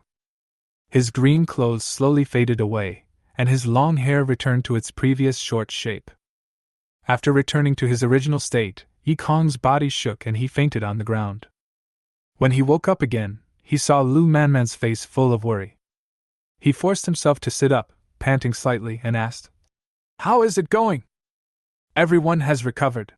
Feng Yao pushed the door open and placed the heavenly spiritual earthly fruit in front of Yikong. "This heavenly spiritual earthly fruit is yours." Yikong was slightly stunned, and asked in confusion, "But isn't this thing very important to you?" Feng Yao nodded and said, "Yes, it is indeed important. But compared to the flower itself, its reblooming is more important to me." "Oh well." Yikong accepted the heavenly spirit and earthly fruit, but his current condition was not good. It would be better to wait until his body fully recovered before doing the third marrow cleansing. Lu Manman accompanied him for a walk on the street, and said as they walked, "This time, Bailey Xing lost face. You didn't see how funny his gloomy face was." Yikong smiled casually, and when he was about to speak, a voice suddenly sounded not far away. "Dad, I want that." He looked over subconsciously and was stunned. I saw the little girl selling flowers before, holding a man's hand and walking with a smile on her face. Why is it so? She is obviously that flower. The previous scene emerged in Yikong's mind. The corners of his mouth slightly raised, and he muttered to himself, "What? You say you don't want to save someone, but you can't actually do that." Lu Manman raised her head and asked in confusion, "Did you say anything just now?" Yikong smiled and shook his head, saying, "Nothing, let's go." He and Lu Manman walked side by side, getting farther and farther away, but they did not see a figure slowly appearing behind them. The man in green stared at the two figures in front of him and said softly, "If you keep going like this, you won't encounter the things that make you sad. But will you really keep going like this?" Beside him, a figure wearing a Taoist robe appeared again. Chapter 14 Soul Evolution Fruit. In the dim Taoist temple, a figure hurried past. The owner of the figure pushed open a door and stepped inside. An old man in a Taoist robe slowly raised his head, looked at the man, and said, "You're here?" The man nodded gently and spoke in a woman's voice. "The plan was successful." The man next to the old man sneered and said, "The plan was successful? Yuxian was freed and Feng Yao survived. What exactly was the success?" The woman looked at him indifferently, took out a crystal, and projected an image. The image showed Yi Kong in a demonic state. A gleam of light flashed in the old man's eyes, and he stared at Yi Kong in the image for a long time. The woman smiled and said, "Isn't this a great success?" The old man slowly exhaled a breath of turbid air and said, "It is indeed a great success." The man was full of disdain for this and said, "He's just a child. What's the big deal if he's possessed by a demon?" The woman looked at him with contempt and said, "You don't understand what his possession means." The man was immediately furious, and when he was about to speak, he was stopped by the old man. The old man shook his head at him, then looked at the woman and said, "What are you going to do next?" "Create opportunities, and there will always be a moment when he will completely fall into the devil's way." The heavenly spirit fruit was a magical object that existed only in ancient times. It was said that people of that era used it to refine the elixir of immortality. The heavenly spirit fruit in Yi Kong's hand at this moment did not have the same effect as in the ancient times. But for him who used it to perform 3 marrow cleansings, it was undoubtedly a very difficult challenge. He did not swallow it directly, but used the recipe given by the man in green as a liquid medicine for external use. Huge amounts of spiritual power continued to flow into his body, and Yi Kong felt pain everywhere in his body as if it was being torn apart by space. He struggled to hold on, and his face became extremely hideous. The spiritual power emitted by the heavenly spirit fruit passed through his various acupoints and reached his bone marrow. It was unknown how long this process lasted. When the medicinal liquid that Yi Kong was soaking in completely turned into colorless water, his marrow cleansing was over. He slowly exhaled a breath of foul air, his eyes emitting a dazzling golden light. 3 times of marrow washing, success. And when his 3 marrow cleansings were completed, his consciousness was once again pulled into the small courtyard. He was slightly stunned, and looked at the man in Taoist robes and wearing a mask standing next to the man in green with some confusion, and asked, "Who is he?" The man in green smiled and said, "After that you can come and learn the way of talismans from him." Yi Kong frowned. "Talisman?" The man in blue continued, "He's not very good at speaking, so he'll write down his normal conversations. Well, you guys can start first." The man in green walked aside, and Yi Kong looked at the man in Taoist robes. He saw him gently write a golden 1 in the air with his fingers, and then fell silent again. Yi Kong was puzzled, and the man in green explained, "He asked you to write this word?" There was a pen and a piece of paper on the table in front of Yi Kong. He picked up the pen and imitated the writing of the man in the Taoist robe, stroke by stroke. The man in Taoist robes glanced at what Yi Kong had written and shook his head slightly. "Really, isn't it possible?" Yi Kong sighed slightly. He didn't expect to succeed in one try, but he still felt a little regretful. The character, written by the man in Taoist robe, contains supreme mystery. Yi Kong's current cultivation level was not enough to experience even a little bit of it, he could only simply imitate it. You only get the form, but not the meaning. Even so, the words he wrote could not compare with those written by the man in Taoist robes. In short, just keep practicing. Yi Kong once again began to practice hard. He tried hard to imitate the handwriting of the man in Taoist robes, but he could never make it exactly the same as him. When he opened his eyes again, he felt a sharp pain in his soul. Yi Kong's face was filled with pain. He covered his head and took a deep breath. The practice of talismans is really painful. He took out the visualization diagram from the space ring and began to practice on the soul sea. The cultivation of the soul sea is more difficult than the spiritual power. However, there is only one realm in the early stage of soul sea cultivation, the visualization realm. Beyond the realm of visualization, the soul begins to wander. At this time, Yi Kong had just entered the state of visualization. Within his sea of soul, the The soul of the nine-tailed fox was constantly flashing starlight, and the star-like things distributed all around were the soul consciousness. The visualization diagram left by Yikong's mother was of great benefit to the cultivation of soul consciousness. He could always feel that with the help of the nine-tailed fox soul statue, his soul consciousness could grow even if he did not actively cultivate, but it was just very slowly. Yikong practiced for 3 consecutive days. 3 days later, Guowei sent a message. In the Tianyan Mountains outside Donghai City, someone saw the soul-evolving fruit. Tianyan Mountain Range is a demonic area outside Donghai City. It is said that deep in the Tianyan Mountain Range, there are demonic beasts of the sky realm. The soul-evolving fruit is the most popular spiritual fruit for cultivators in the visualization realm, as it can greatly enhance their soul consciousness. In the end, Yikong couldn't resist his desire for the soul-evolving fruit and set off for the Tianyan Mountains. The dense jungle obscured the scorching sun in the sky. A middle-aged man followed the mountain road and entered the Tianyan Mountains. He moved flexibly through the jungle. The Tianyan Mountains were full of dangers, but the most dangerous thing was not the ferocious monsters, but the rugged terrain of the Tianyan Mountains. He carefully used the branch to explore the way. The terrain of Tianyan Mountain Range was complex and varied. A place that looked flat might be empty when he stepped on it. This is not so bad. If you step into the swamp with strong corrosive power, there is a high possibility that there will be no trace left. The jungle was silent, but this made the middle-aged man more cautious. Danger always lurks under calmness. Suddenly, the ground began to shake. The middle-aged man's eyes fixed, and he quickly hid aside. He saw a huge figure coming towards him in the distance. When the figure got closer, he found that it was a monster with a pair of fangs, shaped like a tiger. The middle-aged man's eyes narrowed slightly. He was Yahoo, who had reached the level of gathering spirits realm after becoming an adult. The tiger's body was covered with scars, and it looked like it was being chased by something. This made the middle-aged man's expression even more solemn. What kind of cultivation level must be possessed by someone who could hunt down Yahoo? The tiger stopped after running for a distance, turned around and stared at the place where it came from. The tiger kept roaring, and at this time, the being chasing it also revealed its figure. I saw 5 people coming here from 5 directions. The leader was a woman with a scar on her face. She looked at Yahoo and sneered. "Surround and kill it!" The scarred woman gave an order, and the other 4 men drew their weapons and attacked Yahoo. The tiger roared and fought desperately. But the 4 people attacked it very carefully, and with their coordinated siege. The tiger with the cultivation level of the gathering spirit realm let out a last unwilling roar and fell to the ground.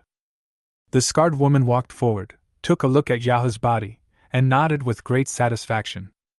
But the next moment, she suddenly looked towards where the middle-aged man was hiding and said coldly, "Are you going to come out by yourself, or should I ask you to come out?" The middle-aged man whose hiding place was discovered was forced to come out, raised his hands above his head, showed a harmless smile, and said, "I just came to take a look." The scarred woman ignored him and looked at one of her men and said, "Tie him up." A hint of coldness flashed through the middle-aged man's eyes, but fearing the enemy's fighting power, he finally allowed himself to be tied up obediently. There is another extremely dangerous existence in the Tianyan Mountains, that is the mercenary group. They do not obey any one force, but only cooperate with others. In their eyes, anyone can be used. The middle-aged man's luck was not good. Not long after entering the Tianyan Mountains, he encountered a mercenary group with the Juling realm in charge. The scarred woman brought the others to a camp. The middle-aged man was thrown aside, and there were other people around him. Suddenly, he saw a familiar face and was slightly stunned. How come she was caught too? The middle-aged man remained calm. He didn't have much relationship with the woman. They just knew each other, and had exchanged a few words. Compared to this, what the mercenary group was discussing now attracted his attention more. The scarred woman spread out a map and pointed to a place marked with a red dot. She said, "Our target is this place, but Xiao Wei, who had investigated earlier, said that there is a black snake with the cultivation level of Danhua realm nearby. If we want to get closer, we must lure the black snake away." A sturdy man chuckled and said, "Boss, isn't this easy? Just use those guys as bait to lure the black snake away." As he said this, he looked towards the middle-aged man, revealing a cruel smile from time to time. The people around the middle-aged man immediately became uneasy and looked terrified. The scarred woman snorted coldly and said, "That black snake is at the Danhua realm, and the people we captured are all at the body refining realm. If they encounter that black snake, I'm afraid they won't last even a minute." The sturdy man smiled awkwardly. The scarred woman pondered for a moment and said, "There are still 3 days left before the time given by the boss. Within 3 days, we must pick the soul-evolving fruit." The middle-aged man's eyes instantly burst into brilliance. Soul evolution fruit. He came here for this thing. He regained his composure in an instant, silently waiting for the woman to make the final decision. The scarred woman's eyes kept moving across the map, and she finally said, "Let's explore the surrounding terrain first to see if there are other ways." The middle-aged man followed the others and was driven forward. They arrived near the soul-evolving fruit. The scarred woman ordered her men to scout the terrain. Half a day later, a young man ran over and said breathlessly, "Boss, we found a cave entrance." The scarred woman's eyes suddenly shone with brilliance. "The entrance to the cave? Perhaps we can reach it from there." "Take me there!" Before everyone reached the cave entrance, the scarred woman said without hesitation, "Let's go in." The sturdy man before exclaimed, "Boss, this cave has never been discovered before. If we rush in like this, I'm afraid." The scarred woman said coldly, "No. Is there anyone else to help us explore the way?" The people behind him who were tied up like the middle-aged man suddenly showed expressions of fear and subconsciously took several steps back. But the mercenaries behind them drew their weapons and blocked their retreat. The scarred woman looked around at everyone, and finally pointed at a tall and thin young man and said, "You go in first." The young man shook his head desperately and screamed in horror, "I don't want it!" He turned and ran, but before he took a step, his head fell to the ground. The woman gave him a cold look, then looked at the others, pointed at another person, and said, "You go!" The man took a horrified look at the corpse on the ground and was forced to walk to the front of the team. The scarred woman's team always kept a distance of 5 meters from him. They continued to go deeper into the cave. It was pitch black all around them, with only a few torches providing the only faint light. In the demon realm, human technology will lead to death. Only by using methods that are closer to nature can one survive better in the demon realm. The occasional sound of water dripping from the surroundings made the scene even more terrifying. Everyone walked forward cautiously, and suddenly, the pathfinder in front of them screamed and fell in front of everyone without a sound. "Stop!" The scarred woman shouted and looked around with a serious expression. "Rustle!" The sound of something crawling was heard ahead, and gradually, its figure appeared in front of everyone. It was a black snake. As a monster, it was not huge, but it was as tall as an adult. After the black snake appeared, there was a dense, rustling sound nearby, and a large number of black snakes continued to rush towards this side. A look of panic appeared on the scarred woman's face. She had fallen into a snake's den. At this moment, those who were captured could no longer bear the fear in their hearts and fled in all directions. The mercenaries were also extremely panicked, and for a moment they were unable to control the situation. The middle-aged man who had been looking for an opportunity nearby raised his lips slightly. The opportunity finally came. He ran along with the crowd, but the direction was deep in the cave. He just ran into the group of snakes in front of the scarred woman, but strangely, the snakes did not attack him, but instead made way for him. The scarred woman's eyes flashed with brilliance. That guy must have something on him that can keep away snakes and insects. Relying on her cultivation level at the upper level of the gathering spirit realm, she rushed into the group of snakes and chased after the middle-aged man. The middle-aged man noticed that the scarred woman was catching up with him and secretly said, "Tisk. She's really pestering me. I have to think of a way to get rid of her." His eyes suddenly lit up and the corners of his mouth rose slightly. At this moment, a cave with extremely complicated roads appeared in front of him. The middle-aged man instantly went into one of the caves, and the scarred woman followed him. But the moment she entered, the middle-aged man disappeared from her sight. The scarred woman looked at the cave in front of her with a sinister expression. Where on earth did that guy enter? The middle-aged man who successfully shook off the scarred woman with the help of the terrain hummed a little tune and walked out of a cave calmly. He didn't learn the art of talismans for nothing. Using the natural terrain to form formations is the basic skill of the art of talismans. Whoa! He suddenly stopped and looked at the girl who was squatting in front of him and crying. The middle-aged man blinked his eyes. That guy actually managed to escape? But looking at her like this, it seems that she can't find the way back. He thought for a moment, then stepped forward and asked, "Do you need help?" The girl trembled, turned around suddenly, looked at the middle-aged man very vigilantly, and asked, "What do you want to do?" The middle-aged man smiled and said, "Don't be so wary of me. After all, we are both captured victims. Shouldn't we work together to get out of this damn place? My name is Li Weifeng. What's your name?" The inspiration for this vest came from Li Haoran. His words seemed to reassure the girl a little. But he still said defensively, "My name is Li Xian." Yi Kong, whose true appearance was concealed by a magic weapon called Thousand Illusions, was not recognized by Li Xian. He said even more unscrupulously, "There are many intersections here.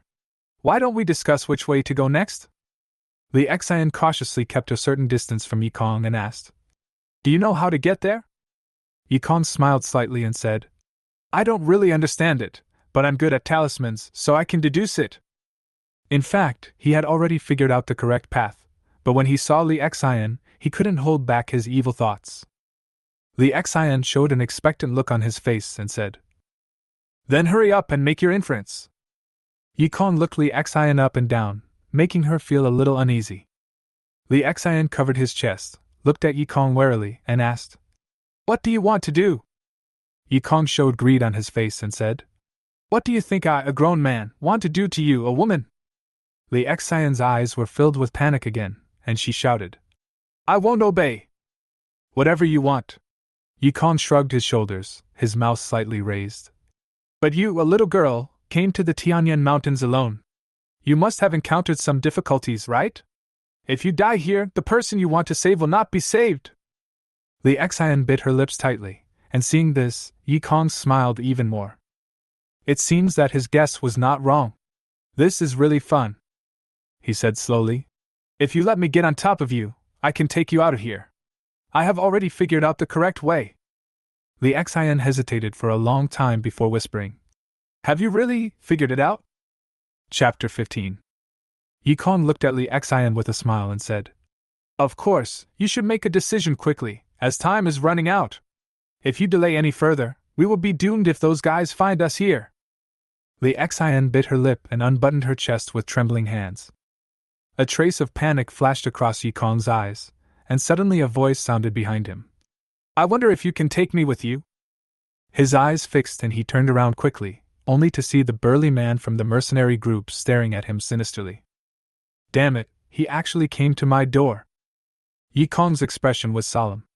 A cruel smile appeared on the sturdy man's face. He rushed towards Yi Kong in an instant, with the spiritual power in his hands constantly circulating. Yi Kong punched out to meet the attack, and the two fists collided. He retreated several steps, while the sturdy man stood there motionless. The lower realm of the gathering spirit realm. Yi Kong took a deep breath and shook his right hand, which was a little painful. His current realm was only the 7th level of the body refining realm. His chances of winning against an opponent in the lower level of the spirit gathering realm were not high. He thought carefully that the strong man should have washed his marrow only once, while he had washed his marrow 3 times. But this did not guarantee his victory. The gap in realm cannot be made up by just this one thing. We must use other means. His eyes narrowed slightly and he rushed forward again. The sturdy man sneered and was about to punch out when Yi Kong suddenly swung his left hand and threw something in front of him. The sturdy man's fist hit the thing subconsciously. Suddenly, smoke filled the air and he kept coughing. After the smoke cleared, Yi Kong had disappeared. "Damn it!" he roared and stared at the place where Yi Kong had been standing. "I was actually fooled." He took a deep breath, randomly chose an intersection and entered. He kept shuttling between various intersections, when suddenly his legs began to feel weak and his consciousness became a little fuzzy. The sturdy man was half kneeling on the ground, his face looking extremely pale. "It's the same powder from before." He gritted his teeth and tried to stand up again, but eventually he fell to the ground and died. At this time, Yikong had already taken Li Xian to skillfully shuttle between various intersections. He finally stopped at an intersection, pointed at it, and said, "Just keep going forward and you will be able to get out." Li Xian looked at Yikong with some surprise and asked, "What about you?" "I have other things to do." Yikong said this and headed for another intersection. Li Xian looked at the intersections on both sides, gritted his teeth, and followed Yikong's pace. Yikong, who was running, glanced at Li Xian who was following behind him, and continued to move forward. He had already pointed out the right direction for Li Xian. Since she didn't want to go, there was no need for him to continue to persuade her. He had done his best, and it was because she was Lu Ya's student. After walking a long distance, a bright light appeared in front of Yikong. He quickened his speed and rushed out. In front of him stood a towering tree. On that tree, there were dozens of pure silver fruits, sparkling in the sunlight. "That is the soul-evolving fruit." But Yikong did not show a happy expression on his face. He was extremely vigilant and observed his surroundings. According to what the scarred woman said before, this soul-evolving fruit was guarded by a black snake with the cultivation level of Danhua realm. Logically speaking, for such a spiritual creature of heaven and earth, the monster responsible for guarding it would never leave too far. But at this moment, the surroundings were completely silent, which made Yikong a little puzzled. Could it be that the black snake had really gone far away? After confirming again and again that there were indeed no other powerful creatures around, Yikong decisively rushed over and quickly picked all the soul-derived fruits on the tree. Without any hesitation, he ran past Li Xian and headed towards the exit.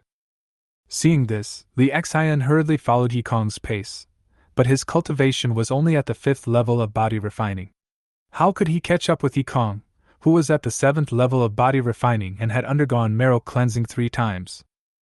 After turning a corner, Yikong left her behind and disappeared. Li Xian looked at the dark surroundings with some horror. Suddenly, the ground began to shake. She only saw a long black figure passing by her eyes without stopping at all. Hiss!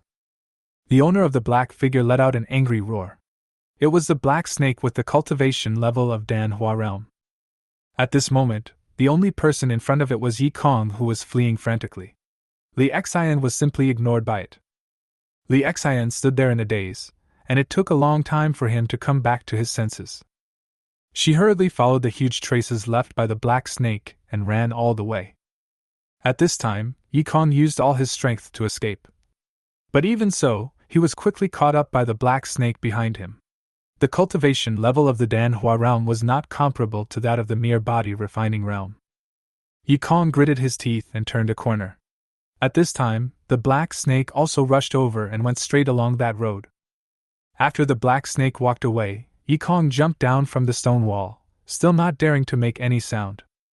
With the help of the powder he prepared before setting out, he concealed his scent, making it impossible for the black snake to find him.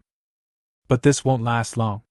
The black snake will probably come to its senses soon and come to hunt him down again. Yikong hurriedly changed the route and continued his escape. But just as he expected, the black snake quickly came to its senses, changed direction, and continued to chase him.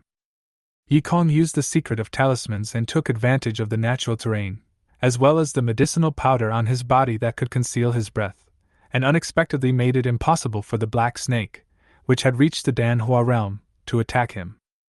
The black snake kept hissing, and its huge body kept hitting the surrounding stone pillars. The cave began to shake, and Yikong had already seen the light. He rushed out of the cave and ran towards the outskirts of Tianyan Mountains without looking back. He ran all the way out of the Tianyan Mountains and completely walked out of the demon realm, then he stopped, gasping for breath. Finally escaped. He checked the soul-derived fruits in the space ring. There were about 30 of them, enough to support his practice for a long time. Run away! Yikong returned to Qianyu College. Seeing his miserable appearance, Lu Manman asked worriedly, "Where have you been? Why are you in this state?" Yikong smiled and said, "Nothing, just went out for a walk. Although this trip was thrilling, I also gained a lot. With those soul-derived fruits, my soul consciousness cultivation can be greatly improved." Yikong returned to his room happily and began to practice. He swallowed a soul-evolving fruit and continued to absorb the power in it. A few days later, he broke through the barrier. Under the effect of the soul evolution fruit, his soul consciousness had greatly increased. With his soul consciousness alone, he was able to fight against someone at the 9th level of the body refining realm. He was just about to look for Lu Man when suddenly a figure fell in front of him and fell heavily to the ground. Blood splattered out, Yikong's eyes narrowed, staring at the corpse in front of him. The owner of the corpse was a woman with a scar on her face. She was the scarred woman whom we met in Tianyan Mountains before. On her exposed chest, blood-red words were engraved. "The game begins." Yikong's eyes narrowed, and a bad thought began to form in his mind. The crowd around began to panic. Yikong subconsciously looked up at the sky, and saw a figure on the rooftop running back in panic, and then disappeared. The guards in the academy came after hearing the news, and soon after, Li Xian was brought down from the rooftop. At this time, Li Xian's face was extremely pale, and the whole person seemed to have lost his soul. No matter what others asked her, she just trembled and said nothing. The Donghai City police station was dispatched and quickly found out the information of the scarred woman. They took Li Xian back to the police station for questioning. Yikong quietly watched the departing police car. The body of the scarred woman was also brought back, leaving only a pool of blood on the ground. His brows were furrowed. Why would the scarred woman appear in Qianyu College, and why was Li Xian here too? "Are you okay?" Lu Man hurried over. Yikong still frowned. He turned to look at her and said, "Come with me to the monitoring room to take a look." Relying on the relationship between Lu Man and Feng Yao, Yikong successfully retrieved the video from the monitoring room. He carefully watched everything recorded by every surveillance camera. My eyes finally locked onto the video recorded by the camera installed at the staircase leading to the rooftop. In the video, Li Xian pushed open the door to the rooftop with a nervous look and walked over.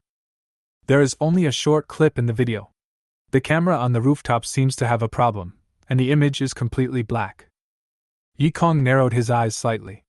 There was only one way to reach the rooftop, but he did not see the scarred woman. Could it be that he climbed up or flew up? But if that were the case, cameras in other places should have captured it as well. But the problem is that the other cameras didn't capture the scarred woman either, as if that woman appeared out of thin air. Yikong pondered for a moment, and continued to watch other videos. He made a reverse guess and tried to find the route Li Xian took after entering. After watching hundreds of images, Yikong finally figured out Li Xian's route. Li Xian came in through the main gate. The guard in charge of guarding the gate did not investigate her, perhaps because her cultivation level was only at the body refining realm. Afterwards, Li Xian came all the way to the bottom of the building, went up the stairs, and then there was the image of her pushing open the door to the rooftop. It was very normal, with no signs of anything wrong. But Li Xian, why did you come here? Yikong tapped the table lightly with his fingers. He had a hunch that this matter might be related to the demon sect. He took a deep breath and stood up. Lu Man looked at him suspiciously and asked, "Where are you going?" "Go out and find someone." He contacted Guo Wei and made an appointment to meet him in a bar.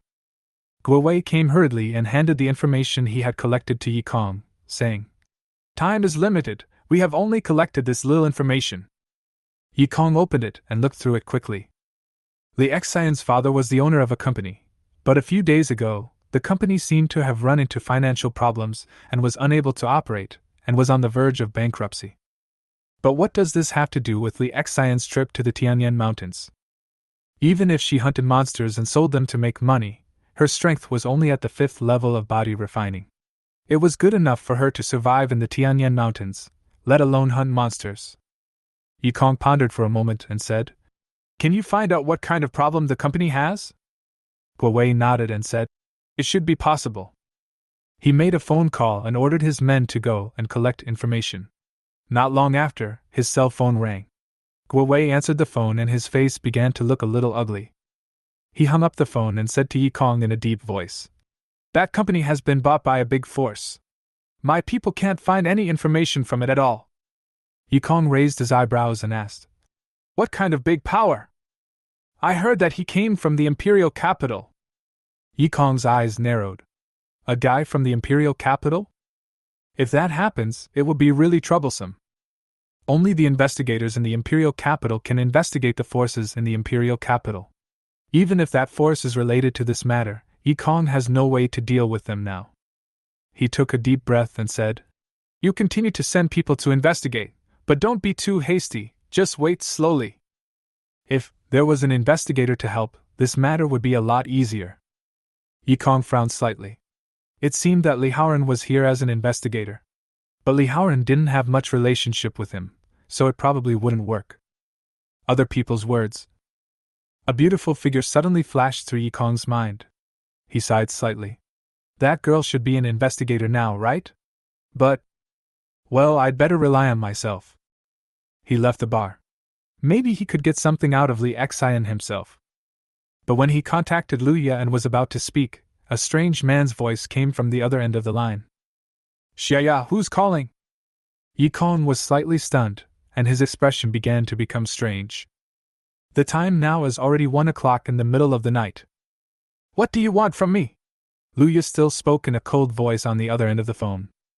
Yikong thought for a moment and said, "I'd like to ask you to let me meet Li Xian." Luya on the other end of the phone was silent for a while, and then she said, "I'm at the Donghai police headquarters now, come over."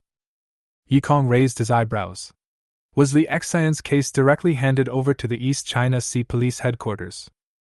He took a taxi and rushed to the Donghai police headquarters. He was taken in.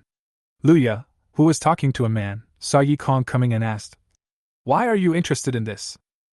Yikong first glanced at the man standing next to Luya, then answered, "I just have a little interest." "Who is this person?" The man smiled gently, stretched out his hand, and said, "My name is Zhou He, and I'm Xiaoya's senior brother." Yikong did not shake hands with him, but instead looked at his badge. "You are an investigator?" Zhou He smiled and said, "That's right. This trip to the East China Sea was partly to see Xiaoya. On the other hand, it was to investigate something related to the demon sect." Yikong raised his eyebrows and said, "Oh? Is it really okay for you to tell me such an important task?" Zhou He kept smiling and said, "Is there anything wrong with that, Master Yi?" Yikong narrowed his eyes slightly. He didn't know why he didn't like this guy at first sight. Every word that guy said was disgusting. Yikong said calmly, "Don't talk about these nonsense. Where is Li Xian? Let me see her alone." "I'm afraid that won't work." Zhou He rejected Yikong. "This is not an ordinary incident. We found the shadow of the demon sect involved. Li Xian, who is also on the rooftop, is an important clue. I just wanted to ask her a few questions." "That won't do." Zhou He stared at Yikong closely. "This matter is related to the demon sect. You should know the importance of this matter, right, Master Yi?" Yikong stared at Zhou He and said slowly, "What if I insist on seeing you? Then I can only offend you. But forgive me for being blunt, you are no match for me at all." Zhou He instantly burst out with the cultivation of the Danhua realm. Yikong looked at him calmly and suddenly smiled. "If that's the case, then I'll leave." As he said this, he turned around and left without looking back. Zhou He quietly watched his back as he left, then turned around and started talking to Luya. Luya listened to Zhou He's words absent-mindedly. Could it really be that easy for Yikong to leave? Yikong walked out of the police station and looked up at the sky. He sighed and muttered to himself, "Another troublesome guy has come." He originally wanted to get some information from Li Xian, but now he couldn't even see the person. Could it be that I can only go and meet Li Haoran? Just as Yikong was thinking this, a black car stopped in front of him. A man in black got out of the car and said to Yikong respectfully, "Young Master Yi, my master wants to see you." Yikong was slightly stunned and asked in confusion, "Who is your young master?" "Mr. Li Haoran." Yikong raised his eyebrows. That guy Li Haoran actually came to him on his own initiative? He was also a troublesome guy, but compared to the others from the imperial capital, he was the one he liked the most. The corners of his mouth rose slightly, he nodded gently and said, "Then let's go." He got in the car and drove away. Yikong arrived at a hotel and the driver took him to a room on the top floor of the hotel. Li Haoran, who was looking out the window at the scenery, noticed Yikong coming over, walked up to him with a smile and said, "You're here." Yi Kong casually glanced at the furnishings in the room and said, "Just tell me what you want to see me about." Li Haoran stared at Yi Kong and said slowly, "You should have seen him, right? The investigator from the imperial capital named Zhou He." Yi Kong nodded and said, "Why? Is there any harm in his coming to you?" Chapter 16 Kidnapping. Li Haoran frowned and said, "The man named Zhou He, his master's name is Ming." Yi Kong's eyes fixed, and he asked in surprise, "That Taoist who claims to know everything in the world?" Li Haoran nodded and said, "Not bad." Yi Kong's eyes flickered constantly. Zhou He's master was Ming, which meant that Lu Ye's master was also Ming. I didn't expect her background was not small. Ming was a strong man at the peak of the immortal realm. Li Haoran continued, "As soon as he arrived, he completely excluded Qin Yao and me, and didn't let us take over any information. Unfortunately, we couldn't do anything about it. After all, he was the official investigator, and we were just temporary investigators." Yi Kong looked at him with a smile and said, "What's wrong with this? This way, you can rest on the side." "But the problem is, I just found out something." Li Haoran frowned. "Zhou He's arrival makes it impossible for me to continue investigating." All the information was taken away by Zhou He's people, and he was unable to carry out further investigation. However, what he investigated attracted his great attention, which made him unwilling to stop there. "But you still didn't tell me what you wanted me to do." "I need to find a breakthrough that will force Zhou He to focus all his attention there." Li Haoran stared at Yi Kong closely. "I know you are investigating Li Xian's affairs. I can cooperate with you and investigate that company." Yi Kong's heart was moved, but he still said calmly, "This is of no benefit to me, right? I don't have to investigate Li Xian's affairs." Li Haoran sighed and said, "It's up to you." Yi Kong turned and left. Li Haoran suddenly shouted, "This is for you." He swung his right hand and threw something over. Yi Kong took what Li Haoran threw and his eyes narrowed slightly. It was a photo of a middle-aged man and woman being tied to a car. Li Haoran smiled and said, "I saw it by chance, I give it to you." Yi Kong walked out of the door with the photo in his hand with a calm face. He took out his cell phone, dialed Guowei's number, and said, "Help me find a license plate number." Yi Kong looked quietly at the information in front of him, which Guowei had spent 3 days collecting for him. "The person with that license plate number is a man named Xiang Yong." The man named Xiang Yong was the boss of a company called Xunji in the imperial capital, which was engaged in the express delivery business. Yi Kong's eyes flickered and he began to think carefully. But why did that group of guys kidnap Li Xian's parents? Yi Kong's eyes moved to another pile of information. Li Xian's family background was extremely ordinary. Both of his parents were mortals and had no qualifications for cultivation. His ancestors had never produced a cultivator above the gathering spirit realm. But such a family was targeted by a company from the imperial capital, which made Yi Kong feel puzzled. Everything told him to find Li Xian, but unfortunately Zhou He did not let him meet Li Xian, which completely interrupted his investigation. Yi Kong narrowed his eyes slightly. Was Zhou He also playing any role in this matter? He had doubts in his heart, but he was not sure. The investigators in the imperial capital were all screened through layers of screening. Since Zhou He was able to become an investigator, he should not have any bad intentions. Or maybe he hid it very well. Yi Kong's fingers tapped lightly on the table.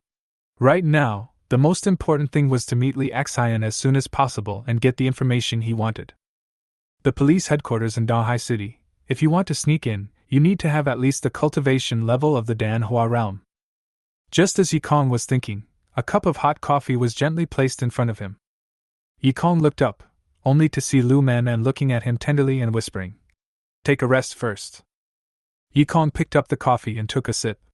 Lu Man blinked her big eyes and asked, "What are you worried about?" Yi Kong sighed and said, "I need a cultivator in the Danhua realm to help me." Lu Man thought about it and suggested, "How about going to the dark web for hiring? As long as there is enough money, there will be people who can do anything for you." Yi Kong's eyes lit up. Dark web? This was a term he had never heard of before. He immediately looked at Lu Man with some interest and asked, "Where can we find this dark web?" "Just log in online." Lu Manman told Yi Kong the address of the dark web, and Yi Kong hastily typed it in. He followed Lu Manman's instructions and successfully published his task. Just 1 second after the task was sent out, someone responded immediately. Brother, I can take this task, but we have to negotiate the price. Yi Kong raised his eyebrows and a smile appeared on his face. The price doesn't matter, as long as someone is willing to take on the task. He responded. How much do you want? The other party quickly replied. No money, I want a copybook. As he said this, a picture of a calligraphy copy was sent to him the next second. When Yi Kong saw the picture of the calligraphy, he was stunned. Te Shangsa. Just these 4 words, just a picture. Even so, Yi Kong's soul still began to feel a sharp pain. This was written by a great master of talismans. How about it, brother, can you write it out? Yi Kong smiled bitterly and replied. If I had this kind of strength, I wouldn't need to ask for help. As long as the handwriting is the same, it doesn't need to contain any Taoist meaning. Yi Kong's eyes lit up. As long as the handwriting is the same? He touched his chin. Although he didn't know what the guy was trying to do, as long as the handwriting was the same, he should be able to imitate it. He thought for a moment and replied, I can do that, but how do you deliver the goods? Give me an address, and we can trade with each other then. After finishing the chat with that person, Yi Kong began to write. The picture that the man had sent to him before appeared in his mind. He held the brush in his right hand and began to write on the white paper. He wrote one sheet after another, his soul sea began to surge, and his soul consciousness was rapidly consumed. Even these 4 words without any Taoist meaning were still a huge burden for him. While Yi Kong was imitating the handwriting, in the imperial capital, tens of thousands of miles away from Donghai City, a figure turned off the computer and lay lazily on a chair. Hee, I didn't expect that someone would actually write this kind of stuff just by browsing the dark web. It saves me from having to look for other people, but Donghai City is a bit far away. Never mind, let's just go there for fun. He stood up and left, walking into the air. Yi Kong wrote for 10 days before he completely imitated the 4 characters. Even so, the characters he wrote still had some flaws compared to those characters. He exhaled lightly, and the window in front of him was suddenly pushed open. Yi Kong's eyes focused, and when he was about to speak, a figure was thrown in. The soft body crashed into his arms, and Yi Kong was slightly stunned. The person outside the window immediately took the paper he had placed on the table and said, Transaction completed! He disappeared from the spot in an instant, leaving no trace. Yi Kong looked at Li Xian in his arms in a daze. Is that guy so efficient? He calmed himself down, woke Li Xian up, and said directly, Do you know why those guys kidnapped your parents? Li Xian woke up slowly, and when she saw Yi Kong, she let out a scream, followed by constant struggle. Yi Kong had no choice but to restrain her by force and said, Don't move, I won't do anything to you. I just want to know why those guys kidnapped your parents. Li Xian's only response was continuous trembling, which gave Yi Kong a headache. I've already seen her, but looking at her current state, I probably won't be able to ask her anything. Can I just give up? He took a deep breath, left Li Xian aside, frowned, and began to think. All clues have been cut off. It is impossible to continue investigating. But he still can't give up. Yi Kong gritted his teeth, his pupils began to turn blood red. He entered the demonic state again and slowly closed his eyes. After a few seconds, he suddenly opened his eyes and the corners of his mouth rose slightly. Isn't this another possibility? He stood up and looked at Li Xian, walked to her and tidied her messy hair. Li Xian looked at Yi Kong with horror in her eyes. Yi Kong looked at her with a smile and said, How long are you going to pretend?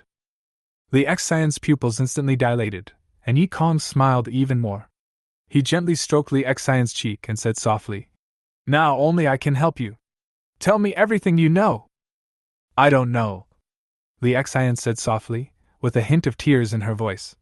I don't know why those guys came to our house. Our family didn't do anything at all.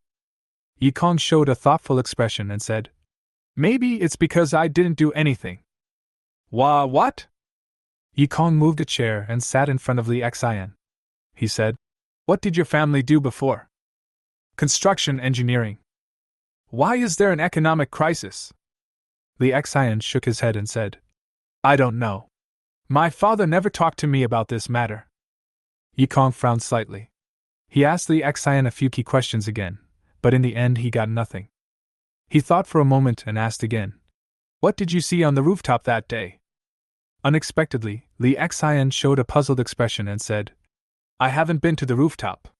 I stayed at home the whole time. When I woke up, I was already in the police station.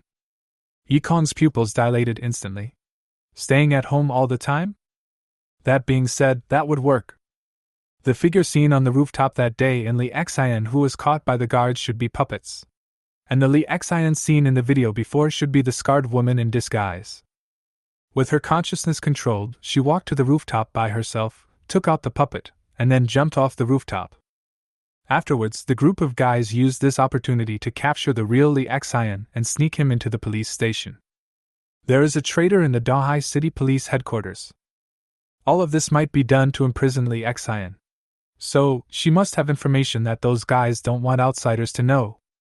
Yi Kong thought quickly and asked, Has your family ever done any construction related to Dahai City? Li Xian nodded and said, There was a problem with the drainage system in Dahai City a few years ago, and we took over the work. Yi Kong narrowed his eyes slightly, and the corners of his mouth rose wildly. Almost everything is known now. What remains is the reason why those guys took action. Why do they need to know the drainage system of Dahai City? He came out of his demonic state and slowly exhaled a breath of foul air. I don't know, but next, all we have to do is investigate the drainage system of Dahai City and stop those guys. When he was about to pick up the phone to call Luya, his right hand, which had just picked up the phone, stopped in midair again. He hesitated for a moment, and finally decided to call Li Haoran. As soon as the call was connected, Yi Kong said, I found out something very interesting, but before I tell you, rescue the man and woman who were kidnapped earlier. Li Haoran on the other end of the phone was silent for a moment, then slowly said, Got it. Yi Kong hung up the phone, turned to look at Li Xian, and said, Next you just wait here, someone will come to rescue your parents. Thank you, Li Xian said in a low voice. Yi Kong stood up and said, You can sleep in this room first. If you have any problems, come to find me next door. He pushed the door open and walked out, then stopped where he was. Lu Man outside the door looked at him with a smile and said, You, come with me. Yi Kong followed Lu Man silently to her room. He looked at Lu Man anxiously as she walked to the side and drank water. After hesitating for a moment, he asked, Are you angry? No. Lu Man slammed the water cup on the table with force, her cheeks puffed up. I'm not angry. The corner of Yi Kong's mouth twitched slightly. Is this called not being angry? Lu Man pulled the chair out with great force, sat on it, and turned her head away without looking at Yi Kong. Yi Kong sighed, walked straight behind Lu Man, stretched out his arms and embraced her in his arms. Lu Man's body trembled, obviously not expecting Yi Kong to do this. He actually took the initiative to hug me. What should I do? No, I have to continue to be angry. Yes, that's right, keep being angry. No matter what he says or does, I will never forgive him. Yi Kong leaned his head against her shoulder and said softly, Don't worry, she and I have nothing to do with each other. We just made a deal. Lu Man lowered her head, pressed it tightly against her chest, and whispered, What does it have to do with me whether you have a relationship with her or not?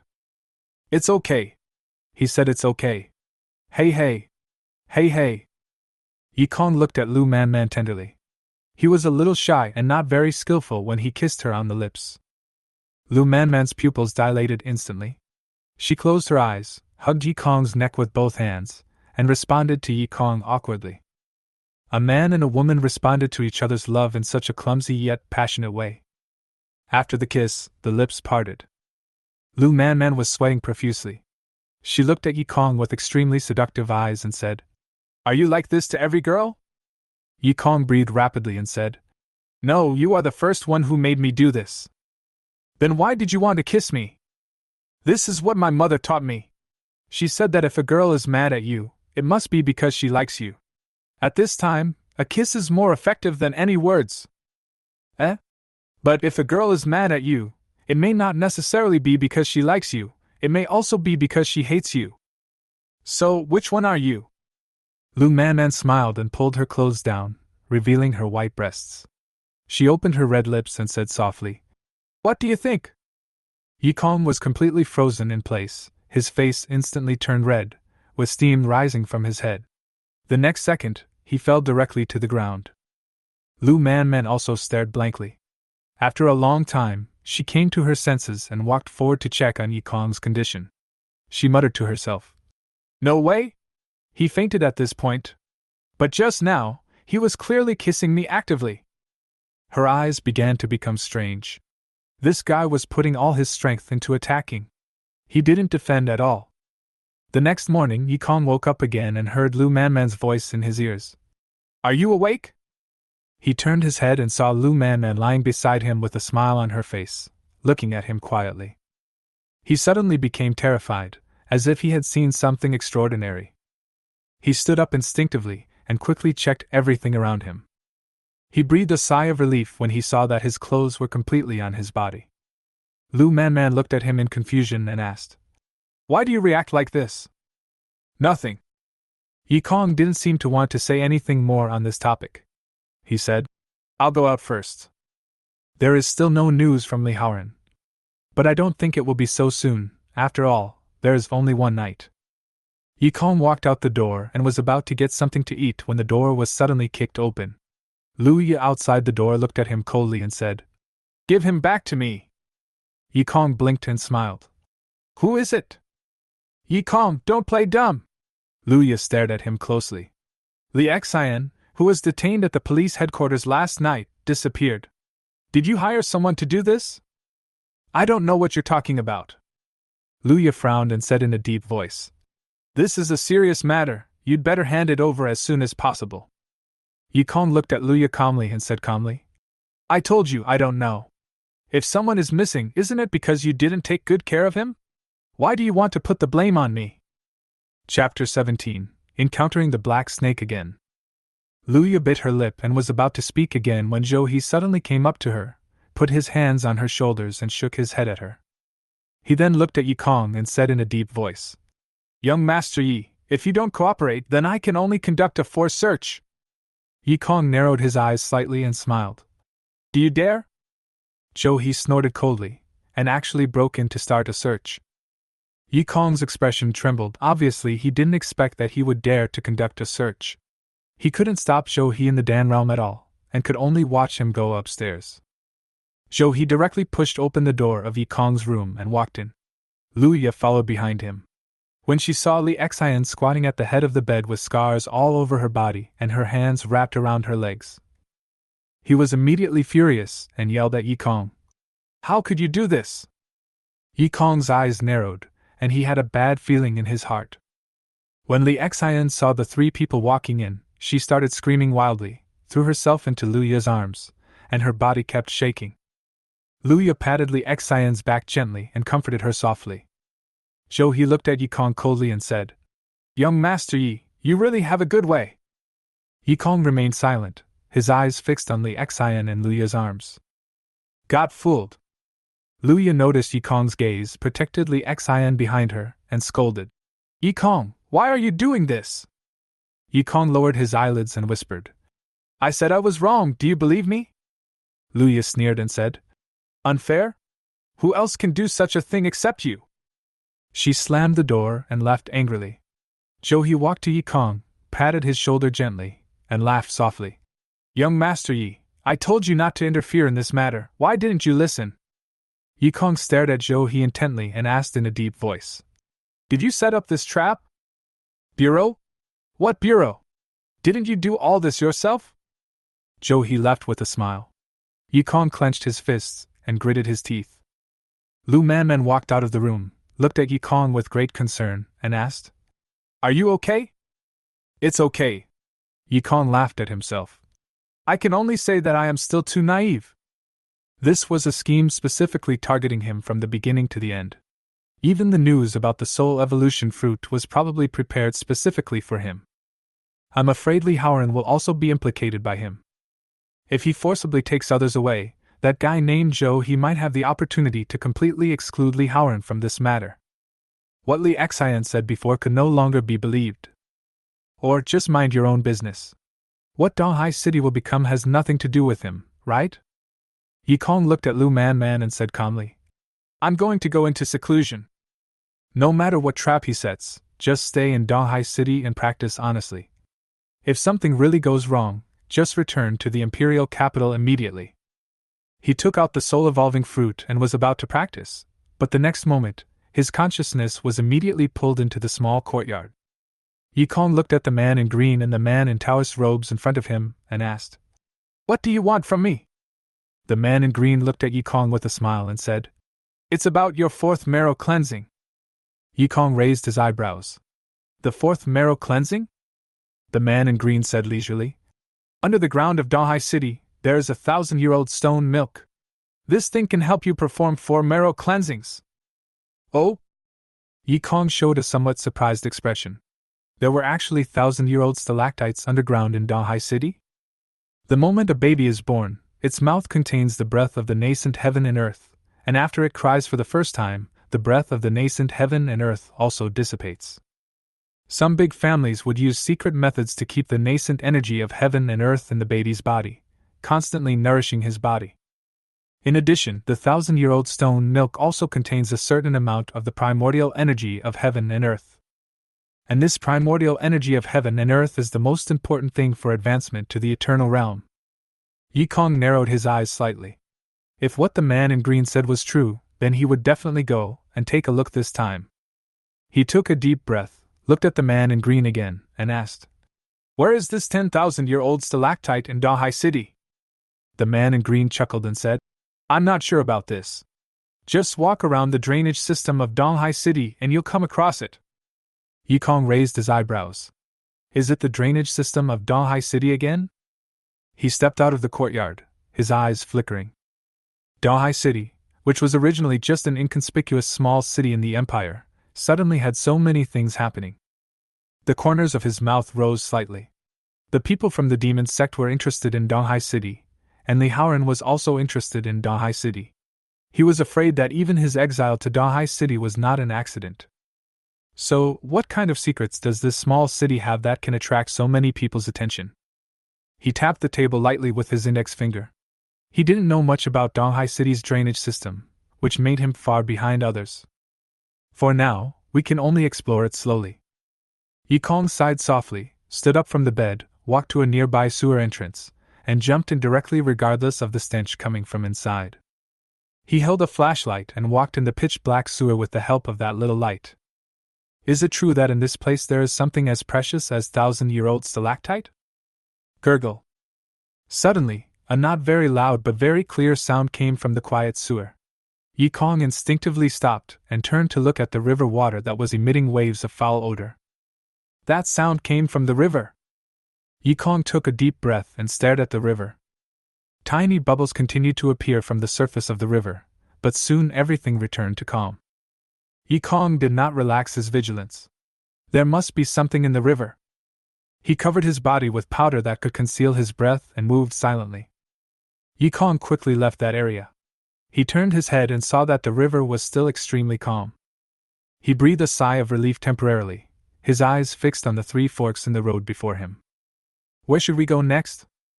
A look of distress appeared on Yi Kong's face. He didn't have a route, and could only walk based on his feeling. Yi Kong randomly chose a fork in the road and walked straight ahead. Not long after he left, the calm river's surface suddenly surged, and a huge figure emerged from it, swimming at an extremely fast speed.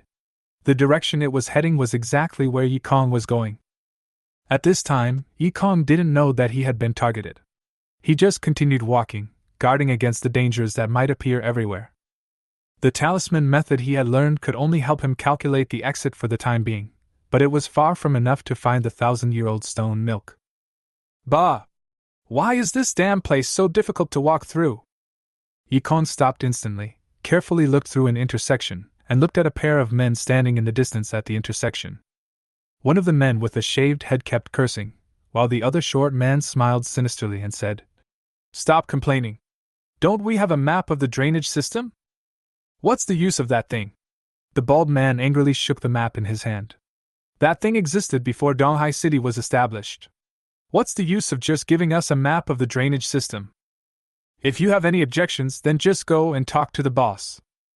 As soon as the short man mentioned the boss, the bald man immediately shut up, with a hint of fear in his eyes. Yikong's eyes flickered constantly. What kind of person was the boss that the two people were talking about, that he made them show such expressions? The two men moved again, and Yikong quickly hid himself. Fortunately, the two men did not move towards him, but went to a completely opposite place. Yikong took a look and followed them, but he always kept a distance from the two men to avoid being discovered. The bald man and the short man finally came to an open space. The whole place was a circular field with a stone pillar in the middle. The two men's eyes lit up and they hurried forward. The short man carefully examined the stone pillar in front of him, and the bald man asked in confusion, "Is this it?" The short man frowned and said, "Not necessarily. Let's try it first." He placed his right hand on the stone pillar and shouted, "Open!" After a while, the stone pillar still showed no reaction.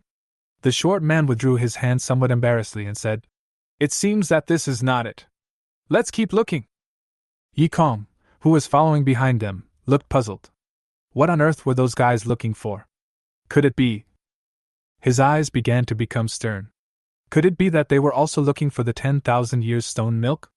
One was at the upper level of the gathering spirit realm, and the other was at the middle level of the gathering spirit realm. It would be very troublesome to deal with them. He had already begun to think carefully about how to deal with those two guys. The corners of his mouth rose slightly, and he took out a packet of medicine powder from the space ring. "This is a work I made in my spare time. I was planning to find a place to throw it away, but then I happened to come across you guys, so I decided to use you to try out your effectiveness." He calmly covered his mouth and nose and spilt all the powder. The powder evaporated in the air, and the stench of the sewer perfectly covered up its smell. The bald man and the short man didn't notice it at all and continued to breathe normally. A few minutes later, the bald man suddenly began to feel hot and restless, and his mouth was dry. He thought it was just because he was tired, so he didn't pay much attention to it. But when that condition became more and more obvious, he began to realize that something was wrong. A certain place began to become extremely hard, and the short man next to him was in exactly the same condition. The two looked at each other, both knowing that they had been plotted against. But the effect had already fully taken effect, and it was extremely difficult to suppress the impulse in their hearts, let alone find the person behind the plot. Seeing this, Yikong walked out slowly. When the bald man saw him coming, he immediately roared, "Did you do this?" Yikong chuckled and said, "I have the antidote, but before that, I hope you can answer me what the two of you are doing here. Who do you think you are? I'll just snatch it away." The bald man's pupils turned blood red, demonic energy continued to entangle around his body, and he rushed towards Yikong. Yikong was shocked. He did not expect that the two were actually from the demon sect. In the demonized state, the little bit of medicinal power he had was not enough. He was about to fight back when the bald man arrived in front of him and punched him hard in the abdomen with his right fist. The next moment, a flash of cold light appeared, and the bald man's right arm broke and fell to the ground. The bald man covered the broken end of his right arm and howled in pain. He stared at the huge figure emerging from the river with wide eyes in disbelief. It was a black snake with the cultivation level of Danhua realm. Yikong also widened his eyes. The black snake was staring at him intently, roaring, "Soul, evolution, fruit! The black snake that I provoked in the Tianyan Mountains that day actually chased me all the way." Yikong turned around and ran without thinking, but there was an empty space all around him. He had no way to use the terrain to avoid the black snake that was well prepared. The black snake's tail rolled over and bound Yikong tightly. At the same time, it opened its bloody mouth and spit out a cloud of poisonous mist, killing the bald man and the short man, leaving no trace of their bodies. After dealing with the two men, the black snake looked at Yikong with a cold gaze and roared, "Give it back to me!" The roar of the black snake continued to pour into Yikong's ears, causing his soul to become restless for a moment. The scaly tail tightly bound Yikong's body. His face was ferocious, and he kept howling in pain. The breath of death gradually approached him, and his consciousness began to become a little blurry, as if he would die in the next moment. But I don't want to die here. A blood-red light burst out from his pupils, and then his short, bright black hair began to grow longer. The bones in his body made bursts of noises, and his shirt was shattered. Several magic patterns began to spread over his body. A force far stronger than the last time he was possessed by a demon surged into his body. He struggled to break free from the black snake's restraints and fell to the ground. Yikong's face was filled with madness. He stared at the black snake with the corners of his mouth curled up wildly. Let us start a fight! With the 7th level strength of body refining after 3 marrow cleansings, he fights against Wadan. He rushed towards the black snake, which seemed insulted. This ant in front of it actually dared to provoke it like this. It really deserved to die. It spewed poisonous mist from its mouth, corroding Yikong's body, but in the demonized state, Yikong's body gained tremendous self-healing ability. He seemed to not feel the burning sensation on his skin at all. He jumped up and punched the black snake's head. The black snake's head suffered a heavy blow, and it became even more angry, sweeping its pitch-black tail towards Yikong. Yikong was hit by it, and he flew backwards and fell to the ground. But the next moment, he stood up again, and the blood in his eyes became brighter, and even began to burn with blood-colored flames. Yikong fought like a wild animal, relying entirely on instinct. He was knocked down again and again, and stood up again and again.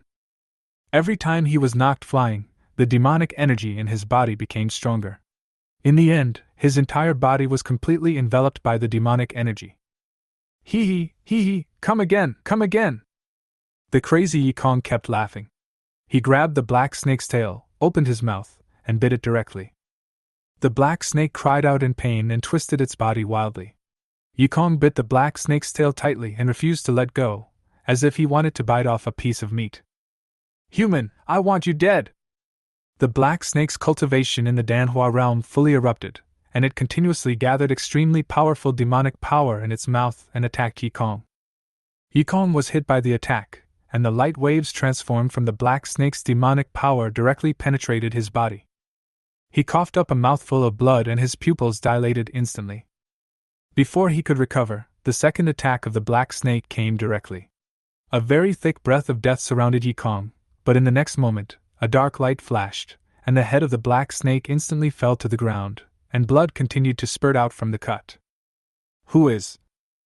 The extremely weak Yikong barely opened his eyes, trying to see the face of the person who attacked him, but in the end he only saw a blurry figure. The figure hugged him gently, looking at him with eyes full of admiration. That's right.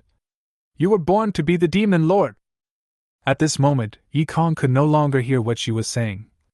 When he woke up again, there was nothing around him except the corpse of the black snake. Yikong checked his physical condition and found that all the injuries he had suffered had recovered and his clothes had been changed. Who is it then? He tried his best to recall the images he saw before he fell into a coma, but he just couldn't remember them. Yikong sighed slightly and stood up with difficulty. He put the black snake corpse on the ground into his space ring. The black snake in the Danhua realm has many precious treasures on it, which are extremely valuable to him now that he lacks family resources. He staggered to the left and picked up the 2 space rings that had fallen on the ground. These were left behind by the bald man and the short man after their death. He broke the restriction on the space ring, took out everything inside, and successfully found a map of Donghai City's drainage system. Yikong read it carefully, memorized all the contents, and then put it away.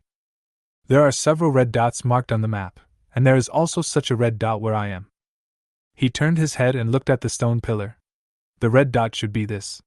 The bald man and the short man were probably looking for this thing. But what exactly is this thing?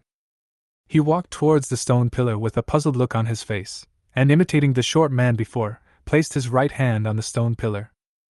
The stone pillar still did not react. Yikong withdrew his right hand and looked thoughtful. This thing probably has real and fake versions. The one in front of me is probably the fake one. I just don't know what effect the real one has. Don't be shameless. But at the moment, this matter is not the most important thing. He slowly exhaled the breath and continued to search for the 1,000-year-old stone milk. Chapter 18 Stone Gate. After getting the map, he knew every route of the sewer like the back of his hand. but he still couldn't find the 1,000-year-old stalactite with it. It could only speed up his search. But even so, it saved me a lot of time. He kept searching according to the red dots marked on the map, stimulating the stone pillars again and again, but in the end he found nothing. After finding all the red dots on the map, Yikong still didn't find the 1,000-year-old stalactite. He sighed and looked like he had a headache. Why is it so hard to find that 1,000-year-old stalactite? He placed his right hand on the last stone pillar in front of him, and activated it casually without any hope. But the next moment, the stone pillar suddenly burst into a dazzling light, and Yikong's eyes shrank. His soul consciousness actually rushed into the stone pillar frantically and was consumed in an instant. His expression changed drastically, and he quickly tried to loosen his right hand, but his right hand seemed to be integrated with the stone pillar and could not be moved away. Oh no! After the soul consciousness was exhausted, the stone pillar continued to devour Yikong. His consciousness began to blur. If this continued, he would be drained dry. At this moment, the man in Taoist robes appeared beside him, pulled him out, and freed him from the control of the stone pillar. Yikong, whose face turned extremely pale, fell to the ground, gasping for breath. I almost failed here. The man in the Taoist robe took a deep look at the stone pillar and said slowly, The formation has been activated by you. Hurry up and absorb the 10,000-year-old stone milk and perform the fourth marrow cleansing. Yikong was shocked and asked in confusion, What kind of formation is that? And that 1,000-year-old stone milk? Before he could finish his words, the ground around him suddenly began to shake. Yikong was shocked to see a huge crack suddenly appear on the ground, and he fell directly into it. Thump! Yikong fell into the water. He suddenly popped his head out and looked at the pool of 1,000-year-old stalactites beside him with shock. There are so many! He hurriedly seized the opportunity to devour it. The primordial energy of heaven and earth contained in the 1,000-year-old stone milk continuously flowed into his body and merged into his bone marrow. Under the influence of the 10,000-year-old stone milk, Yikong's body began to undergo extremely mysterious changes. While he was undergoing his fourth marrow cleansing, the entire Donghai city was shaken by this unusual movement. Lu Jing, who was sorting documents, suddenly raised his head and looked into the distance, which was exactly the direction where Yikong was at the moment. He looked solemn and muttered to himself, Has the formation been activated? He sighed quietly. Donghai City is going to be in chaos. He stood up and was about to go to the place where the explosion occurred, but the next moment, a dagger pierced his chest from his back. Lu Jing's pupils widened instantly, and he looked at the old butler who had stabbed him in the back in disbelief. You!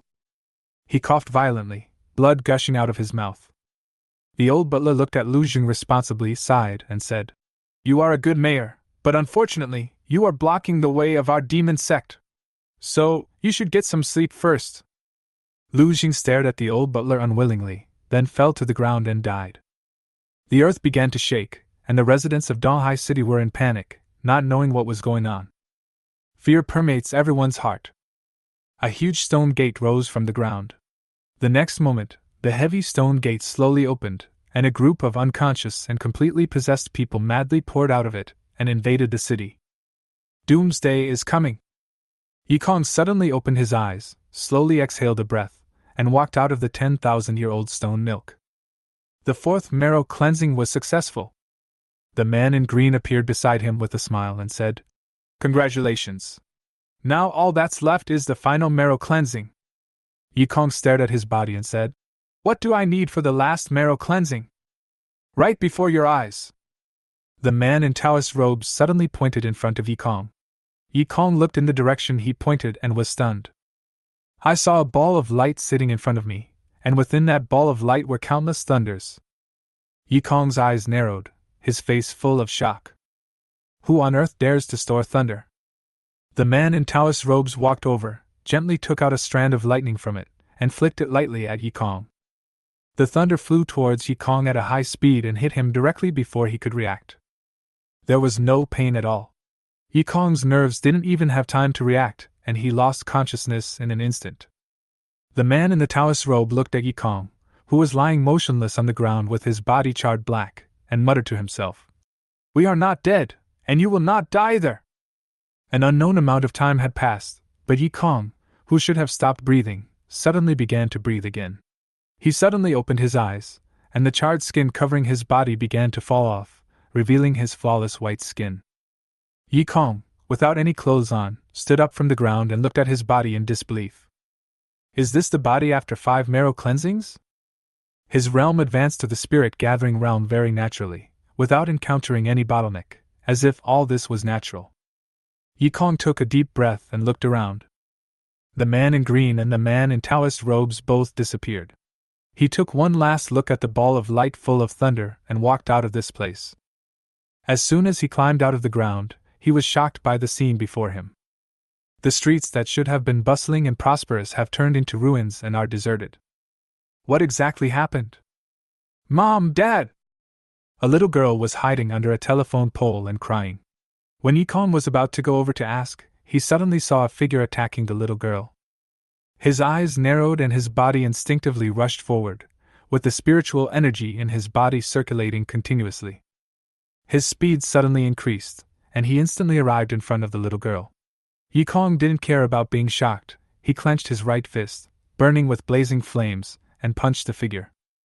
At that punch, the figure was pierced through the chest and lost his voice. Yi Kong still had a look of shock on his face. He knew that when he reached the gathering spirit realm, the spiritual power in his body would have attributes. But just now, 2 completely different powers appeared in his body. What is going on here? Yi Kong thought carefully. The force that just accelerated his speed should be the wind. Does he have spiritual power of wind and fire attributes? He then looked at the little girl, only to see her looking at him in horror. Yi Kong was confused. He had just saved her, so how could... Wait! Why did this face look familiar? Yi Kong's expression began to become embarrassed. The little girl in front of him happened to be the little girl whose flowers were trampled by him last time. He coughed lightly and said, "Do you know what happened?" The little girl looked at Yi Kong timidly, shook her head, pointed to the huge stone gate in the distance, and said, "I don't know, but after the stone gate appeared, many monsters rushed out from it." Yi Kong looked at the stone door with a frown. In other words, there are many guys like the one just now. It's not advisable to stay here for long. He took the little girl and left the place immediately. During the escape, he noticed that the spiritual energy of the surrounding heaven and earth became extremely complicated, and the speed of spiritual energy recovery became extremely slow. The content of demonic energy far exceeds the content of spiritual energy. Yi Kong took a deep breath and felt a strong sense of crisis in his heart. This place is simply a paradise for practitioners of the magic path. After he ran a distance with the little girl, he stopped in front of a supermarket. After reaching the gathering spirit realm, practitioners can indeed practice fasting, but the prerequisite is that they have sufficient spiritual energy in their bodies. Nowadays, spiritual energy recovers extremely slowly, so it is naturally better to use food to replenish the body's daily consumption, and spiritual energy must be used sparingly. He pushed open the door of the supermarket and searched for food in the dim light. Yi Kong kept putting all the edible things on the shelves into his space ring. He quickly cleared out all the edible things in the supermarket. Yi Kong looked at the empty shelves with satisfaction. When he was about to walk out, he suddenly heard the sound of something being knocked to the ground. He instinctively turned towards the source of the sound, stared at the covered door, and said in a deep voice, "Come out!" "Ahem, it's me." Li Haoran walked out in a mess. Yi Kong raised his eyebrows and asked in surprise, "How did you end up like this? Where are your guards?" Li Haoran smiled bitterly and said, "In order to rescue me, they all stayed behind to hold back the people from the demon sect. I guess, cough cough." He coughed violently, with bright red blood oozing from the corners of his mouth.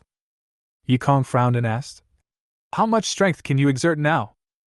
Li Haoran shook his head and said, "My soul sea is damaged. Now I am no different from an ordinary person." After hearing this, Yi Kong thought for a moment and said, "I have the soul evolution fruit." Li Haoran's eyes lit up, but then dimmed again. He smiled bitterly and said, "My soul sea is damaged. I can't use the soul fruit. What I need now is a pill that can heal the damage to my soul sea." The pills he had on him had long been used up during his escape, otherwise he wouldn't have had to stay in such a small supermarket. Yi Kong frowned even more deeply. Li Haoran possessed the strength of the soul-wandering realm.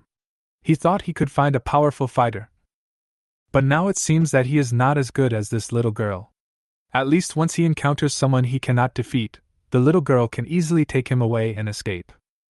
Li Haoran noticed Yikong's look of disdain, smiled awkwardly, and said, "Although I am reduced to this state now, I can still use my divine calculations and ghost strategies." Yikong's eyes lit up. The Li family's secret strategist? If that was the case, Li Haoran was indeed of some use. While the two were talking, several figures had already arrived at the door of the supermarket. When Yikong noticed it, they rushed in. 5 demon-possessed persons in the lower realm of the gathering spirit realm. Li Haoran's expression suddenly changed, and he hurriedly said, "The back door is still available, let's retreat quickly." "No need." Yikong threw the little girl to Li Haoran and said calmly, "You take care of the child, I will kill them." Without waiting for Li Haoran's response, he rushed directly to the first possessed person and hit him directly in the chest with his right fist. The heavy punch directly shattered his sternum. Yikong did not stop, but punched again. He punched the same place twice in succession, actually directly exploding the possessed person's body, and blood splattered everywhere. Li Haoran's eyes widened. Yikong was only at the lower level of the gathering spirit realm. But he managed to defeat a demon-possessed person who was also in the lower level of the spirit gathering realm with just 3 punches using his physical strength. Yikong looked coldly at the other 4 possessed persons. Perhaps the 4 possessed persons felt a strong sense of threat from Yikong, and they instinctively retreated but did not leave. Yikong sneered and said, "If you don't want to leave, then stay." He rushed forward and fought directly with 4 demon-possessed persons in the lower realm of the spirit gathering realm at the same time. After 5 marrow cleansings, he reached the spirit gathering realm, and even with his physical strength alone, he was able to kill people of the same level. Yikong was confident that if he met the black snake with the cultivation level of Danhua realm again, he would not be as embarrassed as last time. The 4 possessed were killed by him in one blow. After dealing with the enemies, Yikong turned to look at the stunned Li Haoran and said calmly, "What are you still standing there for? Let's go!" Li Haoran came back to his senses and took the little girl to follow Yikong's pace. Yikong said as he walked, "You decide our next route." Li Haoran nodded, and after a while he said, "Go to the east, there is a way out." The 3 of them headed east and finally stopped in front of a car shop. Yikong looked at Li Haoran and said, "I can't drive, can you?" Li Haoran also shook his head and said, "I don't know how to drive either." Whenever he travels, he is accompanied by bodyguards, so it is never his turn to drive. Yikong frowned. If no one knows how to drive, these cars will become decorations. The little girl raised her hand tremblingly and said, I have driven a tractor." "Then get in the car." Yikong opened the car door and let the little girl sit in the driver's seat. Li Haoran said hurriedly, "You don't really want her to drive?" Yikong glanced at Li Haoran and said, "How about you open it?" "I told you I can't drive." "Then get on board, we don't have time to waste here." The possessed may emerge from nearby at any time, and they must reach a safe place as soon as possible. Li Haoran had no choice but to get in the car. The little girl sitting in the driver's seat started the car, then blushed and said, "I can't step on the accelerator." Yikong sat in the passenger seat and said, "You drive. Tell me when you want to step on the pedal." The little girl gave Yikong instructions and drove away. Li Haoran sat in the back seat, constantly using his divine calculations to make calculations. He told the little girl the route he had calculated, and the 3 of them kept moving forward. The car finally stopped in front of a residential building. The 3 of them got out of the car. Li Haoran looked around and said, "There shouldn't be any demons here. Let's take a break for a while." The 3 of them went upstairs, and Yikong forced open a door and walked in. There was no one else in the room at this time. He lay on the sofa, taking out food from the ring and eating it non-stop. Not much spiritual power was consumed before. What was consumed the most was the energy and blood in his body. But fortunately, this kind of thing recovers quite quickly, as long as he eats a lot. He threw a few bags of potato chips to the little girl and Li Haoran and said, "Eat this if you are hungry. I will be on guard every night from now on." The little girl is just a child, and Li Haoran, who is now like an ordinary person, is obviously not suitable for night watch. To be on the safe side, it is better for me to keep watch all the time. Li Haoran looked solemn and said, "You can't keep watch. You have to stay in the best condition. Now the only fighting force is Yi Kong, and we must preserve his fighting force completely." Yi Kong looked up at him and said calmly, "I said I'll keep watch." The two of them had a disagreement, and Li Haoran said helplessly, "If you can't maintain your highest combat power, you will be in trouble once you encounter danger."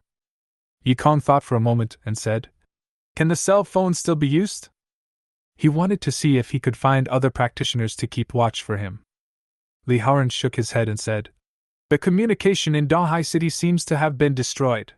Cell phones and the like are completely unusable." Yi Kong frowned slightly and spoke again. "Can you calculate the location of other practitioners?" Li Haoran still shook his head and said, "If the Soul Sea had not been damaged, it would have been possible." Yi Kong sighed and said, "Then you come to keep watch."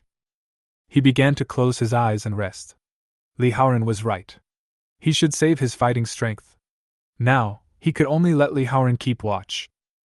After resting for a while, Yi Kong opened his eyes. He looked at his mobile phone and saw that it was 6 o'clock in the morning, but the sky outside was still pitch black. Is there something that completely blocks Donghai City from the outside world? He narrowed his eyes slightly. If this was the case, he didn't know when the people outside would be able to come in. After a sleepless night, Li Haoran, who looked tired, saw Yi Kong waking up, yawned and said, "I'm going to rest first." Yi Kong nodded, walked to the window and looked at the street outside. The streets were still empty, which was good news for him. At least he wouldn't see those possessed people wandering around. But we can't just continue like this. We must meet up with the others as soon as possible. The figure of Lu Man Man appeared in Yi Kong's mind. He didn't know what happened to that girl. He sighed softly and checked the supplies in the space ring. The supplies were still sufficient, but at the rate they were consumed, they would only last half a month. Moreover, this was based on the assumption that there would be no fighting. He still had to hurry up and collect supplies, as the supplies in a small supermarket were simply not enough for his consumption. The little girl woke up and walked out of the room, looking at Yi Kong in great distress. She wanted to find her parents, but the current situation was not the time for her to be willful. Chapter 19: Fighting the Demon Possessed.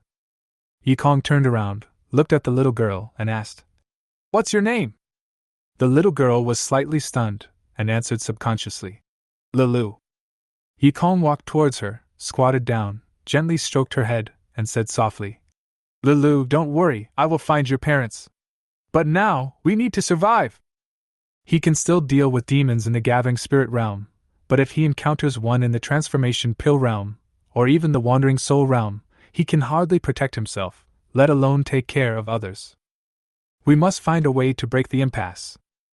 Suddenly there was a roar outside the window. Yi Kong quietly came to the window and looked out. Dozens of possessed people were seen wandering around the community, looking for prey.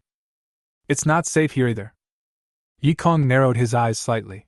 It was only a matter of time before those possessed people would find this place. It seemed that he had to find another place to hide. He turned to look at Li Haoran and said, "It's time to retreat." "I'm afraid that's not possible." Li Haoran ended his calculations and slowly raised his head, his face looking a little grim. "There are demons wandering around every exit. We can't get out of this place at all." "Then force your way out. Leave this place quickly before any demon-possessed person in the Danhua realm appears." Yi Kong grabbed Li Haoran and Lei and jumped off the balcony. The possessed people were startled by the loud sound of his landing. They roared and gathered towards him.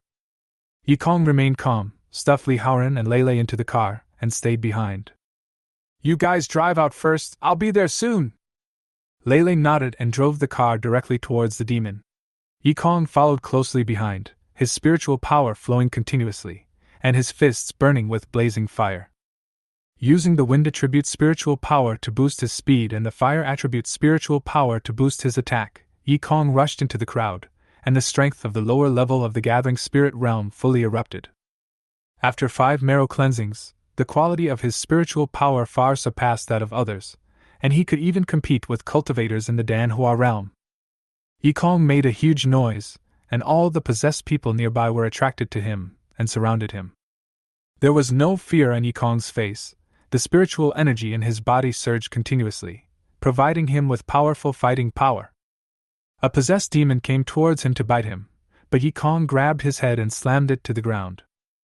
The ground broke apart, blood and rubble mixed together and splashed in all directions. The demon-possessed person at the lower level of the gathering spirit realm was killed by him at the first sight. Yi Kong straightened his back and looked around at the other possessed people. Perhaps they felt the threat from Yi Kong. The demons around them took a few steps back in fear, but did not leave. Yi Kong narrowed his eyes slightly. At this moment, the spiritual power in his body was rapidly dissipating. He had to hurry up and suppress all these possessed people before the spiritual power was exhausted. He took a deep breath and used the wind to increase the intensity of the fire. The raging fire spread to the surroundings. Yi Kong directly locked onto a direction, kicked his right leg, and rushed in that direction. He rushed into the crowd. All the spiritual power in his body burst out, and he fought with the demons around him without regard for consumption. Li Haoran, who was sitting in the passenger seat, looked through the rearview mirror with a look of shock in his eyes. Those possessed demons who were originally at the same level as Yi Kong were like ordinary people in front of him, and were killed by him at will. Yi Kong broke the neck of the last possessed person, looked up at the car not far away, and ran straight over. He sat in the back seat of the car, exhaled a breath, and said calmly, "Let's go." He began to close his eyes and rest, slowly recovering the spiritual power in his body. The previous battle almost drained all the spiritual power in his body, and he had to recover it all before the next wave of enemies arrived. The car drove forward all the way. When passing through the alleys in the West District, Yi Kong suddenly opened his eyes and said, "Stop!" The car stopped. Yi Kong got out and looked around. The western area was also severely damaged. Yi Kong looked at Li Haoran and said, "I'll go look for someone first. If there are any possessed people coming, you don't have to wait for me, just drive away." After he finished speaking, he walked into the alley and arrived in front of a tall building very skillfully. This was Guowei's base, but I didn't know if that guy was still here. Yi Kong walked into the tall building. The hall was full of blood. It seemed that a very brutal battle had taken place there. He tried to press the elevator button, but it didn't open. Yi Kong frowned. Was there a problem with the power supply? He had no choice but to go up the stairs all the way to the top floor. He pushed open the door of Guowei's office, and there was no one inside. Yi Kong did not leave, but walked to a wall and fiddled with the painting on the wall. The next moment, a secret door appeared in the wall. He walked into the secret door, and suddenly a long knife slashed towards him. Yi Kong caught the knife with his bare hands and said in a deep voice, "It's me!" The owner of the long sword put away the long sword, breathed a sigh of relief, looked at Yi Kong and said, "Young Master Yi, you are finally here!" Yi Kong looked at Guowei in front of him and asked, "How much is the loss?" Guowei smiled bitterly, shook his head, and said, "The people here are all we have left." Yi Kong looked around. There were only dozens of people in the dark room, while Guowei's forces had hundreds of people. He frowned. "Are the casualties so heavy?" He pondered for a moment and said, "How many spiritual energy recovering pills do you have left?" Guowei pointed to the bottles of pills on the table and said, "That's all we have left. Tell someone to take the remaining useful supplies and follow me to Qianyu College." Qianyu Academy, with Feng Yao, who is at the Sky Realm, in charge, is the safest place. This is also the reason why Yi Kong has not been in a hurry to find Lu Man. With Feng Yao by her side, she can be said to be the safest person in the entire Donghai city. A group of people hurried downstairs and drove following Yi Kong to Qianyu College. But when they arrived at Qianyu Academy, what they saw was a large group of demons. For some reason, those possessed people only surrounded the outside of Qianyu Academy and did not enter. Yi Kong narrowed his eyes slightly. There seemed to be a formation set up around Qianyu Academy to block those possessed people. In this case, it will be difficult to get in. "Yi Kong?" Lu Ye, who was standing under the statue of the academy, saw him, hesitated for a moment, and said, "I'll open a small hole for you, come in as soon as possible." Just as she was about to do so, her right hand was suddenly grabbed by someone. Zhou He on the side shook his head at her, and said in a deep voice, "The risk is too great, we can't let them in." "But," "Don't forget, Uncle Lu is now seriously injured and unconscious. If a strong enemy gets in, the consequences will be disastrous." Luya bit her lips tightly, showing an embarrassed expression. Yikong noticed her change in expression, smiled, and said, "No, I won't come in. Where's Feng Yao? He was led away by the demon sect and is not in Donghai City at the moment." Yikong's eyes narrowed. Is Feng Yao from the Sky Realm not in Donghai City now? In other words, he glanced at Zhou He, then said to Luya, "Where's Lu Man Man? Ask her to come out and talk to me." "I'm here." Lu Man Man, looking tired, poked her head out from the crowd and waved to Yikong. Seeing that she was fine, Yikong heaved a sigh of relief and said, "Come out, I'll take you away." "I'm afraid that's not possible." Zhou He looked at Yikong. "If the people inside want to get out, they must open a hole in the formation." Luya also echoed, "How about I open a hole to let you in? At least with the protection of the formation, it will be safer than outside." Yikong's expression became extremely cold, and he said, "No, I still feel it safer outside." Zhou He is inside the formation. He always feels that this guy has a big problem. Lu Man may not be safe if she stays inside. Li Haoran on the side suddenly exclaimed, "Yikong, they are coming!" Yikong turned his head and saw that those possessed people had given up on besieging the people from Qianyu Academy and were heading towards them. "TSK." Yikong looked at the people behind him and said, "You retreat first." He stood still, waiting for those possessed people to leave Qianyu Academy at a distance. Then Yikong shouted to Luya, "Open an opening and let Lu Man Man out." Luya sighed and still opened a hole in the formation. Lu Man Man hurriedly ran out of the formation, and at this time, those possessed people were already quite close to Yikong. Seeing this, Yikong turned around and ran. After putting some distance between himself and those possessed people, he changed direction, ran back, grabbed Lu Man Man and tried to leave. At this moment, a roar sounded, and with it came a demon possessed by the Danhua realm. Yikong's eyes shrank. His current state has not yet recovered completely. Facing this demon possessed by the Danhua realm, there is no way to escape. At this most critical moment, his eyes turned into bloodshot, and Yikong was possessed by the devil again.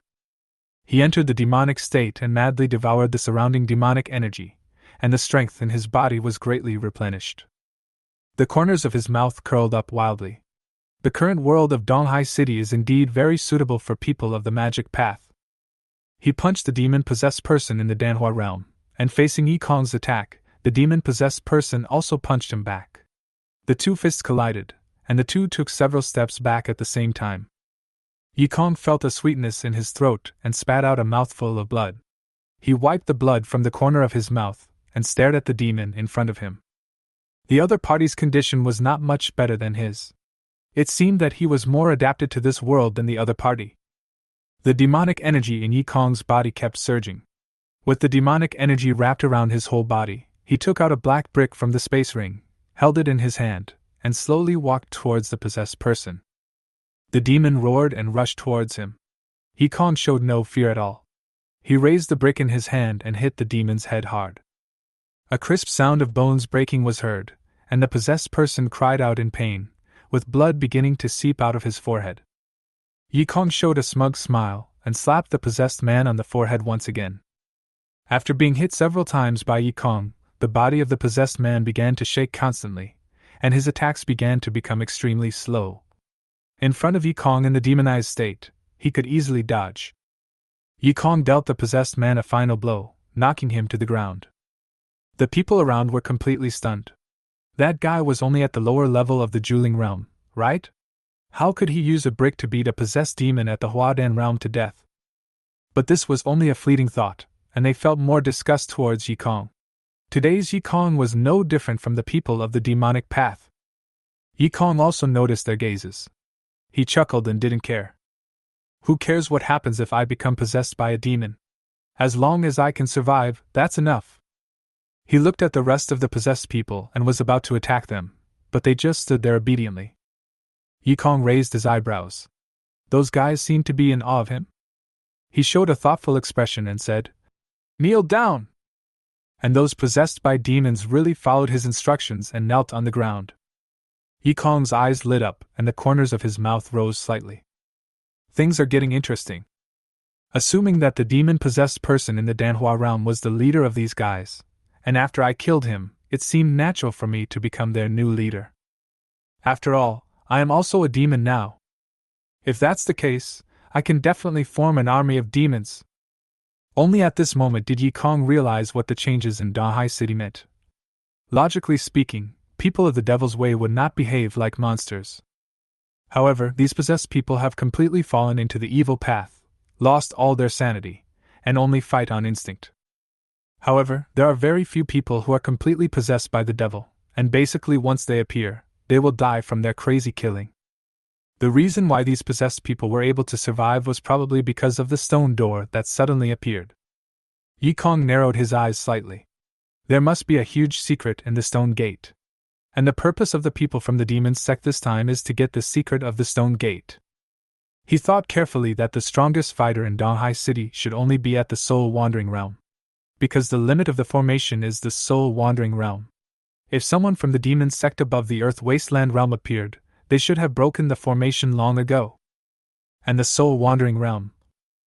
The difference between the first three realms of cultivation is not that big.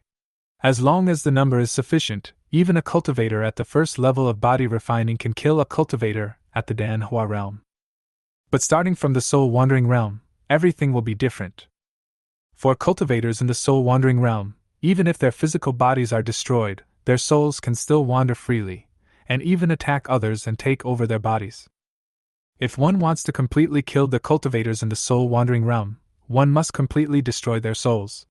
However, Yi Kong at this moment does not have this ability. Even if he could form a demonized army, as long as he did not have combat power above the soul wandering level, he would not be able to fight against the soul wandering realm. He subconsciously looked towards Luya. According to what they had just said, Lu Jing seemed to be seriously injured and unconscious. Li Haoran also suffered heavy losses. As a result, the only person left in Donghai City with the combat power of the soul wandering realm was Qin Yao Yao. But even if he died, he would not ask Qin Yao Yao for help. Judging from the current situation, the cultivators in the soul wandering realm are still unable to break through the formation. Logically speaking, his best choice is naturally to hide in the formation. It's a pity that Zhou He is in the formation. While Yi Kong was thinking, Zhou He was also thinking carefully. Yi Kong could actually control those possessed demons. You know, even their demon sect has not found a way to do it. Could it be that that guy is really a natural-born demon king? And that brick is probably a spiritual weapon, otherwise Yi Kong would never be able to kill someone in the Huadan realm with his strength in the Juling realm. But the position of demon lord should belong to me. If the Huadan realm can't defeat you, then I'll use the Hanyu realm. Endless murderous intent arose in Zhou He's heart. He quietly crushed a communication jade pendant and gave an order. Kill him! Yi Kong, who was thinking, suddenly felt an extremely powerful force. He looked up in surprise. I saw a cultivator who had reached the soul wandering realm suddenly jump down from a tall building, with huge demonic energy constantly circulating between his hands. Oh no! Don't want! The breath of death surrounded him, and Lu Man instinctively blocked his body in front of him. Luya in the formation narrowed her eyes, and hurriedly controlled the formation to transfer Yi Kong over in an instant. The soul wandering realm cultivator's attack missed. He looked at Luya in the formation, sneered, and said, You are wasting the formation's spiritual power like this. Do you want to die a few days earlier? Luya had a solemn expression. In the previous moment, she had consumed a large amount of her soul consciousness, and was afraid that she would not be able to continue to preside over the formation. She looked at Zhou He and said, Brother, thank you for your help. Zhou He nodded and said, I understand. He took over the command of the formation from Luya, which made Yi Kong, who was standing by, have a bad feeling. Letting Zhou He take charge of the formation, isn't that courting death? The soul wandering realm cultivator continued to attack the formation. Zhou He struggled to hold on and said through gritted teeth, Junior sister, the formation's spiritual power has decreased a lot. I'm afraid I can't hold on for much longer. The people around them started to panic when they heard this. They all looked at Yi Kong with hatred. If it wasn't for Luya saving this guy, how could the spiritual power of the formation be so lacking? The soul wandering realm cultivator outside the formation laughed loudly and said, You just wait to die. His soul consciousness burst out instantly, and Zhou-He's soul sea was instantly severely damaged. He coughed up blood and half knelt on the ground. "Senior brother!" Luya exclaimed, and quickly helped Zhou-He up, and asked worriedly, "Are you okay?" Zhou-He shook his head, smiled bitterly, and said, "It's okay for now, but I'm afraid I won't be able to preside over the formation next time." The formation that lost control began to shake constantly, and the crowd became even more panicked. Yikong looked at Zhou-He coldly. His soul sea injury was real, he was really cruel. He has already determined in his heart that Zhou-He must be closely related to the demonic sect. But the current situation is to maintain the formation as soon as possible, and then reveal Zhou-He's true identity. Yikong looked up at the shaking formation. Only Luya and Zhou-He could control it. What should he do? Chapter 20. The city is destroyed and people die. Want to learn? I'll teach you. The voice of the man in Taoist robes sounded in his ears. Yikong's eyes lit up and he responded hurriedly. What should I do? It's simple. Just use the one-word trick I taught you. One-word formula? Try it. While Yikong was talking to the man in Taoist robes, cracks had begun to appear on the formation. Luya gritted her teeth and forced herself to overdraw her soul consciousness in an attempt to control the formation. The cultivator in the soul-wandering realm laughed continuously, and his punch, which was infused with powerful demonic energy, hit the formation, instantly breaking a hole in it. Luya was also attacked by the backlash and spat out a mouthful of blood. Oh no! Despair appeared in her eyes. If the cultivator in the soul-wandering realm was allowed to rush in, a massacre would be waiting for everyone here. Talisman Daoyi! A figure stood in front of her. Luya's expression froze, and an extremely gentle smile appeared on her face, which should have been rebellious. Blood flowed from Yikong's fingertips, slowly forming a one character. The one character formed by the blood merged into the formation, and the next moment, the hole opened by the soul-wandering realm cultivator was instantly repaired. The cultivator in the soul-wandering realm was stunned, his eyes slightly narrowed, and he looked at Yikong. He smiled sinisterly and said, You can also control the formation? But all your people are now left outside. The demonic energy in his hands surged continuously and attacked Li Haoran and others. Yikong's expression changed, and he quickly controlled the formation to bring in Li Haoran and the others, and as a result, the light of the formation instantly dimmed. The soul-wandering realm cultivator was slightly stunned, then he laughed uncontrollably and said, Are you looking for death? The remaining energy of the formation can't withstand a few more of my attacks. Zhou-He yelled at the side. Junior sister, I told you that you shouldn't have let that kid in. And didn't you see how he turned into a demon just now? That kid might be a member of the demon sect. The people around him also became more alert towards Yikong. Yikong looked solemn. He reacted like this not because of how others treated him, but because the formation could not last much longer. Having lost their great formation, they were undoubtedly just lambs to be slaughtered when facing the cultivator in the soul-wandering realm. Don't despair, the way of talismans is not that simple. Under the instruction of the man in Taoist robe, Yikong used the word, Taoism, to carve a node in the formation. The soul-wandering realm cultivator noticed the changes in the formation, but didn't take it to heart. No matter what the boy in front of him did, he was powerless to save the situation. He attacked again, and just as his fist touched the formation, he was injured by the huge force in the formation. The man's expression changed, and he kept coughing up blood, looking at Yikong with an expression of disbelief. What on earth did that kid do? Isn't this formation a defensive formation? Yikong was also shocked. He only used the one-word technique of Fu Dao to create a node, but it completely changed the type of the formation. The soul-wandering realm cultivator had a solemn expression. He had dared to attack the formation before because, although this formation was set up by a Sky Dome Realm Rank 6 Talisman Master, it was only a defensive formation.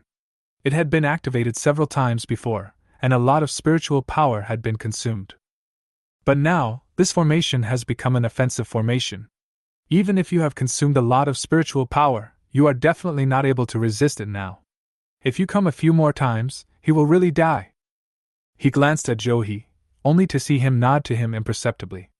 The soul-wandering realm cultivator took a deep breath, and the demonic energy in his body completely burst out, launching his full-strength attack towards the formation.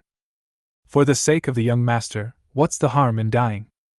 Yikong looked at him indifferently, then gently waved his right hand, controlling the formation to launch an attack, directly killing him.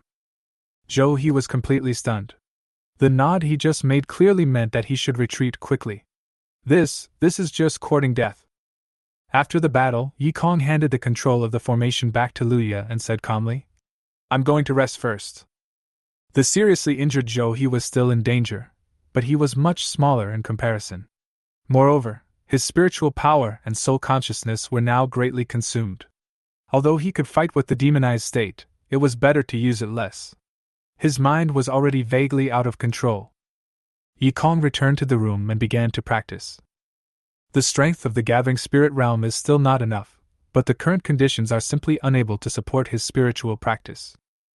Yikong had no choice but to take out the soul evolution fruit and practice soul consciousness. The door was suddenly pushed open, and Yikong instinctively looked over. When he saw the beautiful figure, he was slightly stunned and asked, "Why are you here?" Luya walked up to him, handed him the pill in her hand, and said, "You have consumed a lot of spiritual energy, right? I still have some here, you can replenish it first." Yikong hesitated for a moment, but still took the pill from Luya and said with a smile, "You actually gave me a pill? This really surprises me." Luya tucked her hair behind her ears and said softly, "Your performance today really surprised me. I thought you were a playboy, but I didn't expect you would care about the lives of others." "That's because they are still useful," Yikong said calmly. "Don't think I'm a good person." "Really? Then did you save that girl named Lu Man because she was useful to you?" Yikong blushed slightly, turned his head away, and said intermittently, She is different. She. Luya showed a meaningful smile on her face and said, "You care about her a lot, right?" Yikong's face became even redder, and Luya's smile became even brighter. She said softly, "She is a good girl, you must cherish her." "Then you don't have to tell me, I will do it." Luya was slightly stunned and subconsciously covered her mouth. This guy, he was so shy just now, but now he has become so bold? Yikong also realized that he was unexpectedly bold. He said awkwardly, "Well, I have to continue practicing. You can leave first." Luya nodded slightly and then left. Yikong breathed a sigh of relief. They finally left. He felt so embarrassed just now. He slowly closed his eyes and began to practice again. The soul-evolving fruit he held transformed into pure energy and continuously flowed into his sea of soul. With the nourishment of the soul-evolving fruit, the nine-tailed fox soul in Yikong's soul sea became more solid, and his soul consciousness continued to grow stronger. A few days later, Yikong finished his practice and walked out of the room. He was about to look for Lu Man when he met Luya on the way, but found that her face did not look very good. Yikong stopped, frowned slightly, and asked, "Are you okay?" Luya raised her head, showed a tired smile, and said, "It's okay." Yikong's brows were still furrowed. Just as Luya was about to leave, she staggered and was about to fall to the ground. Yikong hurriedly ran forward and caught her. "Hey, are you okay?" Seeing that Luya was unconscious, Yikong hurriedly checked her physical condition. There was no trace of injury anywhere on her body, so there must be something wrong with her soul sea. Yikong showed hesitation on his face. The soul sea is extremely important to everyone. Even if it was for Luya, it would not be good to check her soul sea rashly. "Don't look at her anymore. Her soul sea is almost dry and her soul consciousness is very little." The voice of the man in Taoist robes rang in his mind. Yikong's expression changed and he asked in surprise, "How could she become like this?" "Of course she is here to preside over the formation. Before, Zhou He had exchanged with her. Now Zhou He is seriously injured, so naturally she has to come alone." "This woman, there's no need to work so hard." Yikong frowned and asked, "What should I do?" The man in Taoist robes chuckled and said, "Don't you have the soul evolution fruit? Just feed it to her." Yikong was stunned and asked puzzledly, "How to feed?" "Of course, use your soul consciousness to wrap the pure energy of the soul evolution fruit and enter Luya's soul sea." Yikong's expression began to become strange. What the man in Taoist robes said was right. In Luya's current condition, she was unable to devour the soul-evolving fruit by herself. But the fusion of soul consciousness will allow both parties to read each other's memories. Only the most trusted people will do this. The man in the Taoist robe said calmly. Don't worry, our existence will never be known to outsiders. That's not what I'm worried about. Yikong looked distressed. It doesn't make sense to peek into other people's memories, does it? But if you don't do this, even if she can survive this time, she will still be sick. Yikong gritted his teeth and thought, forget it, saving people is more important. He took out the soul-evolving fruit, used his soul consciousness to extract the pure power from it, and then took it into Lu Ya's soul sea. And when he saw Lu Ya's dried-up soul sea, his whole body trembled. That woman is simply risking her life. He quickly transferred the pure power of the soul-evolving fruit into it, but in this process, he inevitably touched Lu Ya's soul consciousness. The fusion of souls and consciousness causes the memories of both parties to mix together. Yikong saw Lu Ya's past and learned everything about her. Her favorite food is strawberry cake, her favorite toy is a rag doll, and she also likes to wear pink skirts. All of this surprised Yikong. He never expected that Lu Ya, who appeared cold on the surface, actually had such a girlish heart. When Yikong read Lu Ya's memory, his memory also poured into Lu Ya's soul sea. Under the effect of the pure power of the soul evolution fruit, Lu Ya's soul sea was quickly replenished. Yikong withdrew from Lu Ya's soul sea, and then Lu Ya slowly opened her eyes. She looked at Yikong with a complicated expression. In Yikong's memory, she saw a thin little boy. Even though life is poor, he still smiles. She whispered, I didn't expect that you had this kind of past. Yikong lowered his eyes and said calmly, that was in the past. Now I am the young master of the Yi family, extremely noble. But you don't like this kind of life, do you? Knowing that he could no longer hide the truth, Yikong turned his head and said, you should continue to maintain the formation. As soon as he finished speaking, the ground around him began to shake. Yikong suddenly looked up and saw a figure quietly emerging from the huge stone gate. The figure gradually revealed its shape, its entire body covered in magic patterns, blood-red flames burning in its pupils, and its huge body was dozens of feet tall. Yikong's eyes widened instantly. What on earth was that? At this moment, an airship descended from the sky. Feng Yao, who was standing on the bow, shouted, come up quickly, this place is going to fall. People who heard the news hurriedly fled to the ship, but how many people could such an airship carry? What's more, the people in Qianyu Academy are only a small part of the entire Donghai city, and there are more people staying in every corner of Donghai city. Lu Ya bit her lip. That giant was totally beyond human power to deal with. Unless someone with combat power above the Rongdao realm appeared, it would be impossible to be his enemy. The fall of Donghai city is an inevitable fact. But even so, we must let the people escape safely. Lu Ya turned her head and looked at Feng Yao, saying, Senior Feng, please take care of the people here, I will buy time. Feng Yao was stunned and shouted, are you crazy? I can't even beat that guy, how can you delay time? Of course, Lu Ya said calmly. There is a large formation underground in Donghai city that is enough to deal with this crisis. Feng Yao's eyes narrowed. The Great Battle Formation in Donghai city? He had heard about it a little bit. Could it be that those rumors were true? Lu Ya ordered several police officers to help other people evacuate, and then ran out in a hurry. Lu Man pulled Yikong, who was staring at Lu Ya's back, and whispered, let's go. Well, let's go. Yikong followed Lu Man onto the airship, and when the airship was no longer able to accommodate any more people, several police officers took the remaining people and fled by car. The airship slowly rose into the air. Yikong stood on the edge, looking down at the ground. The entire earth began to light up, and the great formation hidden in Donghai city was activated.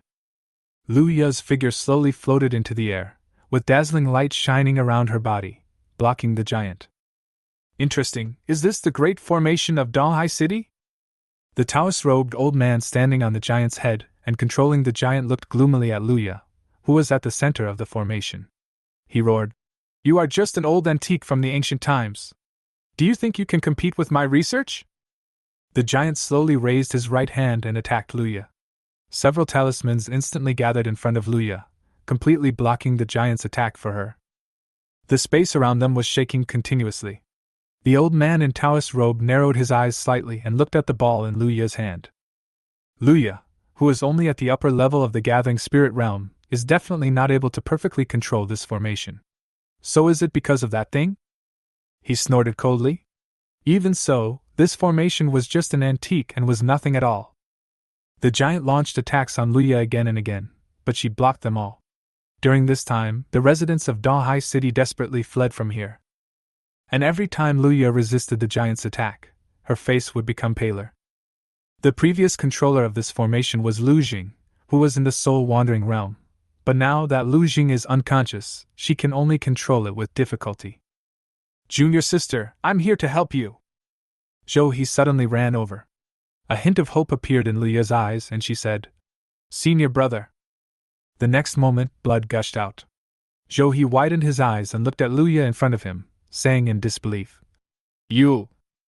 Luya looked at him very coldly and said softly, "You'd better die." Zhou He kept coughing up blood, covering the wound on his chest, and asked in a deep voice, "How did you know that? With the Qianyu Academy's formation protecting us, there's no way you could damage your soul consciousness, right?" Zhou He smiled miserably and said, "Is there something wrong there? But you, junior sister, are still careless." He waved his right hand, and a man from the demon sect grabbed a person and flew into the air. When Luya saw Lu Jing being captured, her eyes widened and her body trembled continuously. Zhou He showed a cruel smile and said, "Junior sister, hand over the control of the formation to me. Otherwise, I will not guarantee my uncle's safety." Luya bit her lip and said in a trembling voice, "No, I won't hand it over." "Are you sure?" Zhou He gave a look and the man from the demon sect immediately took out a knife and cut a wound on Lu Jing's neck. Luya's body trembled even more, but she still held the ball tightly. Zhou He sighed. He already knew that his junior sister would never give up control of the formation. He shouted softly, "Do it!" In an instant, a cold light flashed, and Lu Jing's head fell to the ground in front of Luya. Luya's eyes were red, she wanted to scream and cry. But now, the most important thing was to maintain the formation and protect the residents of Dahai City. Zhou He sneered and said, "Junior sister, you are not still thinking about protecting those mortals, are you? I'm sorry, they are dead." In every corner of Dahai City, several members of the demon sect took action and killed the surrounding residents. The screams of pain from the people continued, and were heard by Luya along the formation. "Zhou He!" Luya shouted angrily and attacked Zhou He with all her might. Zhou He looked at the attack coming towards him without changing his expression, with the corners of his mouth slightly raised. "You've revealed your weakness, junior sister." The attack launched by Luya was blocked by the talisman that appeared in front of him, and the next moment, the giant raised his right fist high and hit Luya hard. A look of despair appeared on Luya's face, and her body was like a blooming blood-red firework, blooming in the air and quickly disappearing. The old man in Taoist robe chuckled and looked up at the airship that had flown away. There was a trace of regret in his eyes and he said, "I still let those guys get away." At such a long distance, the airship could no longer be left behind. But then he showed a smug smile again. The secret in the stone gate has been mastered by him, and the control over the formation in Dahai City will also fall into the hands of the demon sect. Let's start a war against the Empire from Dahai City. Chapter 21. The beauty is still there. Yikong on the airship widened his eyes and trembled all over. How could it be, like this? Don't be kidding. We just got to know each other today. His face was hideous, and he kept wailing. I want to save her. Yikong, what are you daydreaming about? Lu Manman's voice rang in Yikong's ears. He came back to his senses and looked around in disbelief. Luya is not dead yet. She is still controlling the formation and fighting against the giant. Yikong suddenly covered his face, cold sweat pouring down his forehead. What on earth happened just now? Junior sister, I'm here to help you. He raised his head and looked towards Luya. He was running towards Luya. At this moment, his body instinctively jumped off the airship. Lu Manman exclaimed and shouted, Yikong, are you crazy? You will fall to your death. Yikong did not hear Lu Manman's cry. He had only one thought in his mind at this moment, and that was to prevent Luya from dying. Feng Yao frowned slightly, and mobilized his spiritual power, trying to grab Yi Kong back. But as soon as his spiritual power touched Yi Kong's body, it was broken by a more powerful force. Feng Yao's eyes widened instantly. What was going on? He suddenly remembered that the last time Yi Kong was refining the elixir, an extremely powerful force also appeared. What secrets does this kid have? Save! With only this thought in his mind, Yi Kong's body was falling rapidly. His eyes turned into golden pupils, emitting dazzling golden light. His black hair began to grow longer, and a Taoist robe appeared on his body. When Zhou He was about to attack Lu Jing like last time, he suddenly appeared behind the man from the demon sect and broke his neck. Yi Kong grabbed Lu Jing and said coldly to Zhou He, who was shocked, and the old man in Taoist robes who was controlling the giant. What are you going to do to my father-in-law and the woman? Luya, who was still controlling the formation, suddenly turned red in the face. She shouted, what are you talking about? Who is your woman? Stop talking nonsense! Yi Kong instantly appeared in front of Luya and snatched the ball from her hand. He looked at the old man in Taoist robes and said calmly, I will let you see what the real talisman is. The old man in Taoist robe narrowed his eyes slightly, smiled, and said, Are you going to protect those guys? Don't forget how they treated you before. Of course I remember. So now you. There's nothing I can do. Since Shirya doesn't want to give up on those guys and leave here, I can only defend this city for her. The old man in Taoist robes widened his eyes instantly, then laughed uncontrollably, saying, Defending a city for one person? Interesting, you really think it's interesting. It's a pity that you can't defend anyone. As soon as he thought of it, the people from the demon sect scattered everywhere started to attack.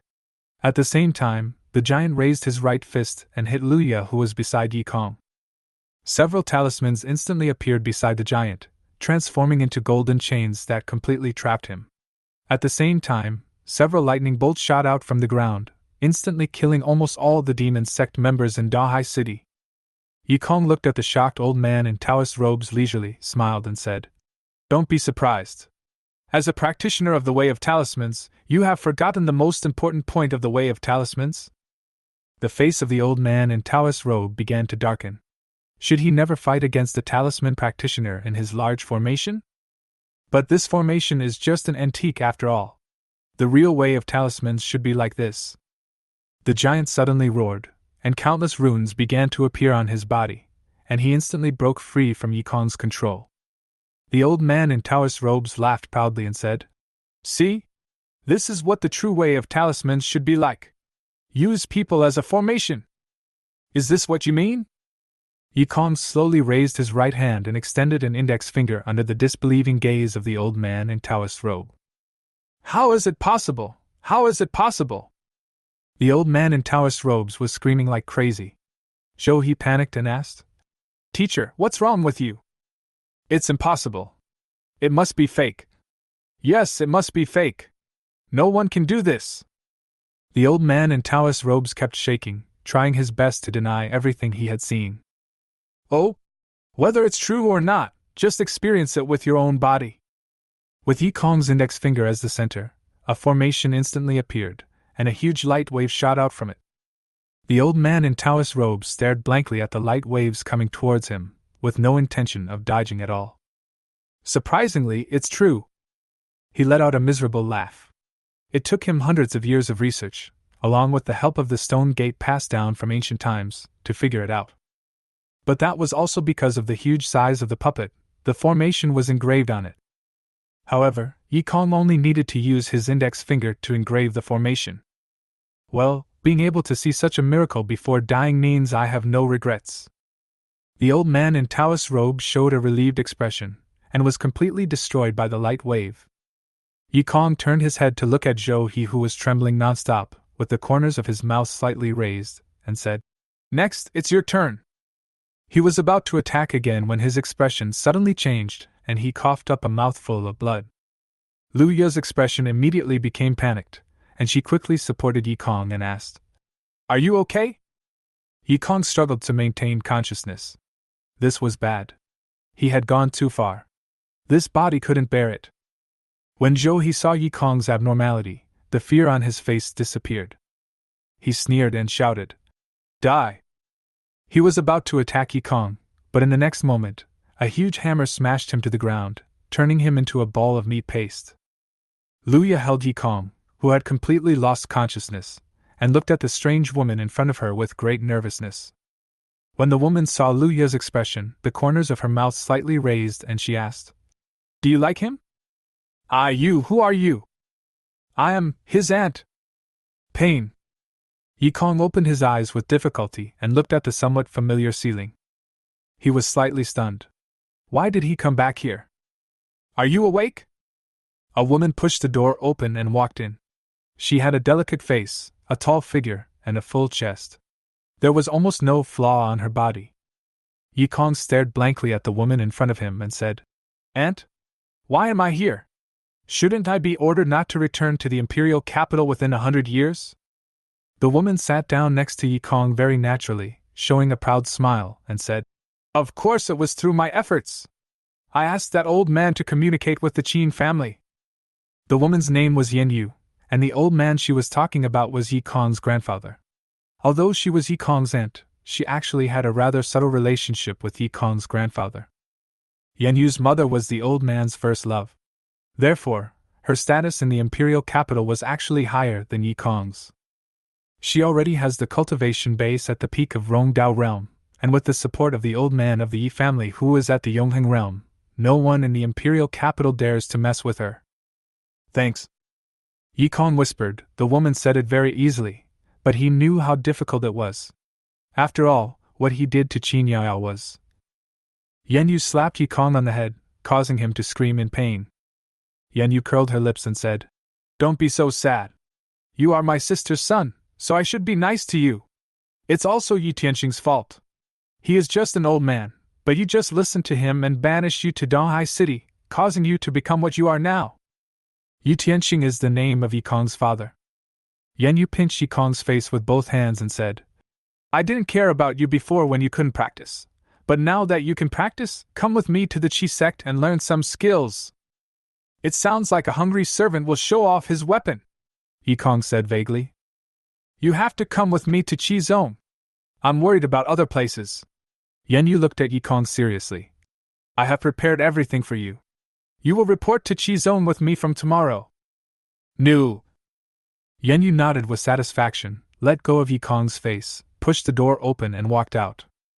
Yi Kong rubbed his sore face. His aunt was still as violent as ever, pinching his face every time. He sighed slightly and rested. "I have to report to Qi Zone with my aunt early tomorrow morning, so I have to rest early." Yi Kong fell into a deep sleep, and in the middle of the night, he suddenly heard someone nearby making a loud noise. Yi Kong opened his eyes and found himself being held in the arms of an old man, flying through the air. Yi Kong was stunned and asked, "Who are you?" The old man chuckled and said, "Don't ask so many questions, just follow me." Suddenly, a lightning bolt fell from the sky. The old man focused his eyes, held the brush in his hand, and drew a talisman to block the lightning bolt. He looked at the man in front of him, chuckled, and said, "Little Tianxing, this is not the proper courtesy to your elders." Yi Tianxing stared at the old man and slowly said, "I am very curious, Senior Xie, why did you come to my Yi family in person? And you took advantage of the opportunity." Yi Kong's eyes narrowed. He was a man with the cultivation level of longevity realm. His surname was Xie, and he was good at talismans. His name was Xie Jiming. Xie Jiming said with a smile, "I have a connection with this child. I want him to become my disciple."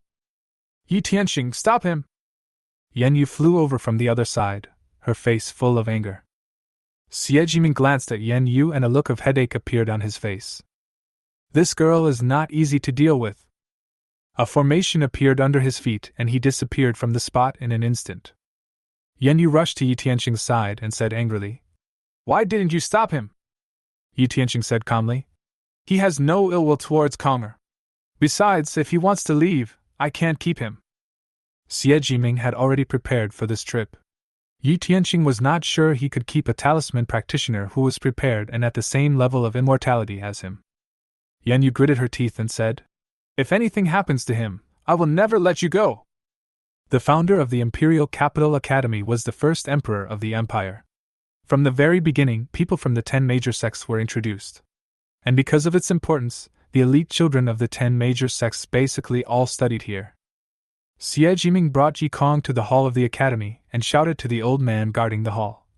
"Old Wang, register him!" Old man Wang raised his head and glanced at Yi Kong. He was stunned and asked in surprise, "Why did you tie up the kid from the Yi family?" Xie Jiming said with a smile. "How could he be tied up? He volunteered to be my disciple." "Wait." Yi Kong stopped him and said, "What on earth is going on?" "Okay, I've already told you not to ask so many questions." Xie Jiming took the jade pendant from old man Wang and handed it to Yi Kong. "From today on, you are my disciple, Xie Jiming, of Fu Zong." Yi Kong took the jade pendant blankly and asked in confusion, "But…" "Oh, right." Xie Jiming patted his head. "I still have to find a place for you. Lao Wang, do you have any empty rooms in my Fu sect?" Old man Wang yawned and said, "How can there be more? Those guys from your Fu sect were doing some research a few days ago, and they blew up the empty building." Xie Jiming shook his head, sighed, and said, "Those guys are really a headache.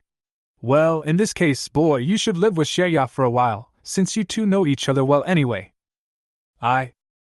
Before Yi Kong could say a word, he was grabbed by Xie Jiming again. He disappeared from the spot in an instant and appeared in a room. Xie Jiming looked at the empty room, threw Yi Kong on the bed, and said, "Xiaoya should not be back yet. Find a place to live by yourself." After he finished speaking, he disappeared from the spot in an instant. Yi Kong sat on the bed in a daze. "Xie Jiming, why did you let him join Fu's sect? Could it be because of the relationship in Dahai City?" Yi Kong looked a little serious. He had indeed made a big fuss about that incident. He was afraid that there would be many people who wanted to spy on his secrets. Crunch! The door was suddenly opened, and Yi Kong suddenly raised his head and looked at the figure in front of the door. When Luya saw Yi Kong staying in her room, her face turned slightly red, but she quickly returned to her previous extremely cold expression. She walked over and said to Yi Kong calmly, "Did the master throw you here?" Yi Kong nodded and asked, "Why did your master bring me here? Is it because… Did you write a calligraphy piece?" Luya's answer was beyond Yi Kong's expectation. He was stunned. As for the calligraphy copybook, it was indeed because Li Xin had written one before. But that one, Luya continued, that calligraphy was used to exchange with the one written by my master himself, and he noticed it.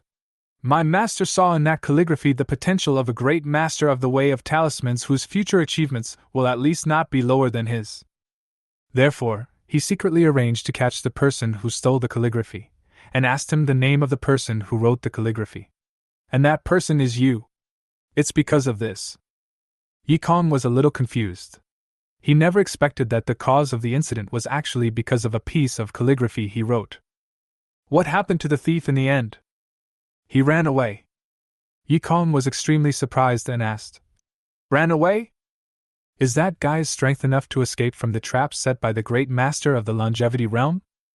Luya frowned slightly and said, "His body movements are extremely strange. Even my master doesn't know where he learned from." Yi Kong raised his eyebrows. Even Xie Jiming didn't know about that guy's identity inheritance? "Don't worry about that for now. Where are you going to sleep tonight?" Yi Kong looked embarrassed and said, "People who practice cultivation don't need to worry about where to sleep. I can just stay outside." "I'm afraid that won't work," Luya said calmly.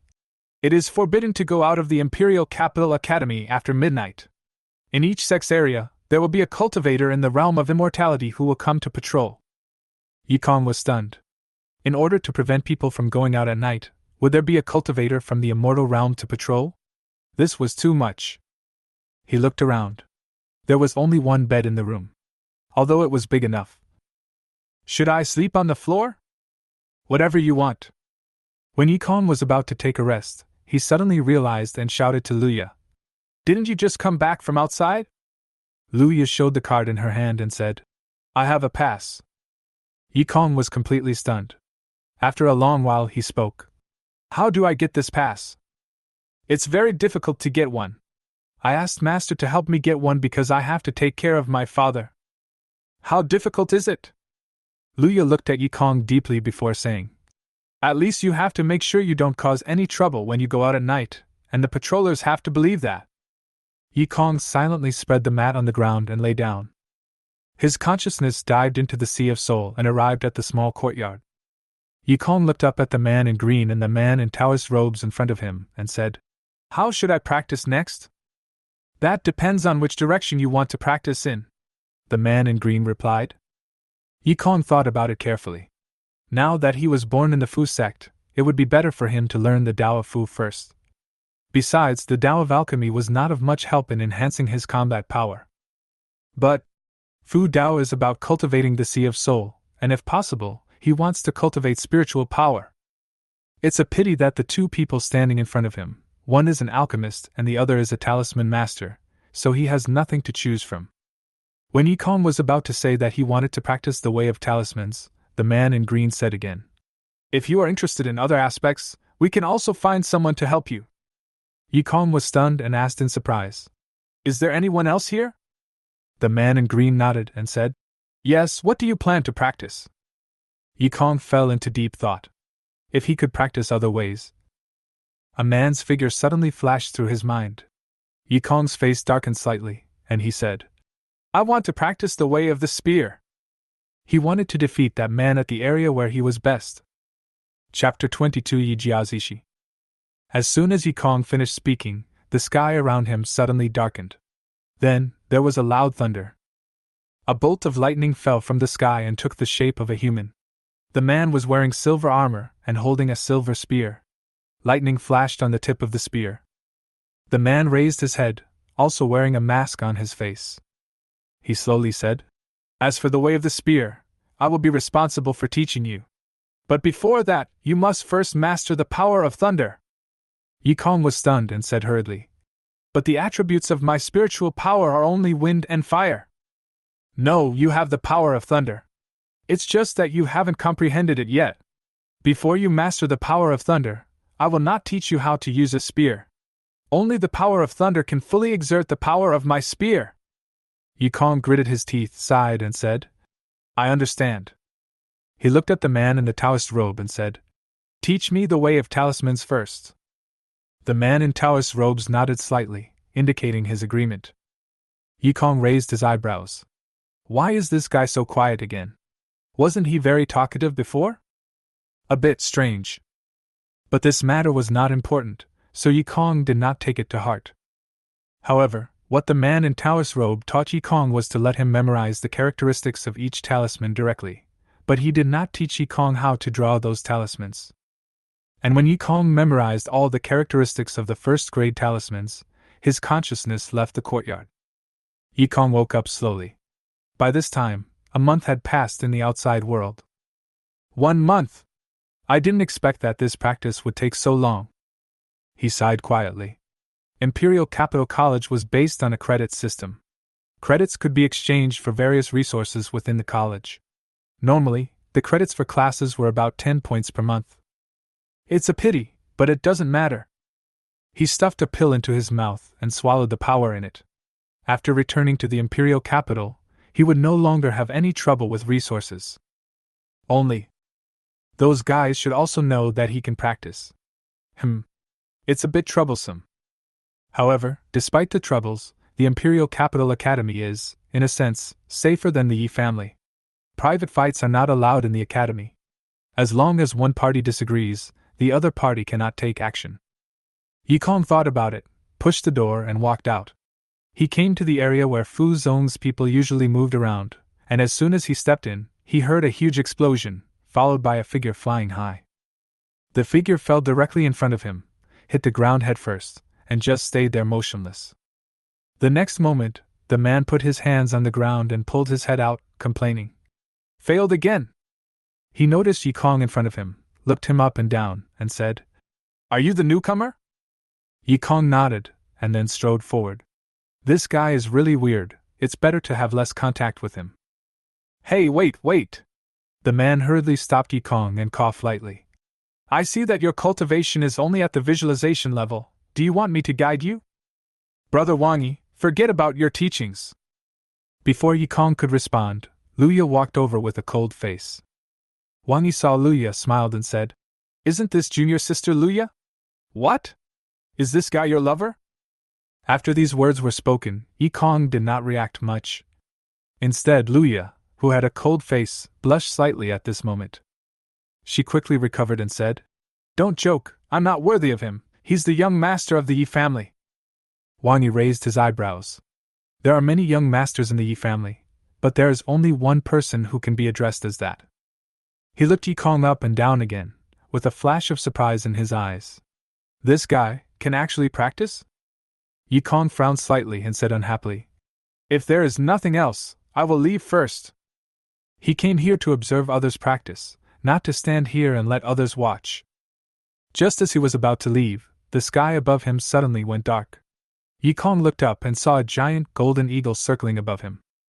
Wang Yi, who was standing by, was shocked and asked, "Isn't that the special mount for the investigation team?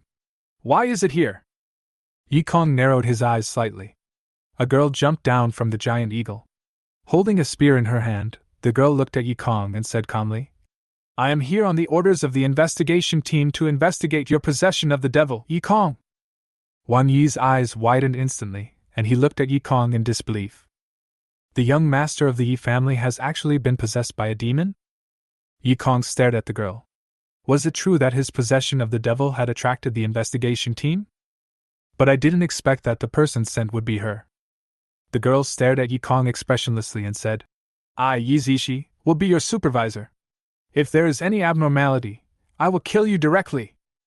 "Whatever," Yi Kong said nonchalantly. Compared to the investigation team, there is something more important now, that is, his own practice. As for how to control the power of thunder, he still has no idea. Yi Zishi noticed Yi Kong's disdain, frowned, and said in a deep voice, "Yi Kong, even if the Yi family protects you, you are possessed by a demon. The Yi family can't protect you." Yi Kong sneered and said, "So? Are you going to kill me? Yi Kong, you should just be your own supervisor." Yi Kong left immediately. He had a lot of things to do next and had no time to waste here. Yi Zishi frowned and followed Yi Kong. The supervision she mentioned meant following him 24 hours a day. Yi Kong came to a relatively intact room to practice the art of talismans. The first thing he tried was the fire talisman. After slowly drawing a talisman, Yi Kong did not continue painting, but studied it carefully. Before, he had used the one-word secret taught by the man in Taoist robes to carve a node in the formation, which was a talisman.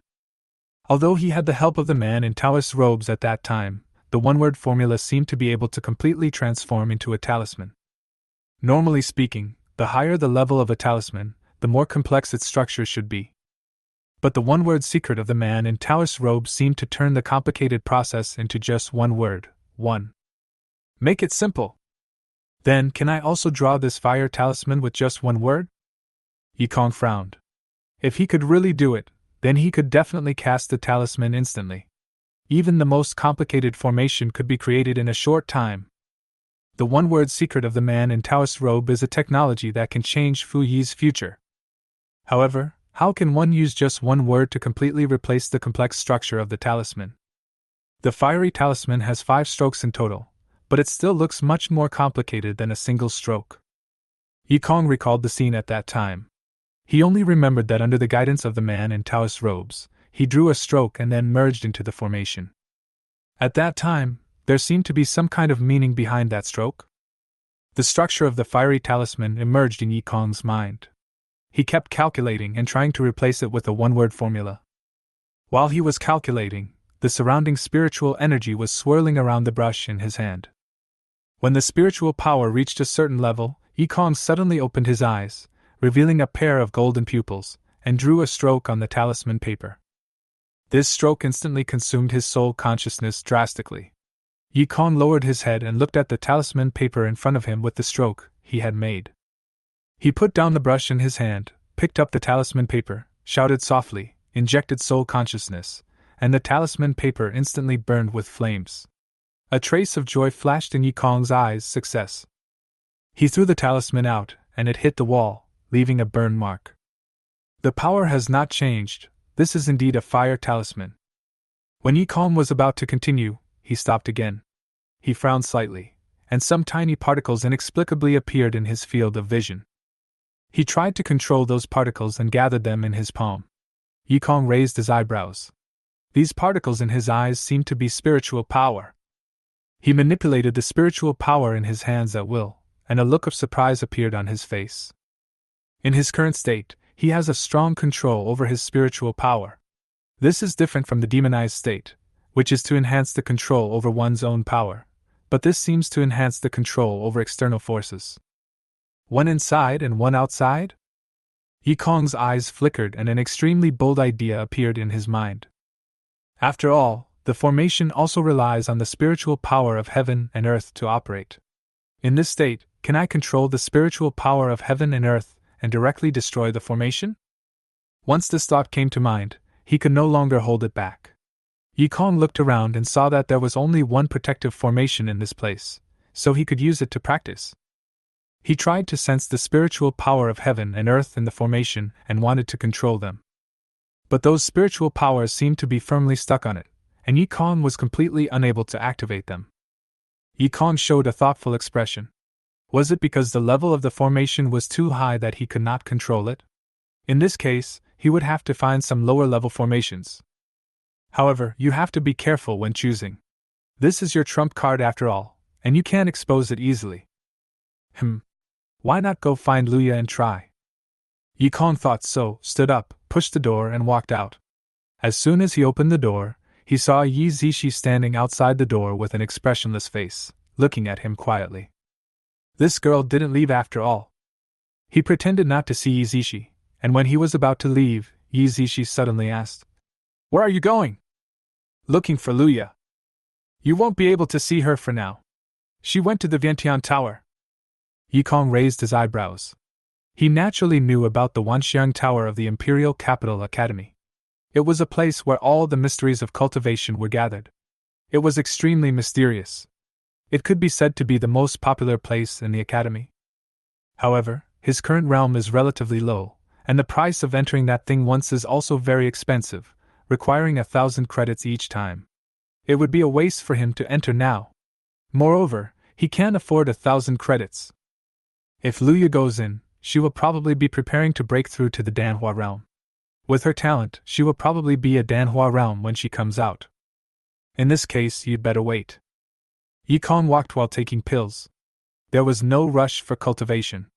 What he needed now was to completely fill up his dantian in his body so that he could move on to the next stage. The demand is high, but the consumption rate has not increased. What a problem! Yikong?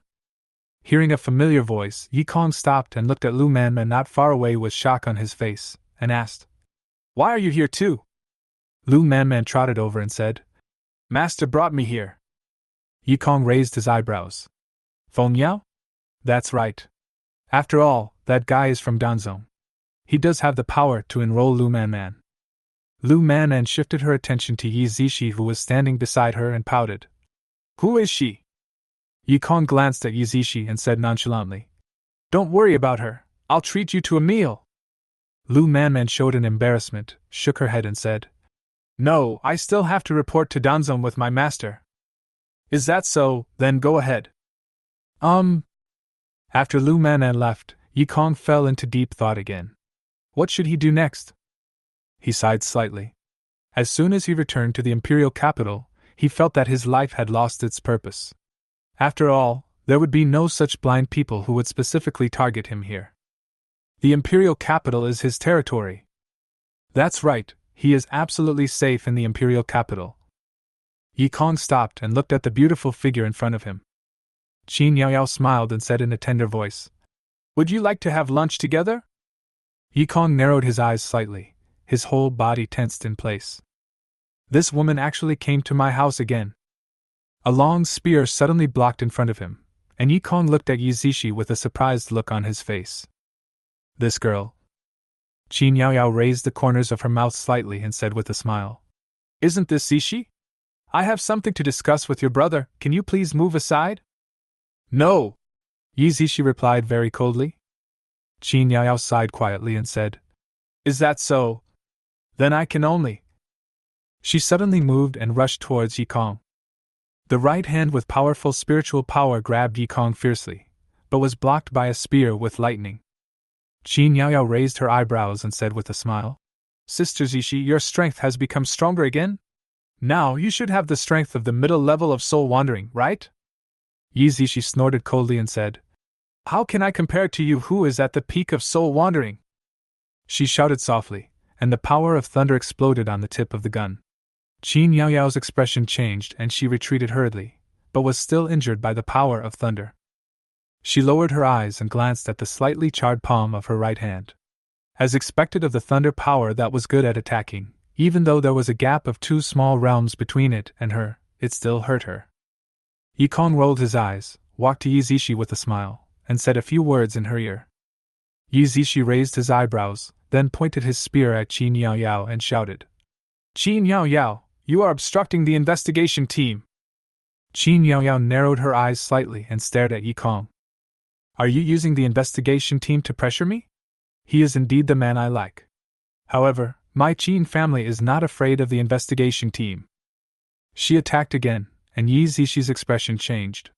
Qin Yaoyao actually ignored the 3 words, "investigation team," and continued to attack. She clenched her spear and was about to stab Qin Yaoyao when she saw a smile on her face. Yi Zishi's heart tightened, and then her movements were slowed down countless times. Qin Yaoyao took this opportunity to grab Yikong behind Yi Zishi and left. A hint of anger flashed in Yi Zishi's eyes, and the spiritual power in her body burst out completely, breaking free from Qin Yaoyao's restraints on her. At this time, Qin Yaoyao had already taken Yikong to an unknown place. Yi Zishi angrily attacked the ground beneath his feet, staring at the direction where Qin Yaoyao had left before. The power of time? Qin Yaoyao took Yikong all the way to a hotel and then dropped him off. Yikong fell on the bed, looked at Qin Yaoyao, and said coldly, "What do you want to do?" Qin Yaoyao smiled slightly and pushed Yikong down on the bed. She gently lifted Yikong's chin, opened her red lips, and said seductively, "What do you think I want to do to you, Master Yi?" "You!" Yikong gritted his teeth. If he was not completely unable to defeat this crazy woman, he would definitely teach her a lesson. Qin Yaoyao smiled charmingly, her hands constantly wandering on Yikong's body. Yikong thought to himself that something was not right. What happened a few months ago, would it happen again today? What a joke! When Qin Yaoyao's right hand moved between his legs, Yikong's eyes instantly turned bloodshot. He was willing to become a demon in order to avoid experiencing what happened last time again. He pushed Qin Yaoyao away with all his strength, and his body instinctively grabbed her throat. Yikong pressed Qin Yaoyao under him and asked coldly, "What do you want to do?" Qin Yaoyao looked at Yikong after he was possessed by the devil, and a hint of infatuation flashed in her eyes. She smiled and said, "I am here to tell you a very important piece of information." Yikong frowned slightly and asked, "Very important information?" Qin Yaoyao smiled and said, "Do you know that the Fu Dao branch of the Imperial Capital College is not doing very well recently?" Yikong narrowed his eyes slightly and nodded to signal Qin Yaoyao to continue speaking, but the right hand that was strangling her throat did not loosen at all. Qin Yaoyao continued, "They are being targeted. Someone is eyeing their status as a sect. Their resources are being restricted." Yikong sneered and said, "I don't see where their resources are restricted. Over here at the Fu Dao branch, they're blowing up houses. Does this count as limited resources?" "That's just because you've been exposed to too few levels. The resources of the gathering spirit realm have not been affected yet. But life is very difficult for those above the transformation pill realm. The academy has banned the supply of elixirs to the Fu Dao branch." Yikong frowned slightly and asked in a deep voice, "Who is targeting them?" "Zhan family, Zhan Tiahai." Yikong's eyes narrowed and he asked, "The leader of the Gate of Science and Technology, Zhan Tiahai?" Qin Yaoyao nodded and said, "During the few months since you left the Imperial Capital, the Gate of Science and Technology has developed a huge achievement that is enough to threaten the status of the Fu sect." Chapter 23 Robots. Can it replace Fu Zong's research? Yikong narrowed his eyes slightly. Before he left the Imperial Capital, the Gate of Science and Technology had been making great progress, but it was still not as good as the 10 sects. But now, has it threatened the Fu sect? He asked. What kind of research? It's similar to puppetry, but they call it robots. According to the research that has been revealed so far, those robots can instantly cast talismans below the 3rd level and set up a formation of the highest 5th level in an instant. Yikong's eyes narrowed. These achievements were nothing to a high-level practitioner of the way of talismans. But the key point is that it poses a huge threat to other low and middle-level talisman practitioners. Those robots can do the same thing as a low to medium-level Fu Dao practitioner in a shorter time, but with the same result. So why would other non-Fu Dao practitioners bother looking for Fu Dao practitioners? This is a huge blow to the practitioners of the way of talismans. They can only rely on the income from resources of the upper levels, and those in the lower and middle levels cannot make ends meet. Except for some people with family background, it may be difficult for others to continue practicing. Many people will have to give up the practice of talismans. But, Yikong sneered and said, what does this have to do with me?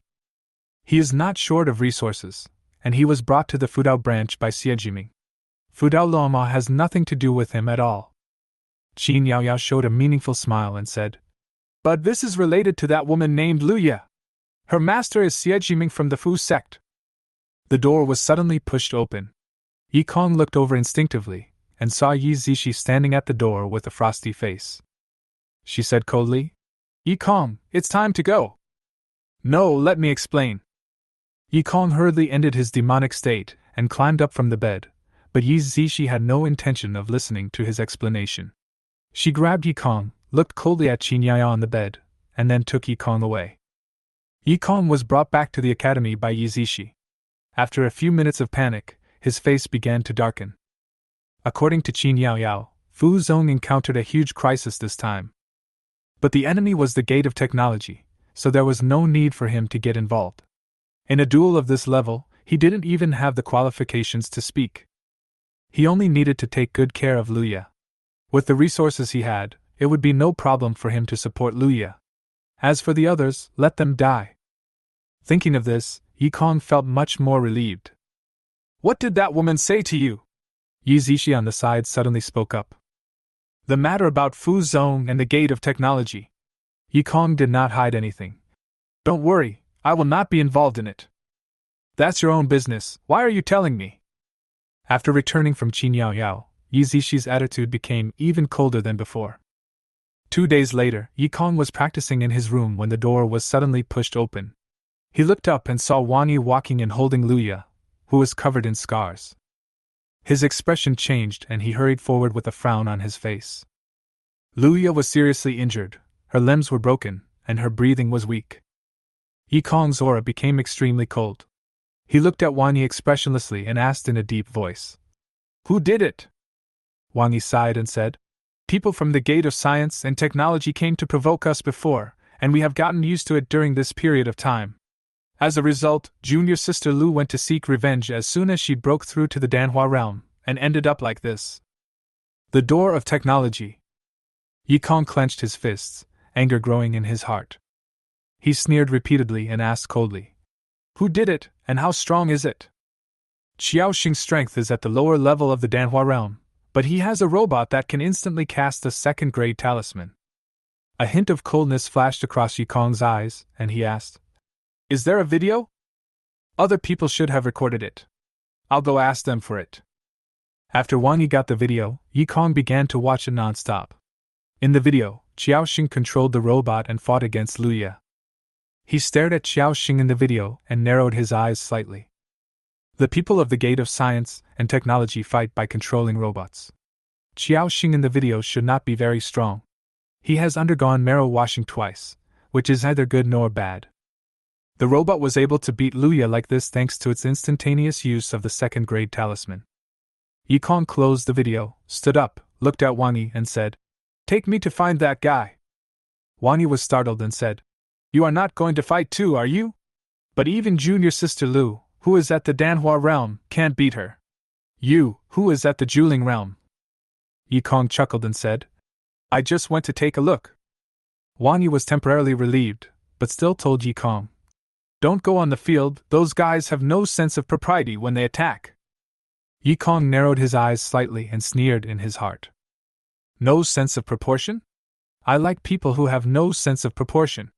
On the ring, life or death is irrelevant. Wang Yi brought him to the vicinity of the ring. At this time, Xiaoxing was still standing on the ring, looking at everyone with disdain on his face. He sneered and said, "Is there no one left in your Fu sect?" The people around were immediately furious, but fearing the fate of others before them, they did not take action. "Some!" Suddenly someone in the crowd shouted. Xiaoxing raised his eyebrows, looked at Yikong who was walking onto the stage, and laughed. "No way! All the people in the Huadan realm in front of me are not my opponents, and you dare to come at me when you are in the Juling realm?" Yikong looked at Xiaoxing with a smile and said, "But if you were defeated by me, a gathering spirit realm warrior, wouldn't that be very embarrassing?" Xiaoxing's expression suddenly turned cold, and he said in a cold voice, "I'll give you one last chance, hurry down, and I'll pretend I haven't seen you." Yikong took out the talisman from the space ring, held it in his hand, and said with a smile, "Why are you talking so much? Just come directly." "Okay. Then I'll help you." Xiaoxing shouted loudly and controlled the robot to rush towards Yikong. Yikong instantly threw out several talismans at the robot, causing a huge explosion, and at the same time he retreated backwards. A figure suddenly rushed out from the smoke-filled place. It was the robot controlled by Xiaoxing. There was no trace of surprise on Yikong's face. What he had just thrown was just a first-grade fire talisman, just a tentative attack. However, the defense of this thing is really high. It should be at the level of Soul Wandering Realm, right? Yikong was calculating the data while distancing himself from the robot.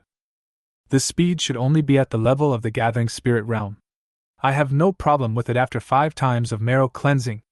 However, in the previous video, this thing reached the Danhua realm for a while, so the current speed should not be the limit. However, reaching that speed is very exhausting for that guy, and he cannot use it lightly. Yikong's eyes turned into golden pupils, and he returned to his previous state. In his vision, everything around him existed in the form of spiritual power of heaven and earth. Suddenly he raised his eyebrows. There were actually several spiritual powers in the robot's body. And those spiritual powers gathered at the center of the robot, and spread out in all directions. Those spreading stripes looked familiar to Yikong. Is this a talisman? No, this should be a talisman template. The robot suddenly raised its hand and released a second-grade talisman, the Thunder Fierce talisman, which slashed towards Yikong. Yikong dodged sideways, and in his field of vision, part of the robot suddenly dimmed. He narrowed his eyes slightly. Is this the secret of the robot's ability to cast talismans instantly? Use yourself as the talisman paper, carve out the talisman template, and then use the spirit stone as the power to gather energy first, and then you can cast the talisman instantly. A disdainful smile appeared on his face, and he thought that the kind of instant talisman really appeared, but it turned out that he still had to prepare it first. But this matter is not very important to him. Now he only wants to beat Xiaoxing half to death. 20 seconds later, the talisman template that had dimmed before began to glow again. Yikong's eyes flickered constantly. Does it take 20 seconds to charge a second-grade talisman? There are 5 talisman templates inside the robot's body. If he wants to get close to Xiaoxing, he must first let this thing use all 5 talismans at once, and then decide the winner within 20 seconds. Yikong took a deep breath, stopped dodging, and rushed towards Xiaoxing. Xiaoxing showed disdain on his face.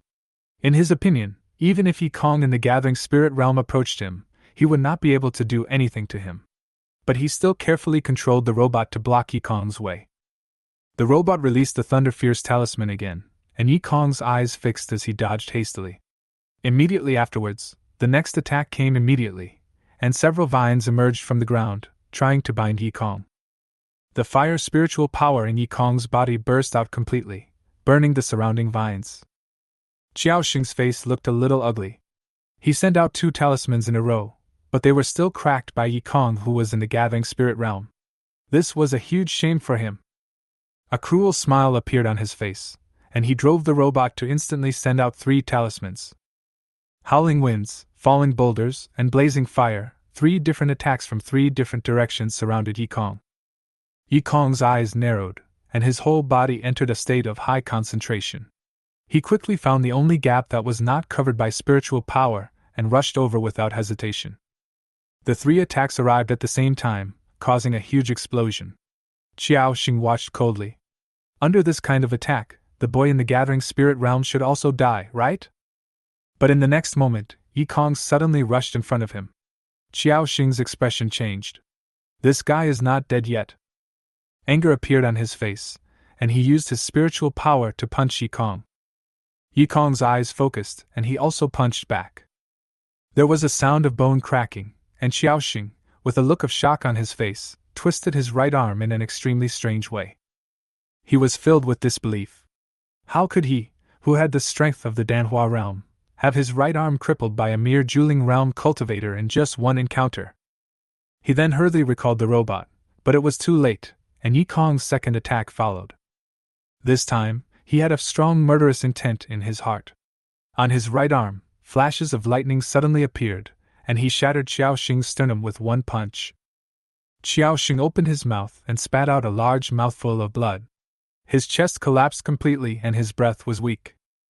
The people around were all shocked, watching everything in front of them in disbelief. Xiao Xing, who was so arrogant before, was actually defeated by a gathering spirit realm. Yi Kong looked at Xiao Xing coldly, turned around and picked up the robot that had lost control and was motionless.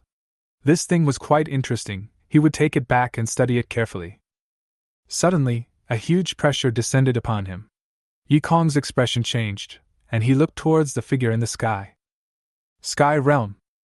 The man looked at Yi Kong indifferently from the sky and said slowly, "This thing is not for you to take." He slowly raised his right hand and was about to kill Yi Kong when his expression suddenly changed and he fell directly to the ground. Xie Jiming walked out slowly from the void. He looked at the man who fell to the ground with a smile and said, "I didn't care about the previous fights between people of the same realm. If I lost, it was because I was not as skilled as the opponent. But now you, a Sky Realm person, want to attack someone in the Gathering Spirit Realm?" The man got up from the ground in a miserable state, looking at Xie Jiming with some fear, but still gritted his teeth and said, "He must not be allowed to take the robot away, it must be returned." Xie Jiming still had a smile on his face, but his voice was terrifyingly gloomy. "Get lost!" The man's expression changed drastically. He gritted his teeth, but ultimately he was afraid of Xie Jiming's strength, so he turned and left. Xie Jiming came to Yi Kong in an instant and asked, "Are you okay?" As soon as he finished speaking, Yi Kong's expression suddenly changed. He kept coughing up blood and his face turned extremely pale. Before Yi Kong could finish his words, he fainted on the ground. Xie Jiming's expression changed, and he hurriedly checked Yi Kong's physical condition, and gradually his expression began to become strange. His mind naturally recalled a big incident that had happened in the imperial capital, and the corners of his mouth began to twitch slightly. This kid started again. But it's very good. Anger suddenly appeared on his face, and he cursed loudly. What a great gate of technology, to treat a junior in the Gathering Spirit Realm like this. Xie Jiming will definitely get back at him. After he finished speaking, he took the unconscious Yi Kong and disappeared from the spot in an instant. He laid Yi Kong and Luya flat, and soon after, an old man appeared in the room. Xie Jiming's expression changed, and he quickly said respectfully, "Master Dean, why are you here?" The old man slowly spoke. "The technology gate did go too far, but it has nothing to do with this child. Don't get him involved. Otherwise, the capital will be in chaos. The juniors know." The old man nodded, looked at Yi Kong, and said in a deep voice, "Boy, why are you still pretending? Wake up." Yi Kong on the bed was still motionless. The old man frowned slightly and stretched out his hand to check the condition inside Yi Kong's body. His expression gradually became solemn.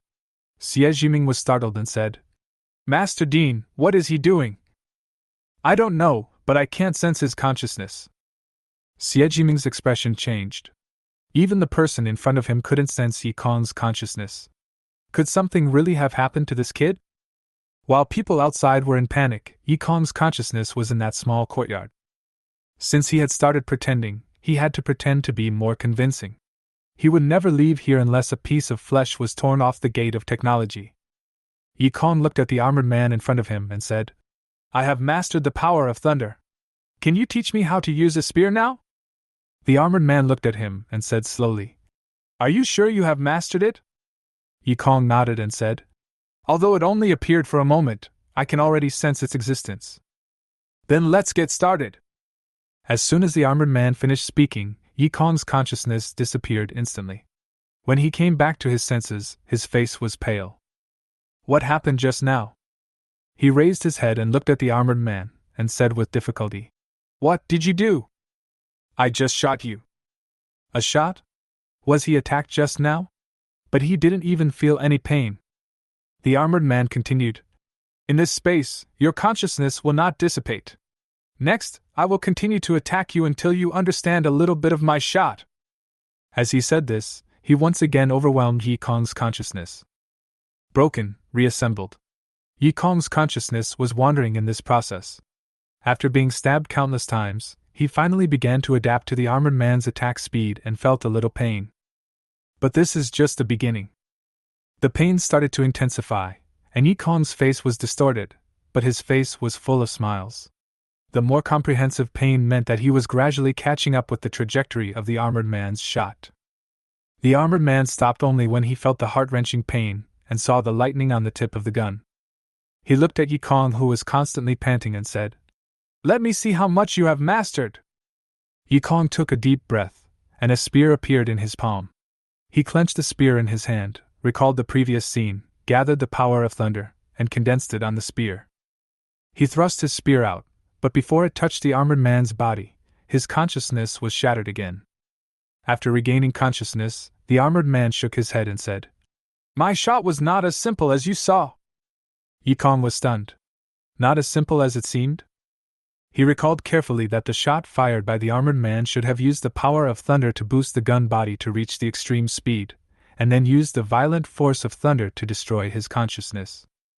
His eyes suddenly lit up, and he shouted loudly, That shot of yours had the power of Tao. The armored man nodded and said, Then guess what it means? Yi Kong frowned slightly. If the armored man said so, then it couldn't be the Tao of Spear. Could it be the Tao of Thunder? Wait, that shot. Yi Kong had an extremely absurd thought in his mind. His throat was a little dry. He licked his lips and said with difficulty, You are not using military force, are you? The armored man chuckled and said, To be precise, it is the meaning of the military's way of transformation. I created it myself. Chapter 24, Green Mist Secret Realm. Yi Tianqing, Yi Kong's father, was the head of the Sha Luo army, so Yi Kong also knew about the military situation. Military momentum is something that can only be achieved by a group of soldiers with strong wills and an invincible general. However, the armored man in front of him was able to gather a military force by himself, which completely overturned Yi Kong's worldview. Every spiritual force in the human body can be regarded as a soldier, and it is easy to gather a military force. The armored man explained, You are not able to do this yet. Therefore, you just need to learn my instant lightning method. Although it may not reach my current level, it should be enough for you. Several spiritual powers appeared in his palms. All you have to do is let the spiritual powers in your body move according to your will, and let them accomplish what you want in an instant. Yi Kong raised his eyebrows. The spiritual power in his body moved according to his wishes? Isn't this the demonic state? But you can't always rely on that state, you'd better master it yourself. Yi Kong took a deep breath, and a spiritual power emerged in the palm of his hand, and he began to practice. According to what the armored man said, he must at least be able to use all the spiritual power in his body to make a sprint movement in order to be considered successful. This made Yi Kong feel troubled. Even though he was only at the gathering spirit realm, it was still quite difficult for him to use all the spiritual power in his body to make a sprint. He kept repeating the same thing, starting with a stream of spiritual power and gradually increasing it. He lost the concept of time during his practice, and when he woke up slowly, the world was still the same as before. The armored man said calmly, It's time to go. There must be a big commotion outside. Yi Kong's expression suddenly changed. The longer he practiced, the longer his outside self had been sleeping. Oh no! He quickly regained consciousness and suddenly opened his eyes. He's not awake yet! Yan Yu shouted angrily at the old man in front of her, and the old man looked distressed. Yi Kong had been in a coma for 2 months, so Yan Yu knew about this. When she found out, she immediately rushed over from the weapon sect, making a big fuss and threatening to kill Zhang Tianhai at the gate of science and technology. Fortunately, Yi Tianxing did not lose his composure because of this incident. A trace of relief appeared on the old man's face. No matter how much trouble Yanyu made, it wouldn't cause any big trouble. But if Yi Tianxing really wanted to kill because of this incident, the gate of technology would probably not leave a single person alive. "You guys, what are you doing?" Yi Kong's weak voice sounded, and everyone around was stunned. Yanyu showed a hint of joy on her face, and rushed over, tightly grasping Yi Kong's shoulders, looking at him with red eyes, and said, "Are you okay?" Yi Kong coughed a few times and said listlessly, "I'm seriously injured. I'm afraid I'll need a lot of resources to recover." When Yanyu heard Yi Kong say this, she knew in her heart that he was fine. She heaved a sigh of relief, turned around and looked at the tech gate visitor who was beaten half to death by her and thrown into the corner, and said coldly, "Tell your sect leader to prepare enough compensation for me. Otherwise, I don't mind visiting your mountain gate." The man nodded repeatedly, endured the pain in his body, stood up from the ground, and left with great difficulty. The old man smiled and said, "Since he is awake, I will leave first." He disappeared instantly. After everyone else left, Yanyu looked at Yi Kong seriously and said, "Don't provoke the gate of technology again, okay?" Yi Kong was stunned for a moment and asked in surprise, "Do we need to be afraid of them?" "Of course there is no need to be afraid. The Sha Luo Legion under Yi Tianxing is enough to deal with them.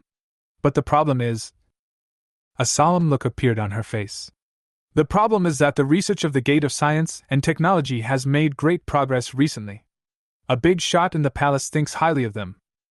Yi Kong's expression changed, and he asked in a deep voice, "Who?" "The fourth prince." Yi Kong narrowed his eyes slightly. "The fourth prince?" he said. "But this matter is aimed at the Fu sect. No matter how powerful the fourth prince is, he can't compete with the Fu sect, right?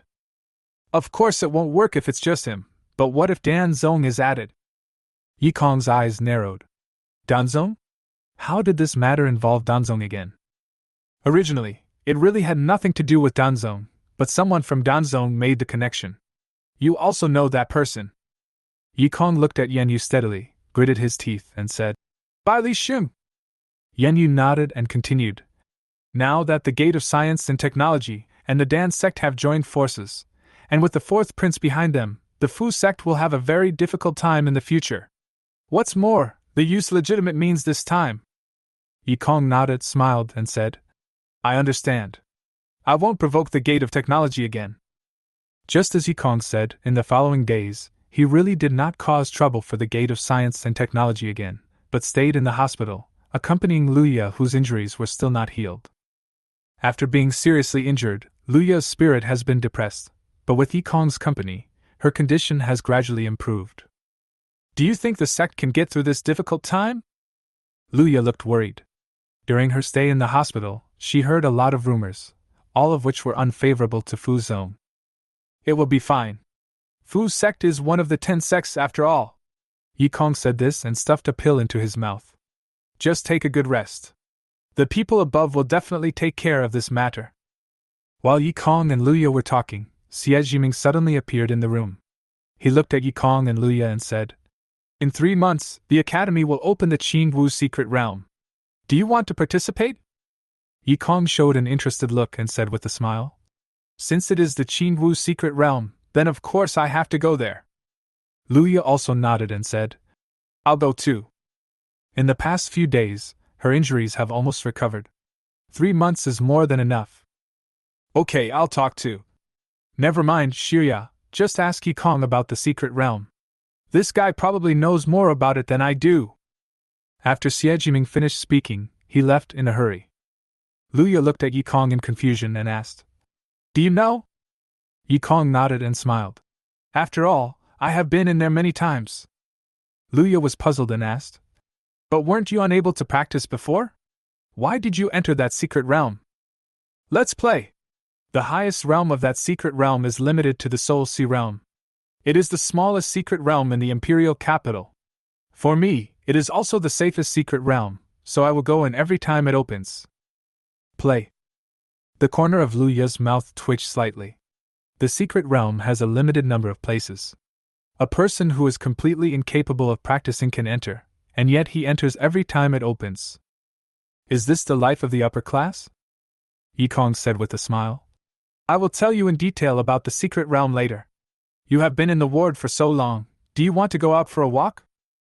Luya showed a hesitant expression and nodded slightly. Then let's go! Yikong suddenly picked up Luya by the waist. Luya panicked and screamed. What do you want to do? Yikong tilted his head and said, Aren't you still injured? I'll carry you away. I can walk by myself, put me down. You really don't need me? Need not. Yikong showed a regretful expression and put Luya down. Luya blushed slightly, coughed lightly, and said, You go out and wait for me first. I still need to change clothes. Well, if you need anything, remember to call me in. Yikong walked to the door and waited. A few minutes later, he heard Luya's voice coming from the room. He hurriedly opened the door and rushed in. Seeing Luya falling to the ground with a look of pain on her face, Yikong hurried forward to help her up, frowning slightly, and said, I already said that I will just hold you. I can do it on my own. How can I believe you like this? Yikong held Luya tightly in his arms without saying anything, stared at her, and said, You just listened to me obediently today, understand? Well. Luya's face flushed, she buried her head in her chest, and whispered, Why are you so nice to me? To repay you, of course. Repay me? Luya was a little surprised, but Yikong nodded very naturally and said, You took such good care of me when we were in Dahai City before, so I naturally have to return the favor. I see, put me down. Yikong blinked and looked at Luya in confusion as her attitude became noticeably colder. What's wrong with this woman? Luya said calmly. You have saved me many times before. I have already repaid you. There is no need to do this again. How can that be possible? Yikong shouted, looking at Luya seriously. My mother once said that if you really like someone, you should protect her for your whole life. Swish. Luya's face turned red. Yikong was serious and not joking. This made her even more excited. She began to get nervous and said intermittently, What are you talking about? You. She lowered her head and whispered, What about Lu Man Man? You like her too, don't you? Yikong shook his head and said, No, I don't like her, I love her. Huh. Veins popped up on Luya's forehead, and she gritted her teeth and said, So in your opinion, love and liking are two different things? Yikong nodded and said very naturally, Of course. I like you, so I will try my best to help you.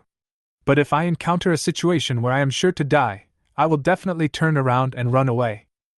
What if it's Lu Man Man instead? Yikong smiled. Then I will save her even if I die. Luya took a deep breath and gritted her teeth and said, Put me down. Huh? Why? Why do you care so much? Put me down. I understand the reason, but why did you come to me? Li Haoran looked expressionlessly at Yikong, who was holding Luya in his arms, and Yikong blinked at him and smiled. I saved you in Dahai City. It's such a big favor, so what if I come to your place to play? Li Haoran took a deep breath and said, What exactly do you want to do? Yikong came here for no reason, and he definitely has no good intentions. Yikong looked at Li Haoran with a smile and said, You also know that I have offended the fourth prince, so let me hug the crown prince's thigh. The imperial capital was in chaos, and everything centered around the struggle for imperial power. The Li family had always been a supporter of the crown prince. Li Haoran raised his eyebrows and said, You are at the Gathering Spirit Realm. What qualifications do you have to see His Royal Highness the Crown Prince? I am from the Yi family. But can you represent the Yi family? Yikong narrowed his eyes slightly and stared at Li Haoran. Of course, he could not represent the Yi family. In fact, only his father Yi Tianqing stood on his side. Moreover, the current head of the Yi family, Old Master Yi, was very cold towards him. He chuckled and said, Well, goodbye then. Li Haoran quietly watched Yikong's departing back, his eyes flickering, and no one knew what he was thinking. Yikong left the Li family compound. Luya looked up at him and asked, Is this what you came here for? Well, let's go back and practice. The Qin Wu secret realm 3 months later is very important. Practice, practice continuously. After 3 months, Yikong reached the middle level of the gathering spirit realm. Ming brought Yikong and Luya to the entrance of the secret realm. Yikong looked around and saw that there were not only people from the 10 sects, but also people from other sections. This also included the Gate of Science and Technology. Ming suddenly said, "Let's begin." Yikong looked over and saw the entrance to the secret realm open, with people around him rushing in. He took a deep breath and stepped in. The surrounding space twisted for a while, and when it returned to normal, Yikong had already arrived at the edge of a cliff. He looked around and found that there was no one else around. That was good, so he wouldn't have to fight as soon as he entered here. He was not in a hurry to look for opportunities in the secret realm, but instead found a cave and lived there temporarily. He stared at the fire in front of him, as if waiting for something. A few hours later, green mist seemed to rise outside the cave. Yikong took a look, stood up from the ground and walked out of the cave. The true appearance of the Qingwu's secret realm begins to reveal. He walked in the green mist, looking for opportunities around him. The time and place of the green mist's appearance were all random. When the green mist appears, the true face hidden in this secret realm will also be revealed. His eyes suddenly lit up, he stopped and looked at the spiritual fruit in front of him. I'm lucky to have come across a spiritual fruit so soon. But... Yikong narrowed his eyes slightly, holding a talisman between his fingers, and looked around vigilantly. Rustle! The surrounding grass seemed to be pushed aside by something, and the spiritual power in Yikong's palm quietly gathered.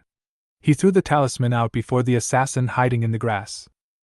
A raging fire started burning, and a roar came from the grass. A green snake emerged from the grass and pounced towards Yikong. There was no trace of panic on Yikong's face. He threw out several fire talismans in succession and burned the green snake to death. Yikong then went to pick the spiritual fruit. The green snake's strength was only at the middle level of the gathering spirit realm. Even without the help of the talisman, he could easily kill it. But that would be meaningless. Before the war comes, he needs to familiarize himself with the talisman master's fighting style.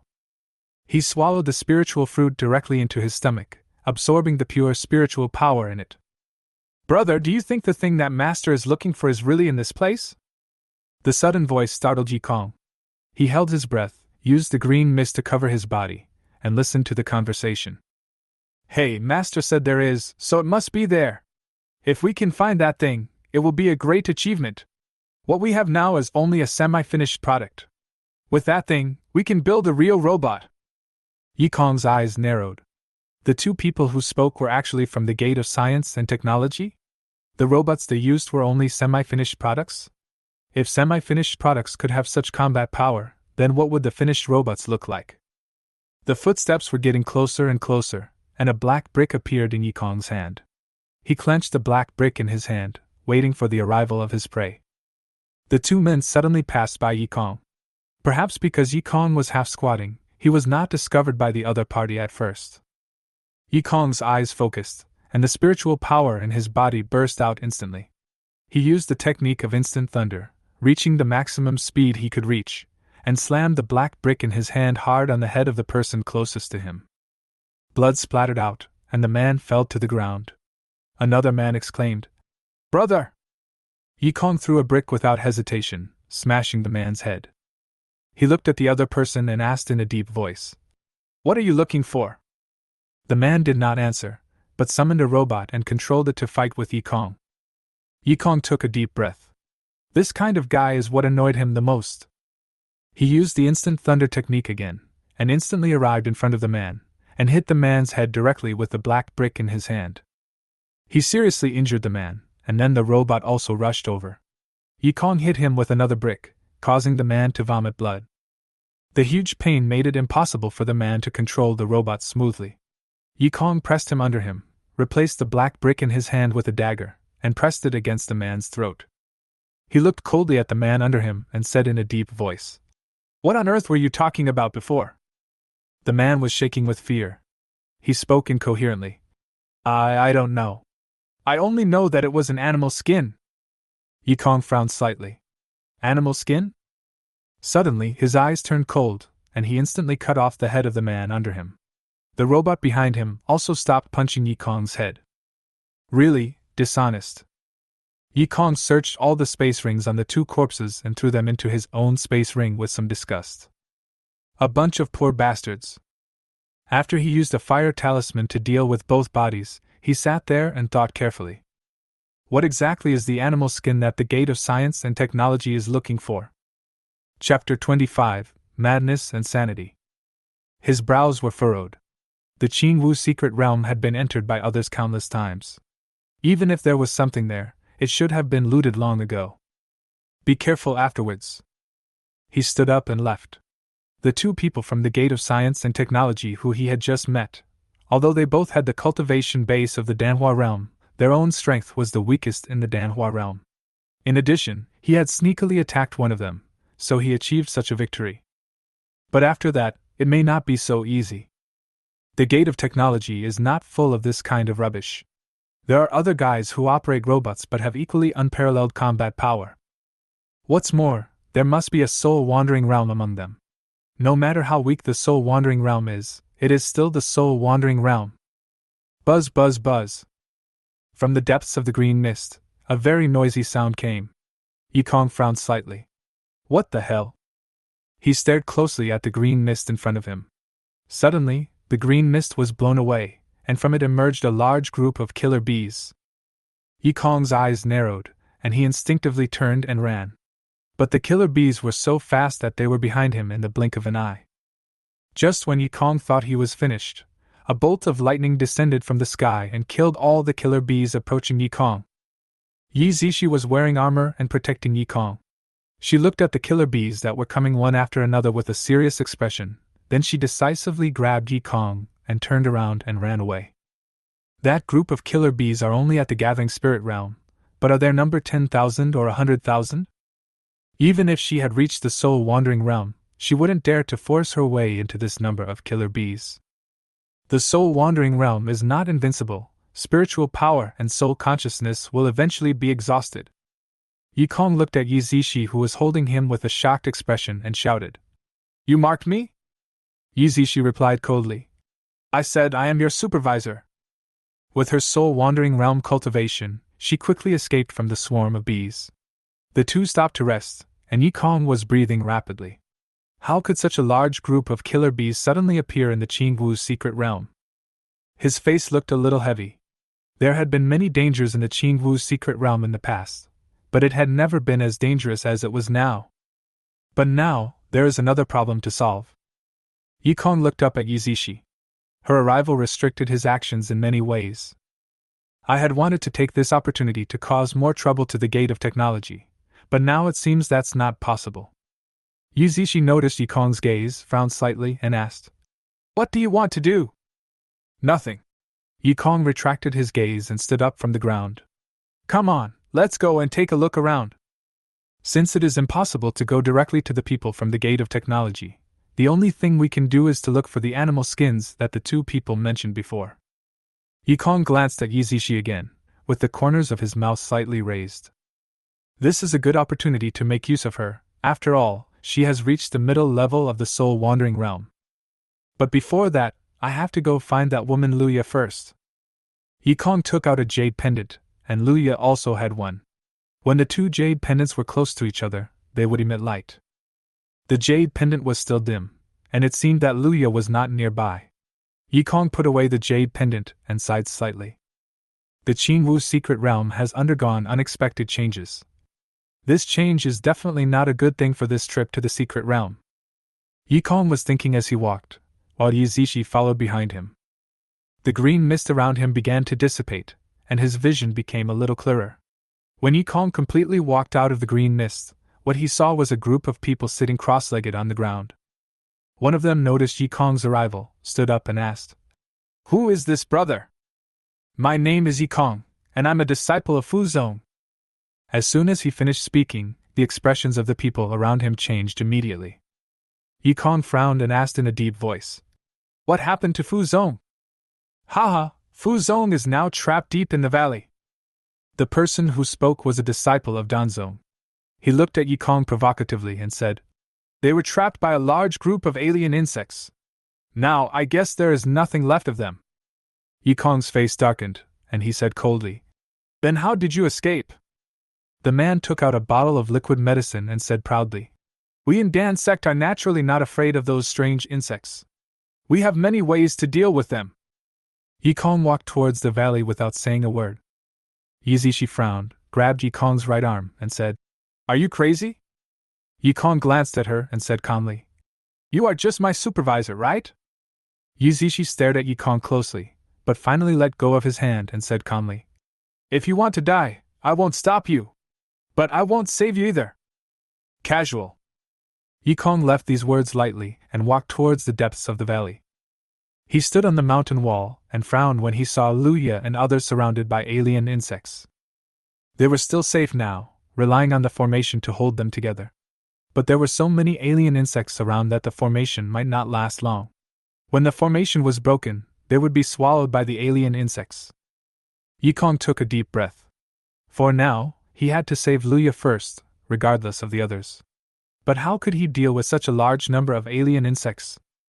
The formation began to shake constantly and was on the verge of collapse. The Fu Zong disciples in the formation began to panic. Wang Yi gritted his teeth and said in a deep voice, When the formation is broken, I will stay to stop those alien insects. You take this opportunity to run away. No! A female disciple of Fu Zong shouted. Senior brother Wang, you will die. Wang Yi smiled and said, It's okay, as long as you can escape. The lives of so many of you are much more important than my life. The formation suddenly shattered. Wang Yi's eyes focused and he shouted, Run! As soon as he finished speaking, a figure suddenly fell from the sky. It was Yikong, who had been preparing on the cliff for a long time. His whole body was flashing with lightning, and when he was about to rescue Luya, suddenly the alien insects around him rushed towards him like crazy. Yikong's eyes narrowed. Is this happening again? He quickly changed direction, jumped onto the cliff and escaped quickly. Before leaving, he turned around to take a look. Those alien insects were really chasing him relentlessly, and the others around him didn't even look at them. The corner of Yikong's mouth twitched slightly. Is this the second time he has been chased by alien insects? When the killer bees appeared before, I thought I was just unlucky, but now it seems that there is something on my body that attracts them. But is there anything on his body that could attract alien insects? Yikong did not continue thinking, but fled with all his might. Anyway, this can be considered as saving Luya. Everyone stared blankly at the alien insects that had surrounded them for a long time, but now went to chase and kill Yikong without any reluctance. We were considered to have survived, right? Someone spoke incoherently, breaking the silence. Everyone's faces began to show smiles of having survived a disaster. But a female disciple suddenly said, But what about that guy? There is such a large group of alien insects chasing him. Wang Yi sighed deeply, looked around at everyone, and said, Junior brother Yi risked his own life to come and save us, we must not let him down. He turned to look at Luya, whose face was pale and eyes were red, and sighed. Junior sister Lu, junior brother Yi is a member of the Yi family after all. He must have a way to escape. The female disciple who had spoken before blinked. What senior brother Wang Yi meant was a little subtle. Could it be that the person who led the alien insect away was trying to save senior sister Lu? Tears began to appear in her eyes and she looked at Luya with emotion. Senior sister Lu is so happy, I hope nothing will happen to that man. Luya bit her lips tightly and looked at the direction where Yikong left with complicated eyes. Yikong, please don't get into any trouble. At this time, Yikong was surrounded by alien insects. He looked pale and was breathing heavily. Even after using the instant thunder technique, he still couldn't shake these guys off. What was it about him that attracted them? The most troublesome thing is that although the alien insects in the gathering spirit realm have developed some intelligence, it is still not enough to understand human language. Just when Yikong thought he was finished, the alien insect swarms suddenly dispersed, and a giant ant walked out from the swarms. Yikong's eyes narrowed. Wasn't that ant the one he saw in Qianyu Academy before? How did you get to the Qingwu's secret realm in the imperial capital? The giant ant roared at Yikong, then instantly jumped onto Yikong's body and kept crawling on him. Yikong held his breath and concentrated. He did not act rashly. He did not sense any murderous intent from the giant ant. The giant ant stopped and roared again, as if urging Yikong. Yikong raised his eyebrows. Could it be that this guy wanted to use the power of spring rain to nourish everything himself? He tentatively released the spring rain to moisten the earth, and the giant ant really calmed down, absorbing the vitality that Yikong had gathered. Yikong breathed a sigh of relief. In this way, he was safe. He continued to release the spring rain to moisten everything until the spiritual power in his body was completely exhausted, and then he was forced to stop. The ant cried out in satisfaction and lay motionless on Yikong's shoulder. Yikong was stunned. This? He glanced at the swarm of alien insects in front of him and moved tentatively, and the swarms of alien insects followed him, but still did not do anything to him. Yikong's eyes lit up and the corners of his mouth rose slightly. Such a large group of alien insects can be put to good use. He chuckled and ran back. At this time, Luya and others returned to the outside of the canyon. When those people saw them coming out, they were suddenly shocked. How could they escape from that swarm of alien insects alive? The Dan sect disciple who had spoken earlier stood up, looked around, and said leisurely, "Why didn't the Fu sect disciple who went in earlier come out with you?" As soon as these words were spoken, Luya and others changed their expressions instantly. The Dan sect disciple noticed something was wrong and said sarcastically, "No way, he sacrificed himself to save you, didn't he?" Wang Yi gritted his teeth and said, "Junior brother Yi was born in the Yi family, how could he die here so easily?" The Dan sect disciple's eyes flickered. Yi family? That guy turned out to be from the Yi family. No, he doesn't have anything to protect himself. Yi Zishi, who was standing nearby, suddenly said, "The only magic weapon he has for self-defense is the black brick made for him by his aunt." Luya was shocked and asked in panic, "Why?" "Who knows? Maybe he's a psychopath." Hey, Yi Zishi, talking bad about others behind their backs is not a good habit." Yikong appeared out of nowhere, and behind him, there was a large group of alien insects. Everyone's expression changed and they kept shouting, "How did that guy attract the Zerg swarm here? Run away!" Everyone fled in panic, but Yikong watched with a smile as the swarm of alien insects behind him rushed towards the crowd, their target being the people from Dan sect and Gate of Technology. Suddenly, a sword beam flashed, and countless alien insects were killed and injured in an instant. Yikong narrowed his eyes slightly and looked at the woman flying over from the sky on a sword. The woman slowly landed, looked at Yikong with cold eyes, and said, "As a human being, you control the alien insect swarm to kill, don't you have any conscience?" Yikong snorted coldly and said, "What does this have to do with you?" The woman's eyes turned cold, and she slashed at Yikong with the long sword in her hand. Yikong's eye shrank, and he instantly sensed the breath of death. At this moment, Yi Zishi suddenly stood in front of him and took the sword. She looked at the woman expressionlessly and said, "Are you sword sect Wenching?" The woman nodded and said, "Not bad." And with the arrival of Wenching, other forces also came here one after another. A man who was controlling several robots saw the tragic scene in front of him, and his eyes immediately became extremely cold. He looked at Yikong and said coldly, "Boy, you really have good means."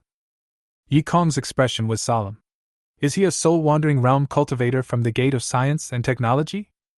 The man took out a stick of incense, lit it and stuck it into the ground, and said in a gloomy voice, "One stick of incense. After one stick of incense, if you are alive, this matter will be over." He attacked instantly and rushed towards Yikong. Yi Zishi hurriedly tried to stop him, but was stopped by a soul-wandering realm cultivator from Danzong. The man arrived in front of Yikong in an instant and punched Yikong in the abdomen. Yikong coughed up blood and his face turned extremely pale. The man grabbed Yikong's head and smashed it to the ground. The ground suddenly exploded, and Yikong vomited blood continuously. In front of the soul-wandering realm, he had no power to resist at all. When the man was about to launch his next attack, Luya suddenly rushed over, threw out several talismans and hit the man. The robot controlled by the man quickly arrived beside the man and blocked all of Luya's attacks. The man turned to look at Luya, sneered, and said, "People from Fu sect? Haha, a bunch of trash who are about to be eliminated by us, dare to attack me?" Under his control, the robot instantly released several talismans, which directly hit Luya. Without holding back at all, Luya, who was in the lower stage of the Dan realm, was seriously injured and fell to the ground. Wang Yi hurriedly stepped forward to protect Luya and block the subsequent talisman attack. His face suddenly turned extremely pale. He had just fought a great battle with the Zerg swarm and his spiritual power was almost gone. Now, he simply didn't have the strength to fight again. The man looked at Fu Zong's people indifferently. When he turned around and was about to attack Yi Kong, Yi Zishi suddenly became anxious and shouted, "Wang Tao! If you kill him, you will be declaring war on the Yi family." Wang Tao's next attack came to an abrupt halt. The expression on his face kept changing. He snorted coldly, withdrew his hand and left. "Who allowed you to hit her?" The seriously injured Yi Kong was like a man and, his eyes turned bloodshot, he clenched the black brick in his hand and smashed it towards Wang Tao's head. The black brick instantly broke through Wang Tao's spiritual defense and smashed a hole in his head. Wang Tao's expression changed instantly, and he knocked Yi Kong to the ground again. With trembling hands, he touched the wound on his head. He looked at the blood on his fingertips, and his face began to become extremely angry. "You dared to hurt my body!" He screamed like crazy, and an iron rod appeared in his palm, piercing Yi Kong's right arm and nailing him to the ground. Yi Kong screamed. Wang Tao looked at him coldly, and took out another iron rod. When he was about to stab him, the spiritual power in Yi Zishi's body burst out instantly, shocking the soul-wandering realm cultivator of the dance sect away and blocking Wang Tao's attack with one shot. Wang Tao looked at Yi Zishi coldly and said in a gloomy voice, "You want to stop me?" Yi Zishi also looked at him coldly and said, "He is from the Yi family." Wang Tao sneered and said, "The Yi family? Look at him now. When will the Yi family have someone possessed by a demon? I am now exorcising demons and defending the way. Even so, I won't allow you to touch him. Since he's possessed by a demon, he should be handled by our investigation team." When Yi Zishi and Wang Tao were in a stalemate, Yi Kong's consciousness began to gradually blur. He tried his best to open his heavy eyelids, and what he saw was Luya, who was seriously injured and unconscious. "I didn't protect it well. I said it clearly." Endless regret arose in his heart. Even if he was possessed by a demon, he could not defeat Wang Tao in the soul-wandering realm. The gap in realm was simply not enough to make up for it. His consciousness fell into darkness, and in a trance he saw a figure. "Demons are not like that. Demons are crazy yet rational beings." His cheeks seemed to be touched by something, and an evil yet gentle voice sounded in his ear. "Let me show you what a real demon is." Wang Tao controlled the robot to block Yi Zishi outside. He said coldly, "Even if you use the name of the Yi family, it's useless. The time of an incense stick has not even passed yet." As soon as he finished speaking, his head was hit hard on the ground. Wang Tao looked painful, and looked at Yi Kong, who was pressing on him with disbelief in his eyes. "How is that possible? I pinned him to the ground, how could he break free so quickly?" His eyes suddenly widened. Yi Kong didn't have his right arm. Chapter 26 Demon Blood Awakening. That guy actually broke his own right arm. A cruel smile appeared on Yi Kong's face, and he punched Wang Tao repeatedly. "You are looking for death!" Wang Tao shouted angrily, and he controlled the robot to attack Yi Kong. At this moment, Yi Kong's body flexibly avoided several talismans sent by the robot, but at the same time he distanced himself from Wang Tao. He looked at the robot standing in front of Wang Tao with great interest, smiled, and said, "It's a nice little gadget, but it's still a dead thing after all." Wang Tao stood up from the ground with a gloomy face. Yi Kong at this moment gave him a very different feeling. Although he was determined to attack him at the cost of losing an arm, he nimbly avoided the talisman attack. In the midst of madness, he still retains his sanity. Yi Kong raised his left hand, clenched it gently, and said leisurely, "Then let's compare and see which is better, your robot or my alien insect." Wang Tao's expression changed, and he saw a black swarm of alien insects surrounding him madly. He hurriedly controlled the robot, and sent out several talismans to attack the alien insect swarms. Yi Kong stood there watching, his smile growing even wider. Under the siege of the alien swarm, Wang Tao was defeated step by step, and the robots he relied on could only barely block the attack of the alien swarm. The endless alien swarms gradually surrounded him. Suddenly he pulled his body back to avoid the sword that was coming towards him. Yi Kong looked at Mo Wenqing, who was attacking him, and asked with a smile, "What's the matter?" Mo Wenching looked at him coldly and said, "Stop it!" Yi Kong looked at Mo Wenching with a smile and said, "Why didn't you ask him to stop before? Or was it because I'm a demon?" Without waiting for Mo Wenching to answer, he sighed and said, "Even if you are a demon, you shouldn't be bullied." His eyes became extremely cold, and more swarms of alien insects gathered frantically. "Miss Mo, if you insist on stopping me, I will declare war on all of you." Mo Wenching looked solemn. The swarm of alien insects summoned by Yi Kong had already covered the surrounding land. Once the war breaks out, even if she is confident that she can kill Yi Kong, the people on their side are bound to suffer heavy casualties. Yi Kong saw the hesitation in Mo Wenching's heart, and the corners of his mouth began to rise slightly. People who practice the way of the Emerald sword are as easy to bully as ever. Ah! Wang Tao suddenly shouted and detonated the robot he was controlling, dispersing the swarm of alien insects and rushing out. There was a hint of surprise in Yi Kong's eyes. He actually was willing to do that. But it was of no use. There was still some distance between the two of them. This time was enough for the surrounding swarm of alien insects to surround Wang Tao again.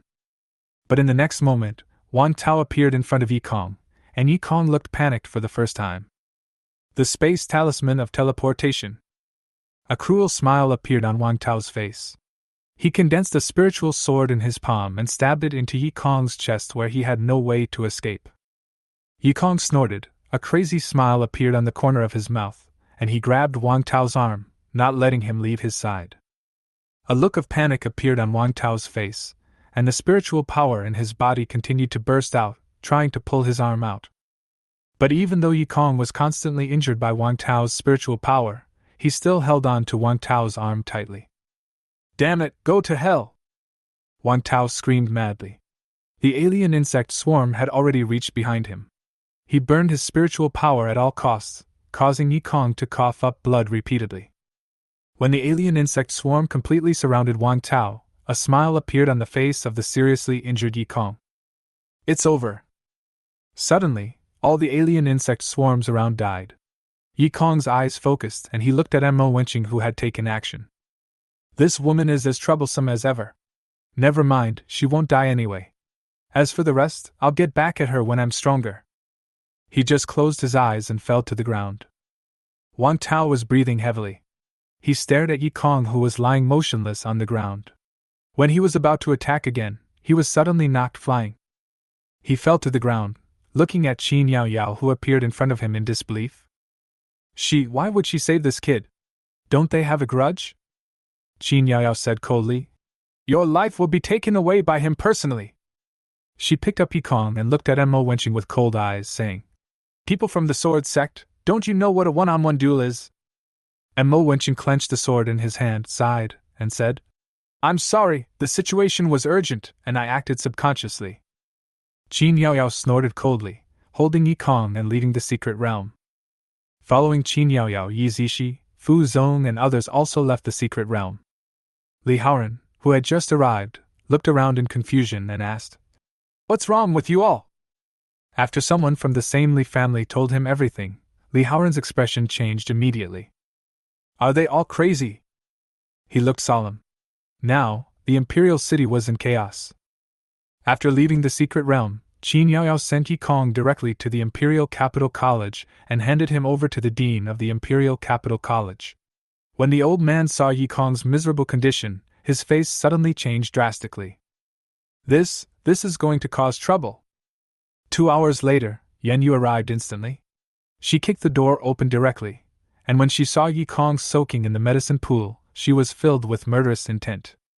She looked at the old man coldly and asked in a cold voice, "What's the situation?" The old man coughed lightly and said, "Don't worry, you won't die." Yan Yu's eyes were colder, and she said coldly, "Not dead? In other words, the injury is very serious?" The old man knew that he couldn't hide it from Yan Yu, so he said, "His right arm is broken, and his left arm is nearly shattered. With the big hole in his chest as the center, his meridians are severed, and his internal organs are almost failing. Although his legs are intact, they may not be able to be used normally because of the severed meridians. He has barely saved his life now, but you should also be prepared for him to be paralyzed in bed for the rest of his life." What kind of magical thing in heaven and earth can completely cure him? The old man looked embarrassed and said, I'm afraid. You know, his realm is only the gathering spirit realm, and his body's endurance is not high. Many spiritual objects in the world cannot be used on him, otherwise they will explode immediately. Don't worry, I will restore him to his original state even if I run out of stock. After all, he is his son. No matter what, that kid is still my apprentice. Yenyu looked at the old man coldly and said, But you should also know that he is also her son. She turned and left angrily. The old man sighed deeply and looked at Yi Kong in the medicine pool with complicated eyes. You're more troublemaking than your father, kid! When everything that happened in the Qingwu secret realm became known to the outside world, the imperial capital began to be in turmoil. The old patriarch of the Li family, the current prime minister of the empire, hurried to the imperial study, bowed to the man in front of him, and said, Your Majesty, I have something to report. The man called His Majesty slowly raised his head, looked at the old patriarch Li, and said with a smile, Isn't this lordly? How come you have time to come to my place today? Well, come and taste the spiritual tea that the queen made for me. The woman who was kneeling beside the man pouring tea raised her head, smiled at the old master Li, and said softly, Prime Minister, please have some tea. But Patriarch Li ignored him and looked at the man steadily, saying in a deep voice, Your Majesty, you know what I am going to say. The man looked at the old Patriarch Li indifferently and said, Lord Li, didn't I tell you? Come over and have some tea. Your Majesty! Patriarch Li shouted, but the man still looked at him indifferently. Patriarch Li gritted his teeth, lowered his head and said, Your Majesty, I obey your order. The man immediately smiled and said, That's right, it's so nice to drink tea. What's the point of taking care of trivial matters? The old Patriarch Li felt extremely bitter. Was that matter just a trivial matter in the eyes of the emperor? Oh, right, the man suddenly said. After Lord Li finishes drinking this cup of tea, please help me announce to the imperial capital that Xiangyuan Mountain needs to be blocked for a period of time, and tell other strangers not to get close to it. Patriarch Li was shocked and could hardly hold the teacup with both hands. The door to science and technology is at Xiangyuan Mountain. He smiled bitterly in his heart. Your Majesty, you have made up your mind. Your Majesty, obey your order. The storm is coming. All the residents around Xiangyuan Mountain were driven away and surrounded by a large group of soldiers. A soldier came up to Yi Tianxing, who was wearing armor, and said, General, everything has been sealed off, and all the residents around have been driven away. Yi Tianxing nodded and looked at a man walking down the mountain. The man looked at Yi Tianxing calmly and said, General Yi, why did you find time to come to me? The soldiers around saw the man's face clearly and began to get nervous. The man was none other than the leader of the Gate of Science and Technology, Zhan Tianhai from the Zhan family. Yi Tianxing jumped off his horse, lit a stick of incense and inserted it into the ground, then slowly said, 1 stick of incense, 1 stick of incense. If you don't die, this matter will be over. Zhan Tianhai frowned slightly. Wang Tao gave Yi Kong 1 stick of incense this time, so did Yi Tianxing also give him 1 stick of incense this time? But I am at the same peak of immortality as you. Zhan Tianhai roared, and all his spiritual power burst out, and he rushed into the sky with Yi Tianxing. Time passed slowly, and when the incense stick burned out, a figure fell from the sky and slammed heavily into the ground. Zhan Tianhai, who was covered in wounds, had trembling eyes and a deep fear in his heart.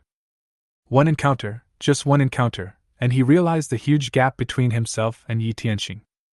In the following time, he used all his trump cards just to survive for the time of a stick of incense. Yi Tianxing also landed from the sky. Without even looking at Zhan Tianhai lying on the ground, he said to his soldiers, Let's go! The old man looked at Yi Kong in the medicine pool with a serious expression. His cultivation in the gathering spirit realm meant that he could only use mild medicines to heal Yi Kong, but his injuries were too severe, so he could only barely keep him from dying. Do you want to increase the potency of the medicine? The old man showed hesitation on his face. If he increased the potency of the medicine, it might be better, but it might also make Yi Kong's injuries worse. What a hassle! He sighed slightly, his eyes fixed on Yi Kong. The old man frowned slightly, wondering, this kid has only been in the medicine pool for half an hour, why is the energy in the medicine pool consumed so quickly? He stepped forward to take a look, and found that most of the energy in the medicine pool had indeed been consumed, but this shouldn't be the case. Even if someone at the Danhua realm was allowed to absorb the energy from the medicine pool, it definitely wouldn't be that fast. After thinking it over, he decided to replenish the medicine first. After another half an hour, the old man checked the medicine pool again and found that it was still mostly consumed. A trace of surprise flashed in his eyes. This kid's physique is definitely not ordinary. He gritted his teeth, directly increased the potency of the medicine, then stood aside and watched carefully. If any abnormality appeared, he would immediately take action to pull Yi Kong out of the medicine pool. At this moment, Yi Kong was happily devouring the pure power that was continuously pouring into his body. In his dantian, 8 different spiritual powers formed a large formation, constantly digesting the pure power that was madly pouring in. In addition to the 3 kinds of spiritual power he already possesses, namely wind, fire and thunder, he also has 5 other spiritual powers of heaven, earth, water, mountain and marsh. 8 kinds of spiritual power are distributed in 8 directions, forming the 8 diagrams. Yi Kong had never noticed it before, but this time he was in a life and death crisis, and the 5 kinds of spiritual powers directly emerged. The 8 kinds of spiritual powers formed a circulation, madly devouring the power in the medicine pool. He could clearly feel that his injuries were slowly recovering. If he could continue to devour like this, he was sure that he would be completely restored to his original state within a month. The old man outside the medicine pool had a look of shock on his face. The energy in the medicine pool was enough to burst it even if a Danhua realm cultivator came, and Yi Kong still seemed to have not reached the upper limit. This kid's endurance is comparable to that of a wandering soul. The old man's eyes flickered constantly. At this rate, he could increase the strength of the medicine, and Yi Kong would most likely recover completely. The old man breathed a sigh of relief. This way, he didn't have to worry about those guys continuing to go crazy. He quickly increased the potency of the medicine in the medicine pool, and Yi Kong, as he expected, madly devoured the power in it without any surprise. 3 days later, Yenyu came again. She looked at the old man anxiously and shouted, "How is he?" The old man pointed at Yi Kong in the medicine pool and said, "His body's endurance is stronger than I thought. At this rate, there is every hope that he will recover." Yen Yu's face lit up with joy and she breathed a sigh of relief. Very good. But her expression quickly darkened again. Even if Yi Kong returned to normal, the pain inflicted on him would not disappear. Yi Tianqing, that coward, actually only seriously injured Zhan Tianhai. What's the use of an incense stick? Even if the time is up, can't we just keep fighting? If I were not only at the Rong Dao realm, I would definitely let that Zhan Tianhai know who he cannot hurt. The more Yen Yu thought about it, the angrier she became, but the moment she saw Yi Kong, everything returned to calm. A month later, Yi Kong's injuries were completely healed. The old man smiled and said, "It's all right now. Next, we just have to wait for him to wake up." But in the next moment, Yi Kong's body suddenly began to tremble. Yen Yu's expression changed. She looked at the old man and said, "Didn't you say there wouldn't be any problems?"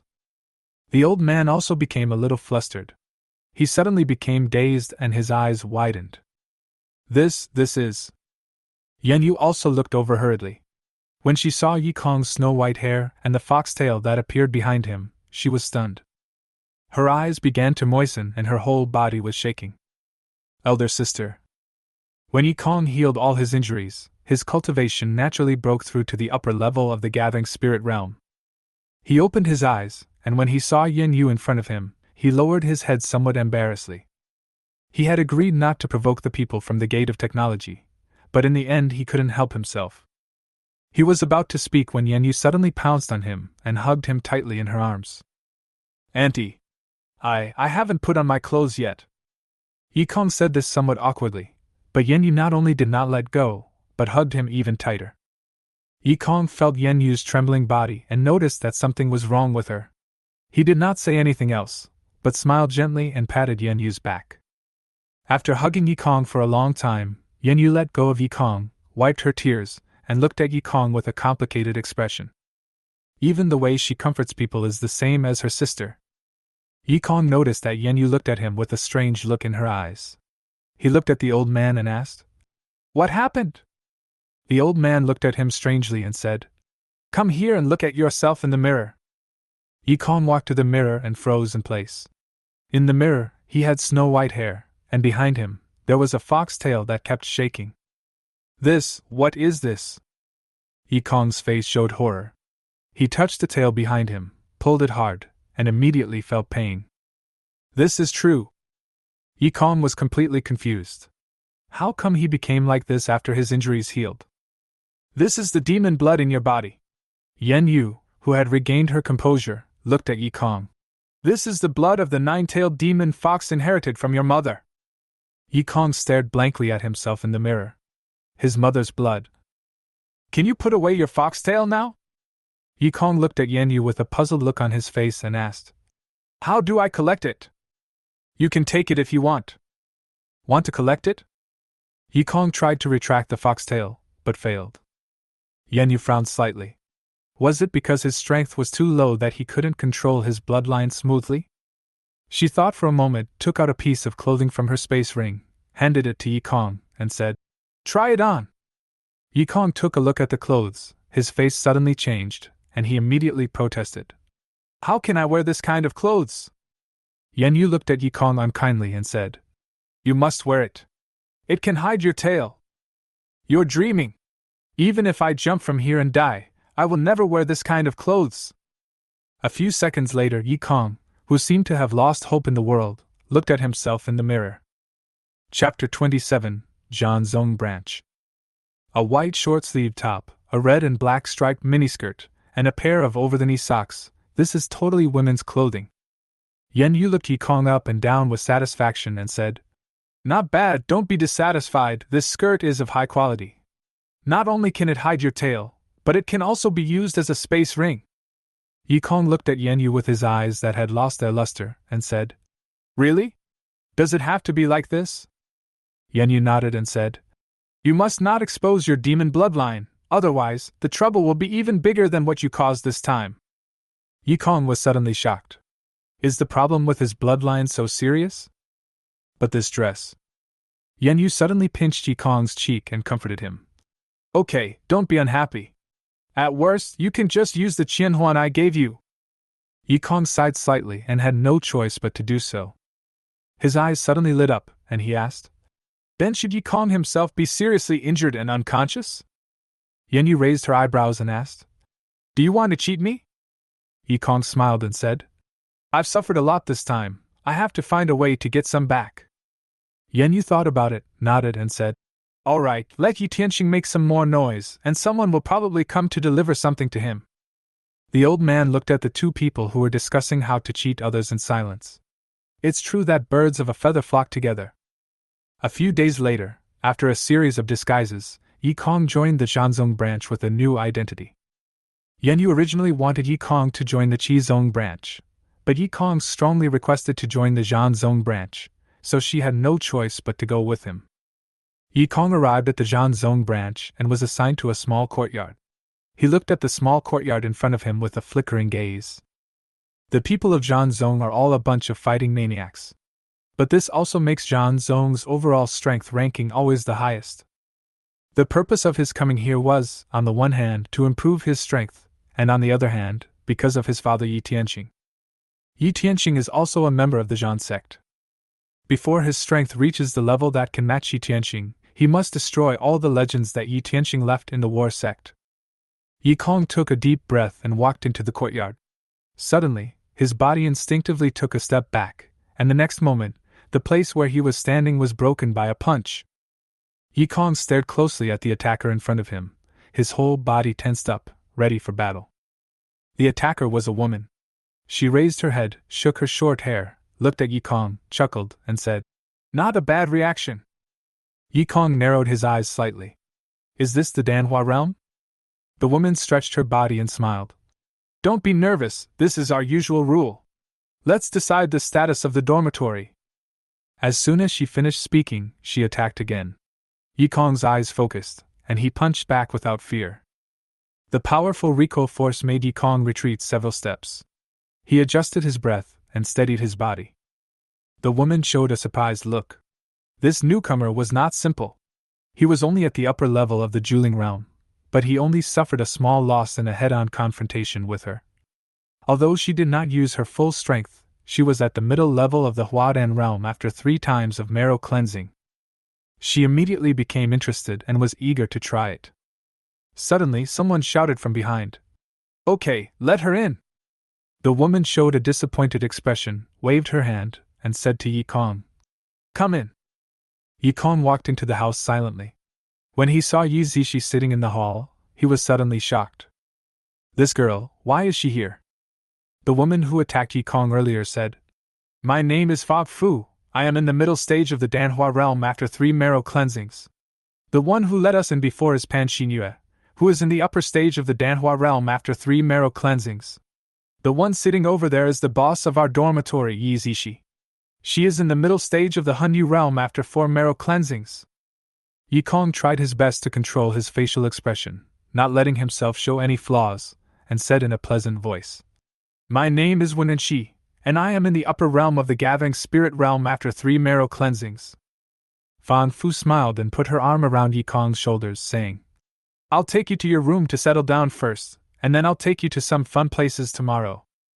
Yi Kong was confused. A fun place? He followed Fang Fu to a room and stayed there temporarily. Yi Kong lay on the bed and sighed softly. "How come I was assigned to the same dormitory with Yi Zishi? Now I have to hide well."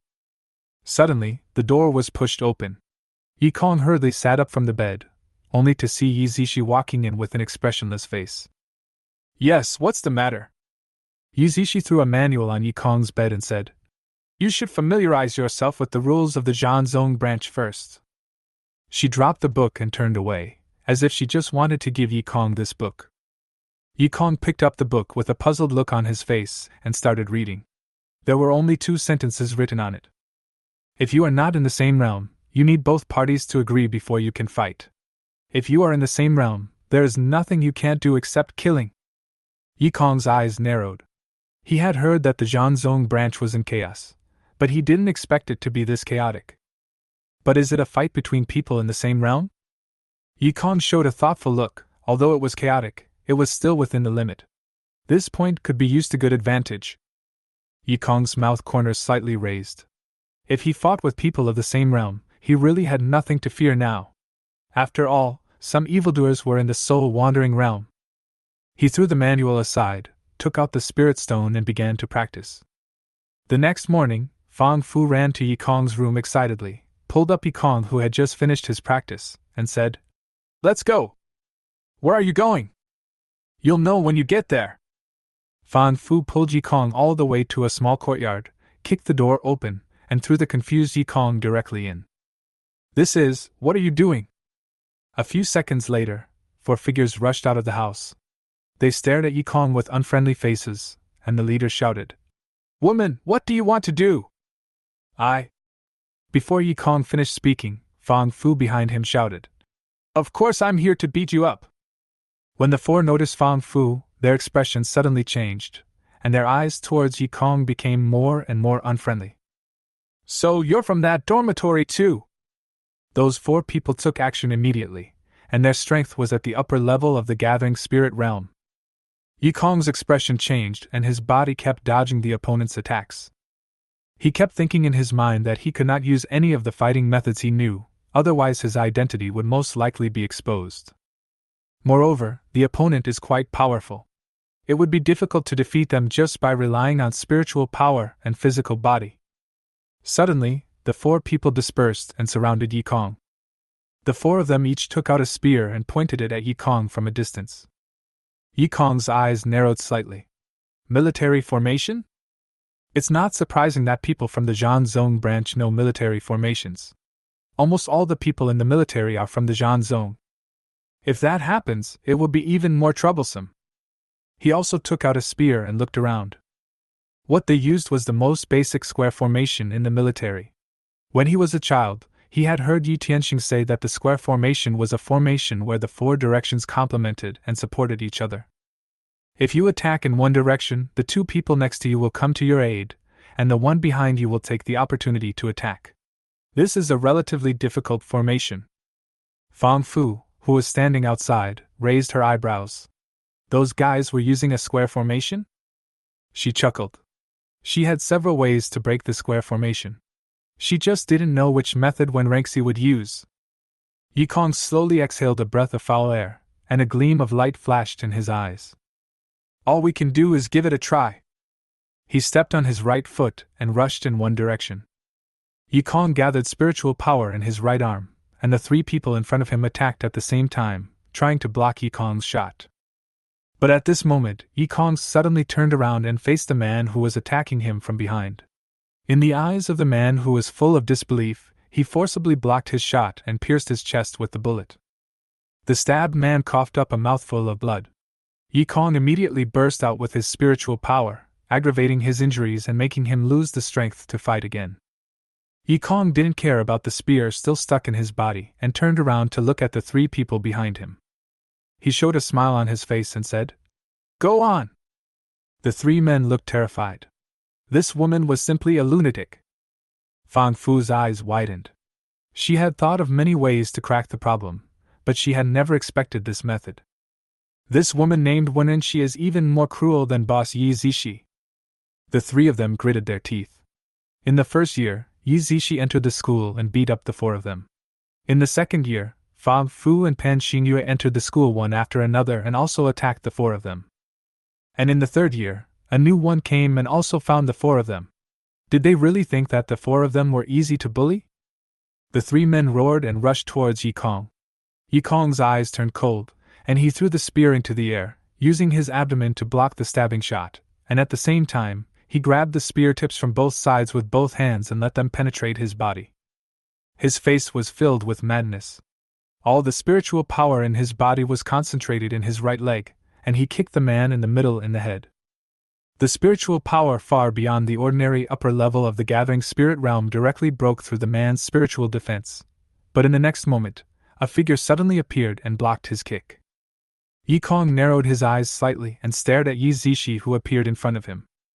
Yi Zishi looked at him and said slowly, "You should have seen it yesterday, right? Killing is not allowed in the Zhanzong branch." Yikong chuckled and said leisurely, "Then you should also know that for those who are not in the same realm, they can only fight with the consent of both parties." The two looked at each other for a long time, and finally Yi Zishi looked away first. She threw the three people away and shouted to Fang Fu, "Fang Fu, come and help her apply the medicine." "Oh, okay." Fang Fu ran over in a hurry, and just when she was about to take action, Yikong directly pulled out his hands, abdomen and the spear, without paying any attention to the blood gushing out, and stuffed a pill into his mouth. The bagua formation in the body is constantly running, digesting the pure medicinal power that enters the body to restore physical injuries. Fang Fu was stunned for a moment, then forced a smile and said, I? Yikong passed by her and said softly, "I will personally take this place back after I reach the Danhua realm." Fang Fu's body suddenly stiffened, revealing a somewhat aggrieved expression. "What? Everyone is doing this." Yikong came to the library. Before he could restore his true identity, he had to get something from here. Although he did not have enough credits to borrow books, all new students of the Zhanzong branch were given one opportunity to borrow books for free. "I have to pick something better." Yikong selected carefully. He didn't need to practice any technique. The bagua formation he already possessed was the best technique. What he lacks now is new tactics. Yikong took out a book of combat techniques and started reading it. Liyinsha, a second-grade combat method, can be used swiftly when it is cultivated to the highest level. Yikong showed a look of disdain. It was so weak, not as useful as his instant thunder technique. No! Shocking Tiger Fist, a second-grade fighting method, with fierce punching power. Well, it seems possible. But the second-grade combat method? No! Earth-breaking palm? No! Hunting shadow sword technique? No! After Yikong looked through the entire first floor of the library, he still didn't find the fighting method he liked. He sighed slightly and set his eyes on the stairs leading to the second floor of the library. There should be a lot of good things on the second floor, but it's a pity that he is not qualified to go up now. Yikong returned empty-handed. Since he didn't see any fighting methods he liked, there was no need to force it. He might as well get some good stuff from those guys. His consciousness escaped into the courtyard, but before he could open his mouth, a bolt of lightning directly killed his consciousness. Yi Kong, who had regained consciousness, looked at the armored man with surprise and couldn't help but ask, "What are you doing? Don't you just want a new way of fighting?" The armored man's spear condensed with lightning. "I'll teach you directly." Yi Kong, who had died tens of thousands of times, looked pale and could hardly hold the spear in his hand. The skill that the armored man taught him was called Lei Ju. Different from instant lightning, Lei Ju compresses the spiritual power in the body to the extreme, condenses it on the tip of the gun, and then releases it. But military force is also needed. The armored man put away his spear and said calmly, "It's barely okay. You just need to get familiar with it later.